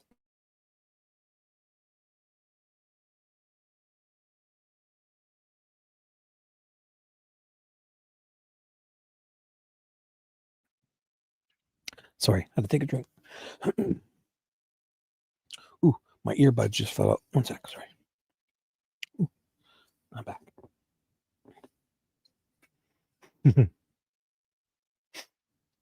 Yeah, it was funny, Charles. I should have paid attention. There wasn't even that many people. I should have saw your little 0.0 or O.0. I would have had fun with that. Anyways, I'm only human. Yes, I'm a big baby. Clerical error may have delayed Richard Allen's arrest for Delphi murders for years. Clerical error may have led police. Oh, these clicks? These aren't links, are they? What are these? Headlines or links? Here's what we learned from the redacted court documents. FBI denies a clerical error. Oh, so I guess it's just showing that these aren't links. So I remember this, that they were saying the FBI fucked up and, whatever it was.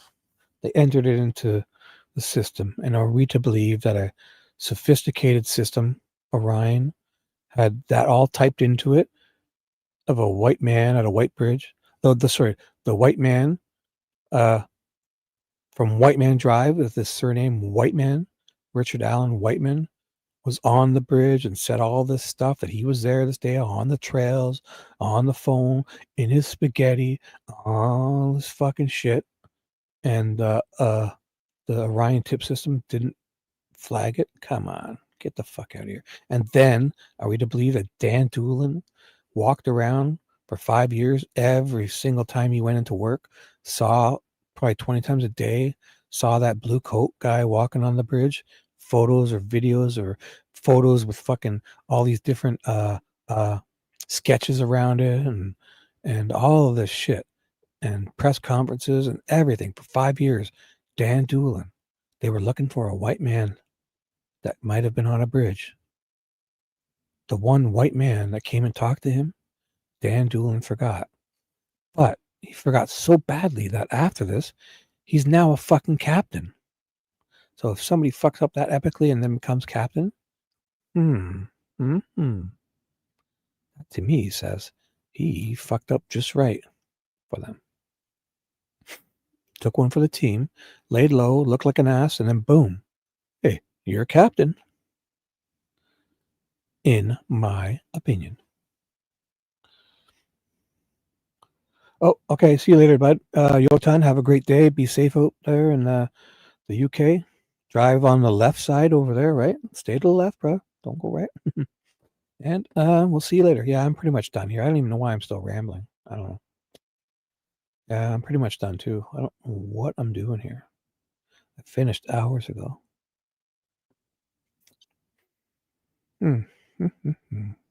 Anyways, you guys have anything else before I shut her down? Charles? Call people out of their stuff. Like what? Play both. Yeah. Play both sides. The devil's advocate. No. That would have been funny, Charles. I just, you get distracted. I got 3 screens going on and I'm watching on another account and that one account was behind. You're not on any side. Who cares? You're on Charles's side. And yeah, this is getting silly. Sure. So that's fine. Are you seriously saying that you were calling me out for spreading misinfo? Can you be serious on that? Yes or no? Were you being serious saying I was spreading misinformation? Say yes or no. It's all I need to know. And if you want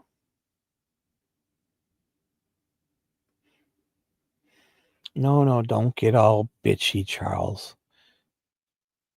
Yeah, I'm glad if people call me out and hold us to account and it spurs the conversation. I love that. Now, so were you serious that I was spreading misinformation? Or were you kidding? No, I don't need anybody. But again, you're avoiding when I ask you questions. You don't want to answer. You do seem to avoid stuff. I don't know. You said it. You said it. Define it. I got to define your comment? Are you serious? You said,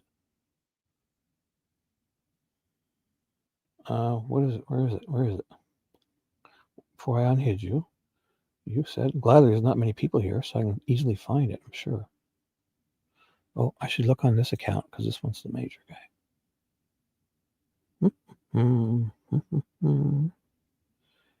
Ooh, where are you?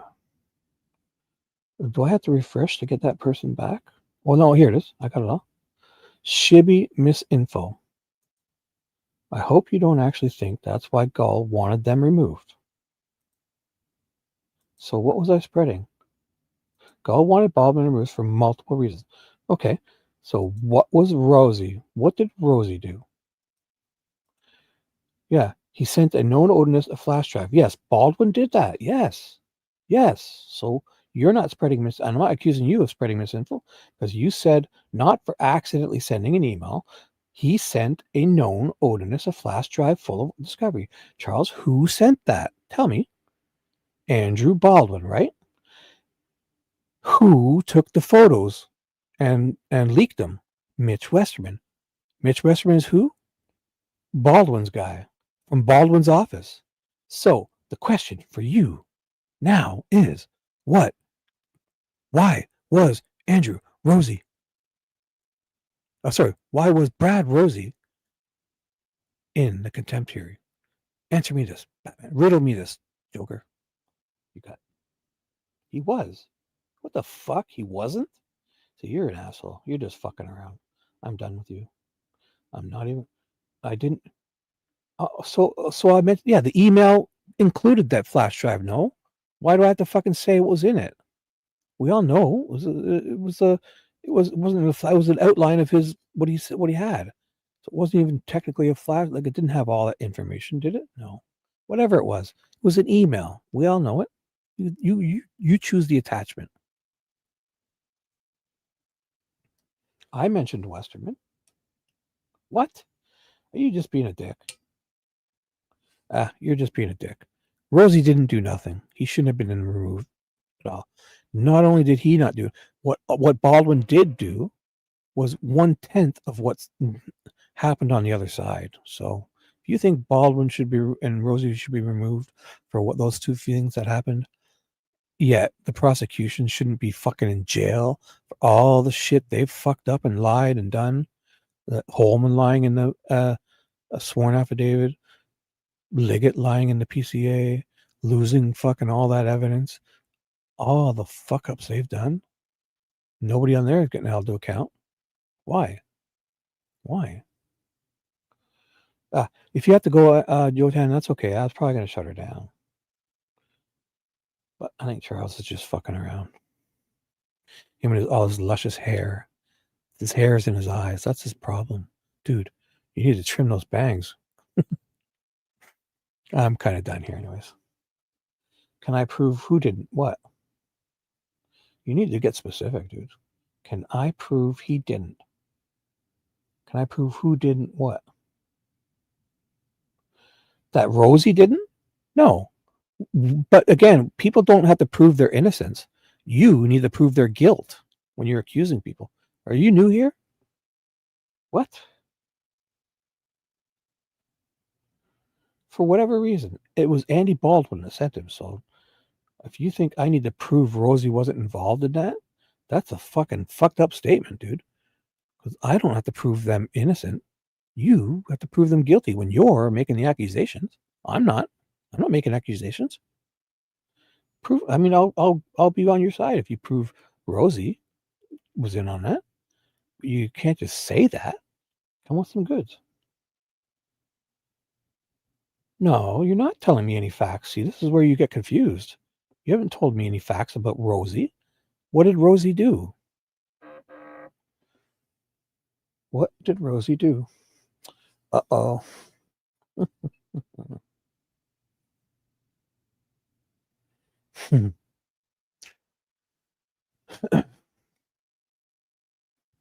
Nah, this is going nowhere. This is dumb. I told you exactly what Gull said. Okay, Charles, you're right. I'm wrong. I agree. Let's move on. I'm kind of done here. So, you guys have anything else? Because I don't want to talk about that anymore. Now I'm being called fucked up. Yes. Yes. Because you have your hairs in your eyes, dude. Trim your bangs and everything will be fine. Again. Well, okay, so you think Rosie should be removed. So what exactly did Rosie do? That's my last time I'm going to ask you. You can't avoid questions and then say that you're being reasonable. Looking what? Look what up? I won't be a dick. So can you just tell me? I can't find it anywhere. I've looked everywhere. Can you please tell me what Rosie did to be removed in a contempt hearing? Please tell me. I really want to know. And if you can't answer that, then you kind of being a dick. Because you're saying that I'm spreading misinfo. So, and that's not an agree to disagree thing. That's you avoiding a question you don't want to answer. So I think I'm done with that because, again, you're just saying that. What did Rosie do to be involved in the contempt hearing? What was Rosie's crime? Share your source, Charles. Yeah, well, I mean, your source, it doesn't even matter your source. It matters what if there was something that was the state. Go to those court documents and find what Rosie did. Because again, your none of it matters. And if you didn't take it to them and they didn't use it in that contempt hearing, none of it matters. So you can say what you want, and maybe even if you're true or right, you should have went to them and they would have used it. I mean, go to the contempt hearing, look through all that paperwork of Hennessy filed, because Hennessy represented Baldwin and Rosie, and find me something that where Rosie should be held accountable. See, you're not answering the question. You just get like that. So, yes, I'm a bald buffoon because you don't want to answer the questions. What? What was Gull's? No, what? Yeah. Well, it doesn't matter what. She's wrong too then. Because Rosie didn't do nothing. That's the whole thing. But that's not proof. She had no proof then if she said that. So it's ridiculous. And if she did, they would have been gone. He would have been gone. Oh, the whole contempt hearing was bogus. So fucking dumb. Not you. The whole thing was dumb.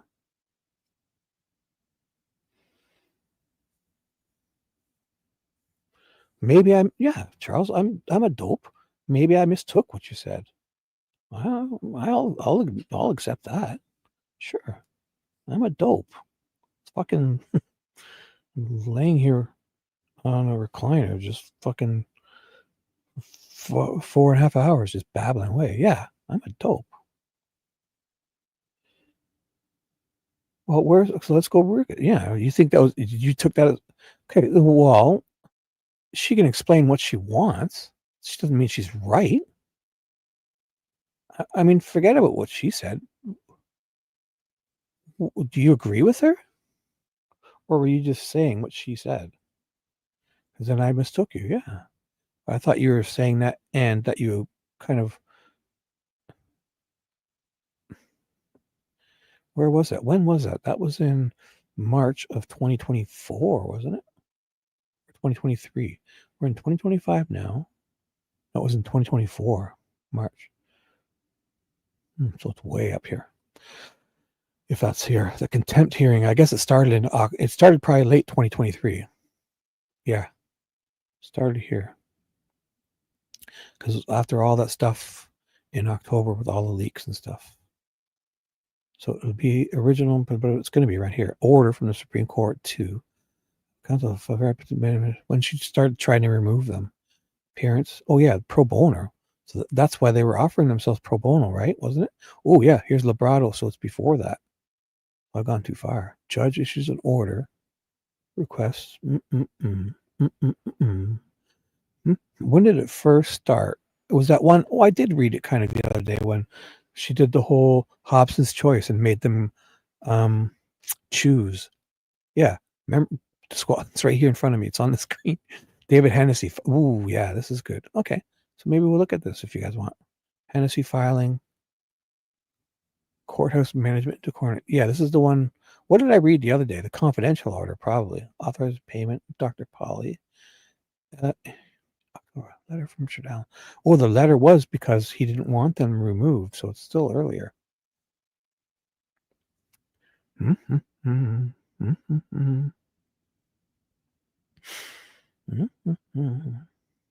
Motion for discovery. So when was it the one I read the other day where she wanted to embarrass them in the court and made them walk out and stuff, and Rosie walked through the court and grabbed Kathy Allen and said, let's go, because Gull was trying to remove them. Immoral between trial counsel. Letter from Brad Rosie to the court. Not here. Letter from Richard Allen to the court. Yeah, I've communicated with my attorneys and I want them here regarding the leak, and he's like, I still want them. So it's already happened. So a judge issues a confidential order. Is this just to authorize the payment? No, yeah, it's not. So this is the one, the management and decorum order hearing. That must be it. 3 pages. This case is generally substantial.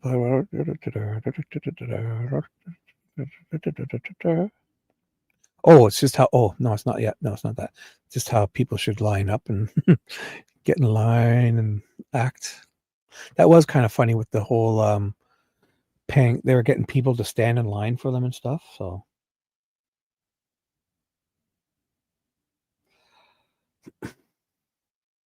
Oh, Nicole's here. Where? I don't see Nicole. Are you, Nicole? You fell asleep. You didn't even come here. You didn't fall asleep. You're a liar. Ah, you just missed the part you wanted me to read for the last 2 weeks. I read Elvis Field's Deposition, which didn't seem like the right one. There must have been something missing, because I remember it being on Tease. Wasn't Elvis talking about how he was abused as a kid and his mom did stuff? Or was that part of the redactions? Or was this a different deposition? I don't even know. I thought I watched it on Tease and Elvis was saying stuff. So I don't know what just happened. I read that and I don't recall him saying that. Yeah, I specifically recall T saying it. Unless that was a different deposition, I don't even know anymore. Oh, but where was that? Wasn't that, or maybe T and them? Oh, I'm going to go back and watch hers. Maybe it was something else. I don't know. I may be misspeaking.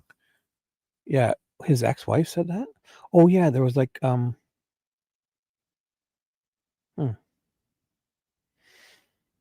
So where's that stuff? Was that in that Odin stuff? The Odin report? Oh, it probably was when it had all their names. Yeah, you're right. It was in this one here. Not the motion. Not that one. Testimony on June 15th. No. Motion defense wants the death penalty. It was the Odin thing. No. Oh, sorry. I made it small screen. Ugh. Oh, I have to redo it. Sorry. I kind of minimized it on the screen. It is gone. So remove. And oh, I gotta reshare it. Disappeared. Oh. So I gotta add fresh share screen. Sorry, I did something there and I minimized it, and then I thought it would be able to just be popped back, but it wasn't. Here we go. Man. So, there we go. We're back. So, I don't even know where I am now. Oh boy. Shit. So that's Elvis Field's Deposition. Ooh, that worked. All right. Hey. So, oh, hey, Fishy, what's up? Ooh, shit, it's getting spicy in here. No, Charles is just trolling me. He's making me jealous with his luscious bangs. And Charles is teasing me because he's all hot with that hairdo and I got no hair. So you didn't miss anything.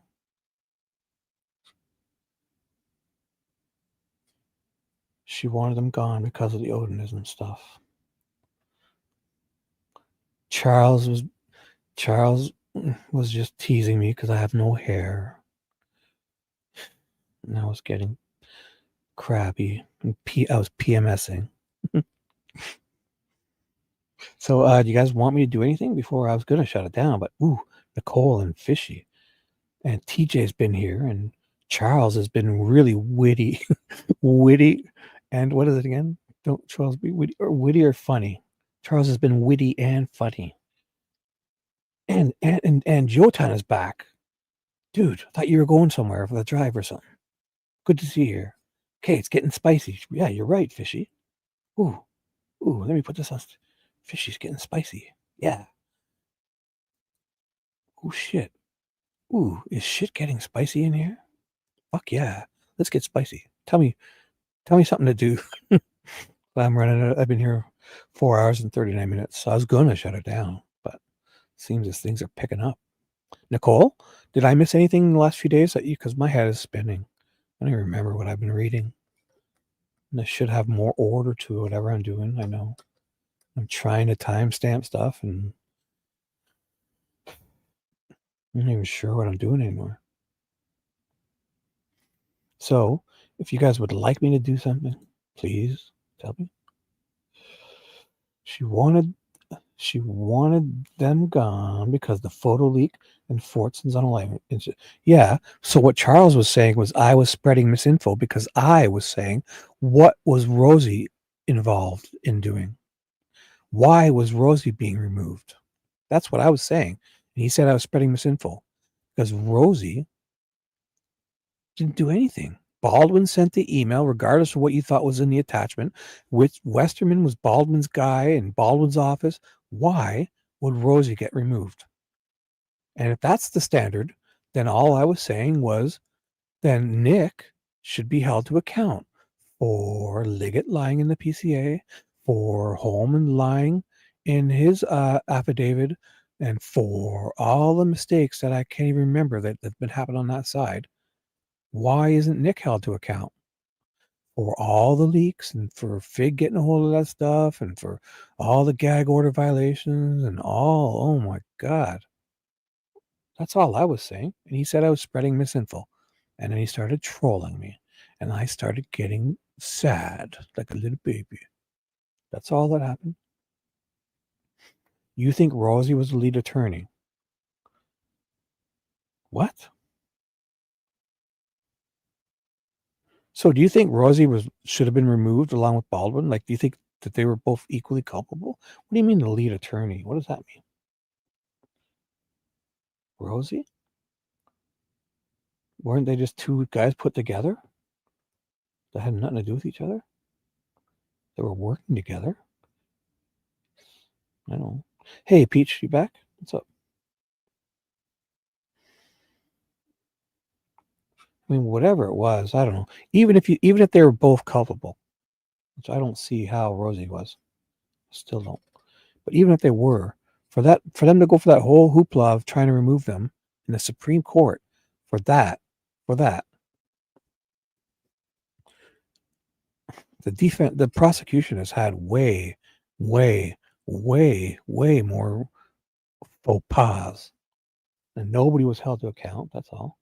So Rosie was the one that was like picked for the case, and then he needed another attorney, so he suggested Baldwin, and then Gall approved that. Oh, I see what you're saying. Yeah. But I mean, they're not They're. Do we think? I don't know. Again, okay, so I still don't think Rosie should have been held to account. So you think so? If it's okay, so Fishy, I totally agree with you. No, I know. I'm not saying you do. No, I don't think. Yeah, I totally not saying you. You're just pointing out. Yes, thank you. I'm not saying that you do. But again, so if this is the standard we accept, then where's Nick's hearing for Holman lying? Some of the stuff they did on that side was pretty bad too. Do we not think? Like where's their culpability? That's all. I just want it to be like a standard set because you can't have it rules for one side and then not the other. So are we to say that the prosecution hasn't made any mistakes or done anything broken? They broke the gag order violations. Like they've done stuff, right? So that's all I was really saying. You okay, Nicole? What's wrong? I think I'm going to have to go to the doctors for this. What's wrong? Is it your back still?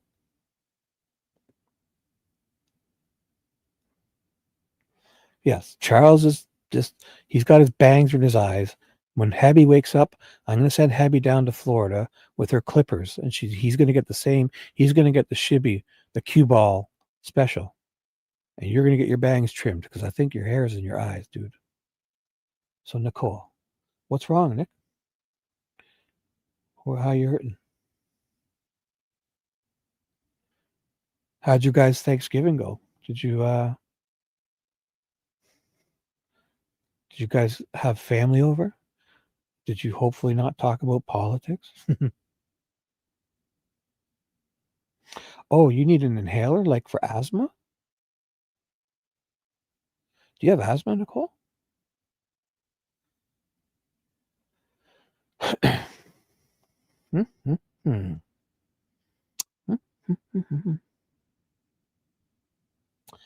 Yes, he's over in the UK, like me in Canada. We get all our stuff. Oh, you have a cold. Is it that bad? Oh my. Oh, bronchitis. Oh, well, yeah, can't they can tell. So are you coughing? Do you smoke? Do you use vapes? I don't want to be a preacher, but that whole vape thing is fucking dumb.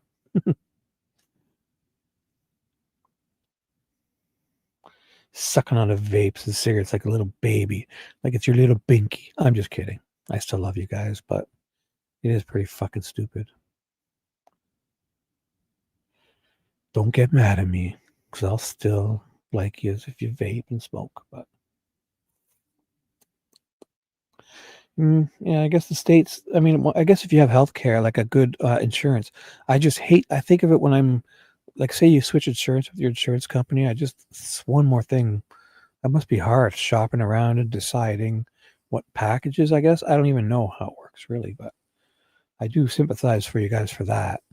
Considering, and I think I don't want to bitch and say we have it perfect here, but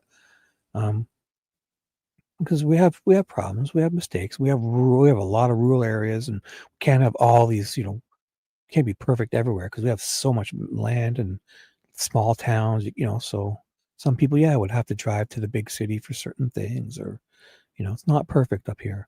But I do know one thing. I think you guys might pay like twice as much per person and don't get as you still have to do all the insurance stuff. I believe, I don't know.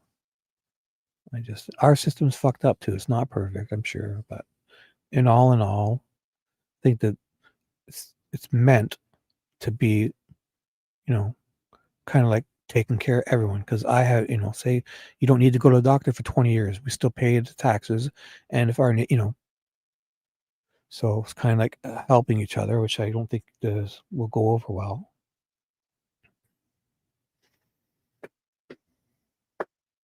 True. Yes. Peach. Yeah. Yes. I think we've truly, yeah, in Canada, we try to take the profit out, but I think they're trying to slip that in. And sometimes when like in, on provinces, like a state, like our provinces are like states.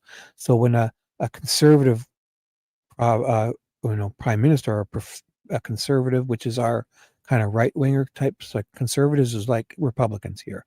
So when our conservative Republican types become the premier, which is like a senator of the state, a premier of a province, or the actual prime minister, which is like the president, it seems that they would be more interested in privatizing it to make it more of a profit thing. But for the most part, yeah, it's not as much as definitely seems to be more of a for profit thing, which yeah, it's very complicated, and ours isn't all, but I just know that when I broke my leg, or my dad had cancer for years, we didn't have to say, imagine, we didn't have to pay a penny.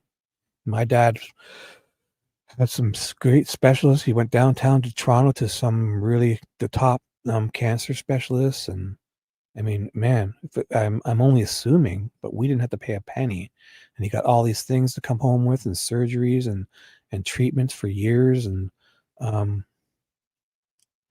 oxygen tanks brought here and delivered every week, and just everything. We didn't pay a penny. Like when I broke my leg, they called the ambulance. Ambulance was there in like 10 minutes. I was at a construction site when I fell down the stairs and twisted my leg back, and compound fracture in my tibia and fibia, spiral breaks in my tib and fib, and the fucking ambulance was there in 10 minutes, and I was, boom, within a few minutes they x-rayed me, and I was like, ooh, started hopping me up on stuff because they're like, fuck, dude, this is bad. And then I couldn't even call, by the time I didn't even get a chance to call family or friends and tell them I was in surgery, and I woke up, and my family didn't even know I was at the hospital. So I was like, hey man, I'm waking, I'm at the hospital. What? And I was like, yeah. I stayed there for like a day or two, and they fucking rolled me out to the door, and I was in a wheelchair, and they gave me crutches and wheelchair, and 200 oxycodones with refills, a couple of refills. I could just come back and get refills, and I didn't pay a penny. So I was at home, and then I had physio and three doctor's appointments. Then after a year, I went back and had all the metal bars and screws removed for free, so I don't know. So I'm not saying you guys would have paid lots of money for that. I'm not even sure. That's one thing we're not worried about calling if they come and they take us to the hospital, and we're not paying for uh, the ambulance ride and stuff. I know that. But again, ours isn't perfect, and I'm sure if you go on YouTube, you'll probably find people bitching about something. But a lot of that is like, we can't have everything in those. Like, we have a lot. Picture how much space we have up here. Our country's bigger. We have 1/10 the population. So imagine those small rural communities. I mean, come on, we can't have everything available in every rural community. That would just be waste. So I think some people might have to go, if you choose to live in those tiny, small northern towns, and you might have to go to the big city to get some special stuff, I'd guess. I don't even know.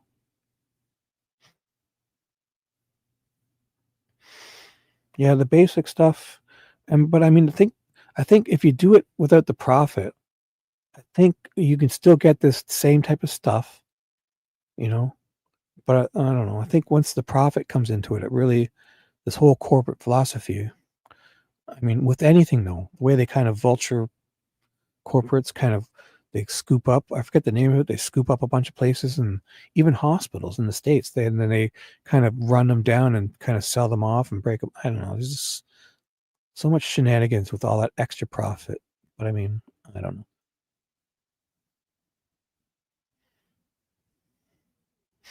I just know up here, when my dad got cancer, we had to deal with selling homes and all that stuff, and oh my gosh, it was horrible as it was.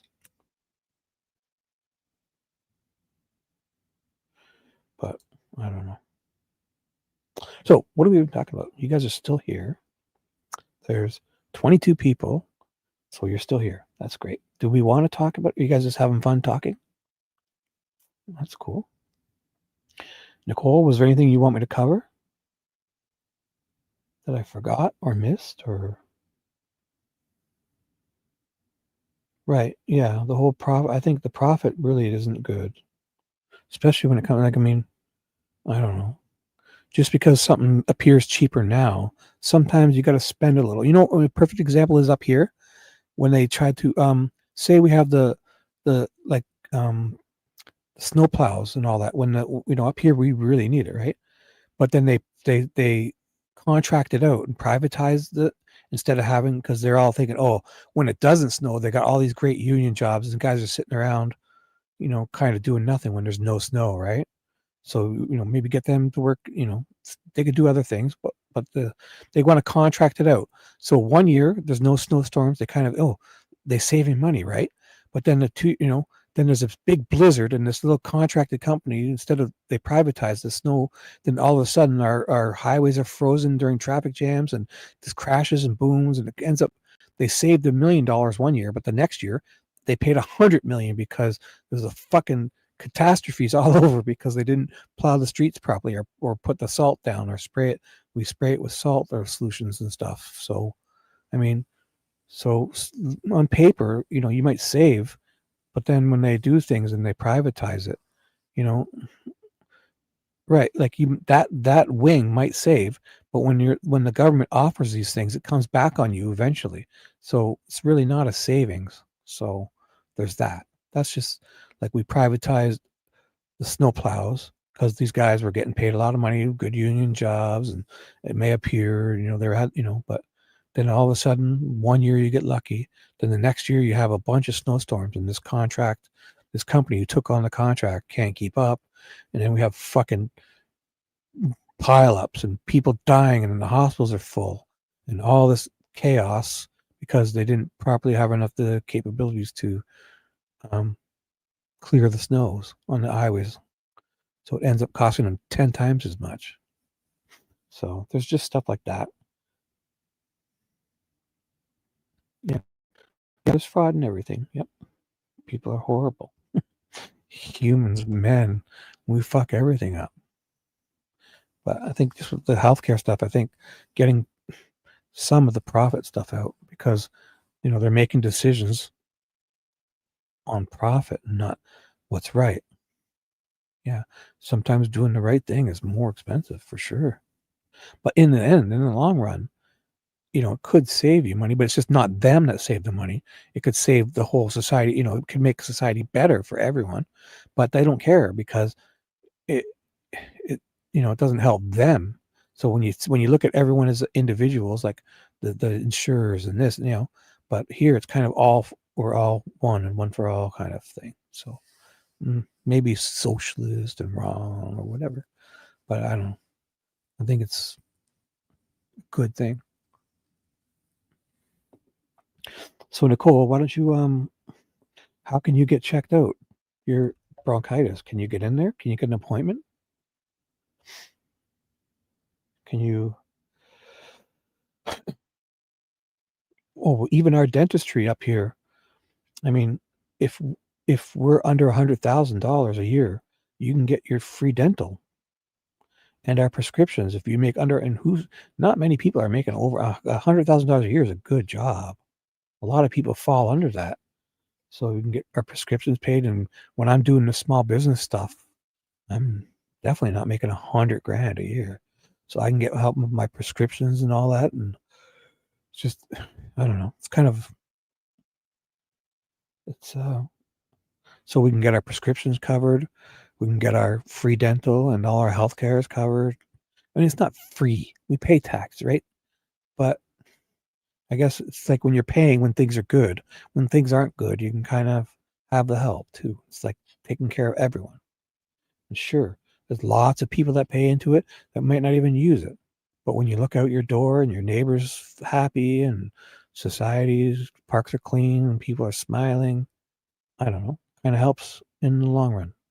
I guess that's how you see it. I mean, we're not a utopia. We're not perfect. We have our problems, but I think healthcare is a little bit better when it's a little more universal and kind of less profit and kind of. But hey, what do you mean? Oh, here, Peach, you're Canadian, right? I guess you sound Canadian. Oh, I'm moving to Canada. Sure. Yeah, you got to say a boot. Well, you got to just say it. It's all about to change for you. Yeah, I think our public school systems are pretty good up here too. I'm not sure, but I think also that's a part of it too. Is I think some people try to sabotage things to make things worse so they can then have the excuse to save it with privatization, which happens up here too. Like I'm more of a right-wing conservative Republican.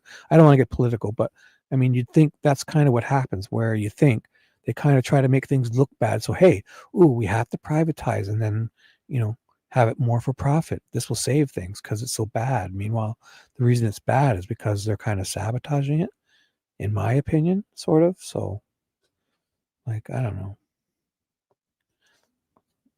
Public school up here is not bad. Yes, there's definitely an excellent. Oh, if you want to learn about Canada, yes, watch the South Park Canada, the Blame Canada one. Yes, you'll learn about our customs where the princess, which we don't have, the princess, when she's going to get married, she gets married, the prince marries her, and then they up in front at the wedding, the princess rips the prince's arm off, or vice versa. The prince and he stuffs her arm up his butt, and then he dips it in a big bowl of butterscotch pudding. Yes. And then something happens where the whole place falls down, and then they're driving around with square wheels. Yes. If you want to if you want to learn an exact portrait of Canada, you must watch that South Park episode, Blame Canada. The square wheels, and when we're driving around in our cars, we have square wheels, and you know how square wheels are. It's like boom, boom, boom, boom. Yes. Yes. Yes, it's horrible up in Canada. Do not come. We're packed. There's no space.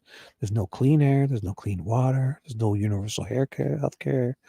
There's no universal pre-K. There's no $10 a day daycare. Like if you have a good, imagine daycare, right? The best daycare where it's like junior pre-K and your kids will learn and be healthy and happy. The best daycare. Imagine having to pay $10 a day for that. That's horrible, right? Right. Which I'm being a little sarcastic. So we have $10 a day daycare so families can go to work and have daycare and they pay $10 a day. And it's top notch. The kids get fed, they learn, it's all junior pre-K stuff, all the works. And if you're under 100 grand, you get your dental free and your prescriptions, your drugs. Imagine all the prescriptions you spend each month. Imagine getting that free. If you made under a certain amount of money. So I don't know. Sounds pretty good to me.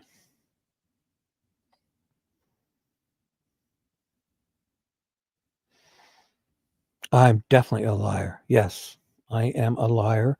I'm a horrible, horrible liar. Yes, I agree. Peach, you're right. So you leaving? Okay, good night. Your time. Who's leaving? Your time? Anarch? Yep. Have a good night, and we will see you. I should probably stop babbling on. Yotan's a busy guy. Have fun out there in that crazy, crazy world. Oh, TJ, you going? Good night. Whoever's going, good night, good night. Whoever's staying, do you want to stay or you want me to leave? Because I don't think I've done anything for the last hour, and you're still 20-something people here. So whoever's leaving, is it Yotan? Good night. I don't know. I don't even care talking all that politics and healthcare. It's all moot. I should shut this down. This is the ones I told Charles not to do all these ramble streams, yet here I am rambling. So, Nicole, last chance, guys. Is there anything you'd like me to do or cover? Because if not, maybe we should shut her down. And I hope Yotan has a lovely day out there, going to the bank and that. And TJ, if you're still here, hope you have a great day. And Peach, I'm definitely a liar. I agree. And Nicole, I hope you get into your doctor and get checked out. And What I didn't even know what I read here. Oh, I read Elvis's Deposition mostly. Then I kind of just started going over things. Oh, I don't even remember. I could go back. I don't even know. The first bit I didn't really do much. Then I started reading. Let me see. I can tell you. So I'm going back on my other one. I started reading Elvis's Deposition at about. Oh, it was actually sooner than I thought.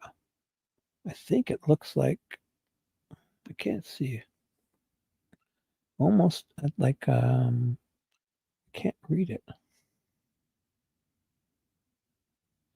Well, I started reading Elvis's Deposition and I finished it about. Oh man, it was a lot longer than I thought. Can't even see because my white lettering is behind and I can't see the numbers. So when I go back on YouTube, I read Elvis's Deposition and then I forget what I've done after that. One sec, I'll double check. One sec.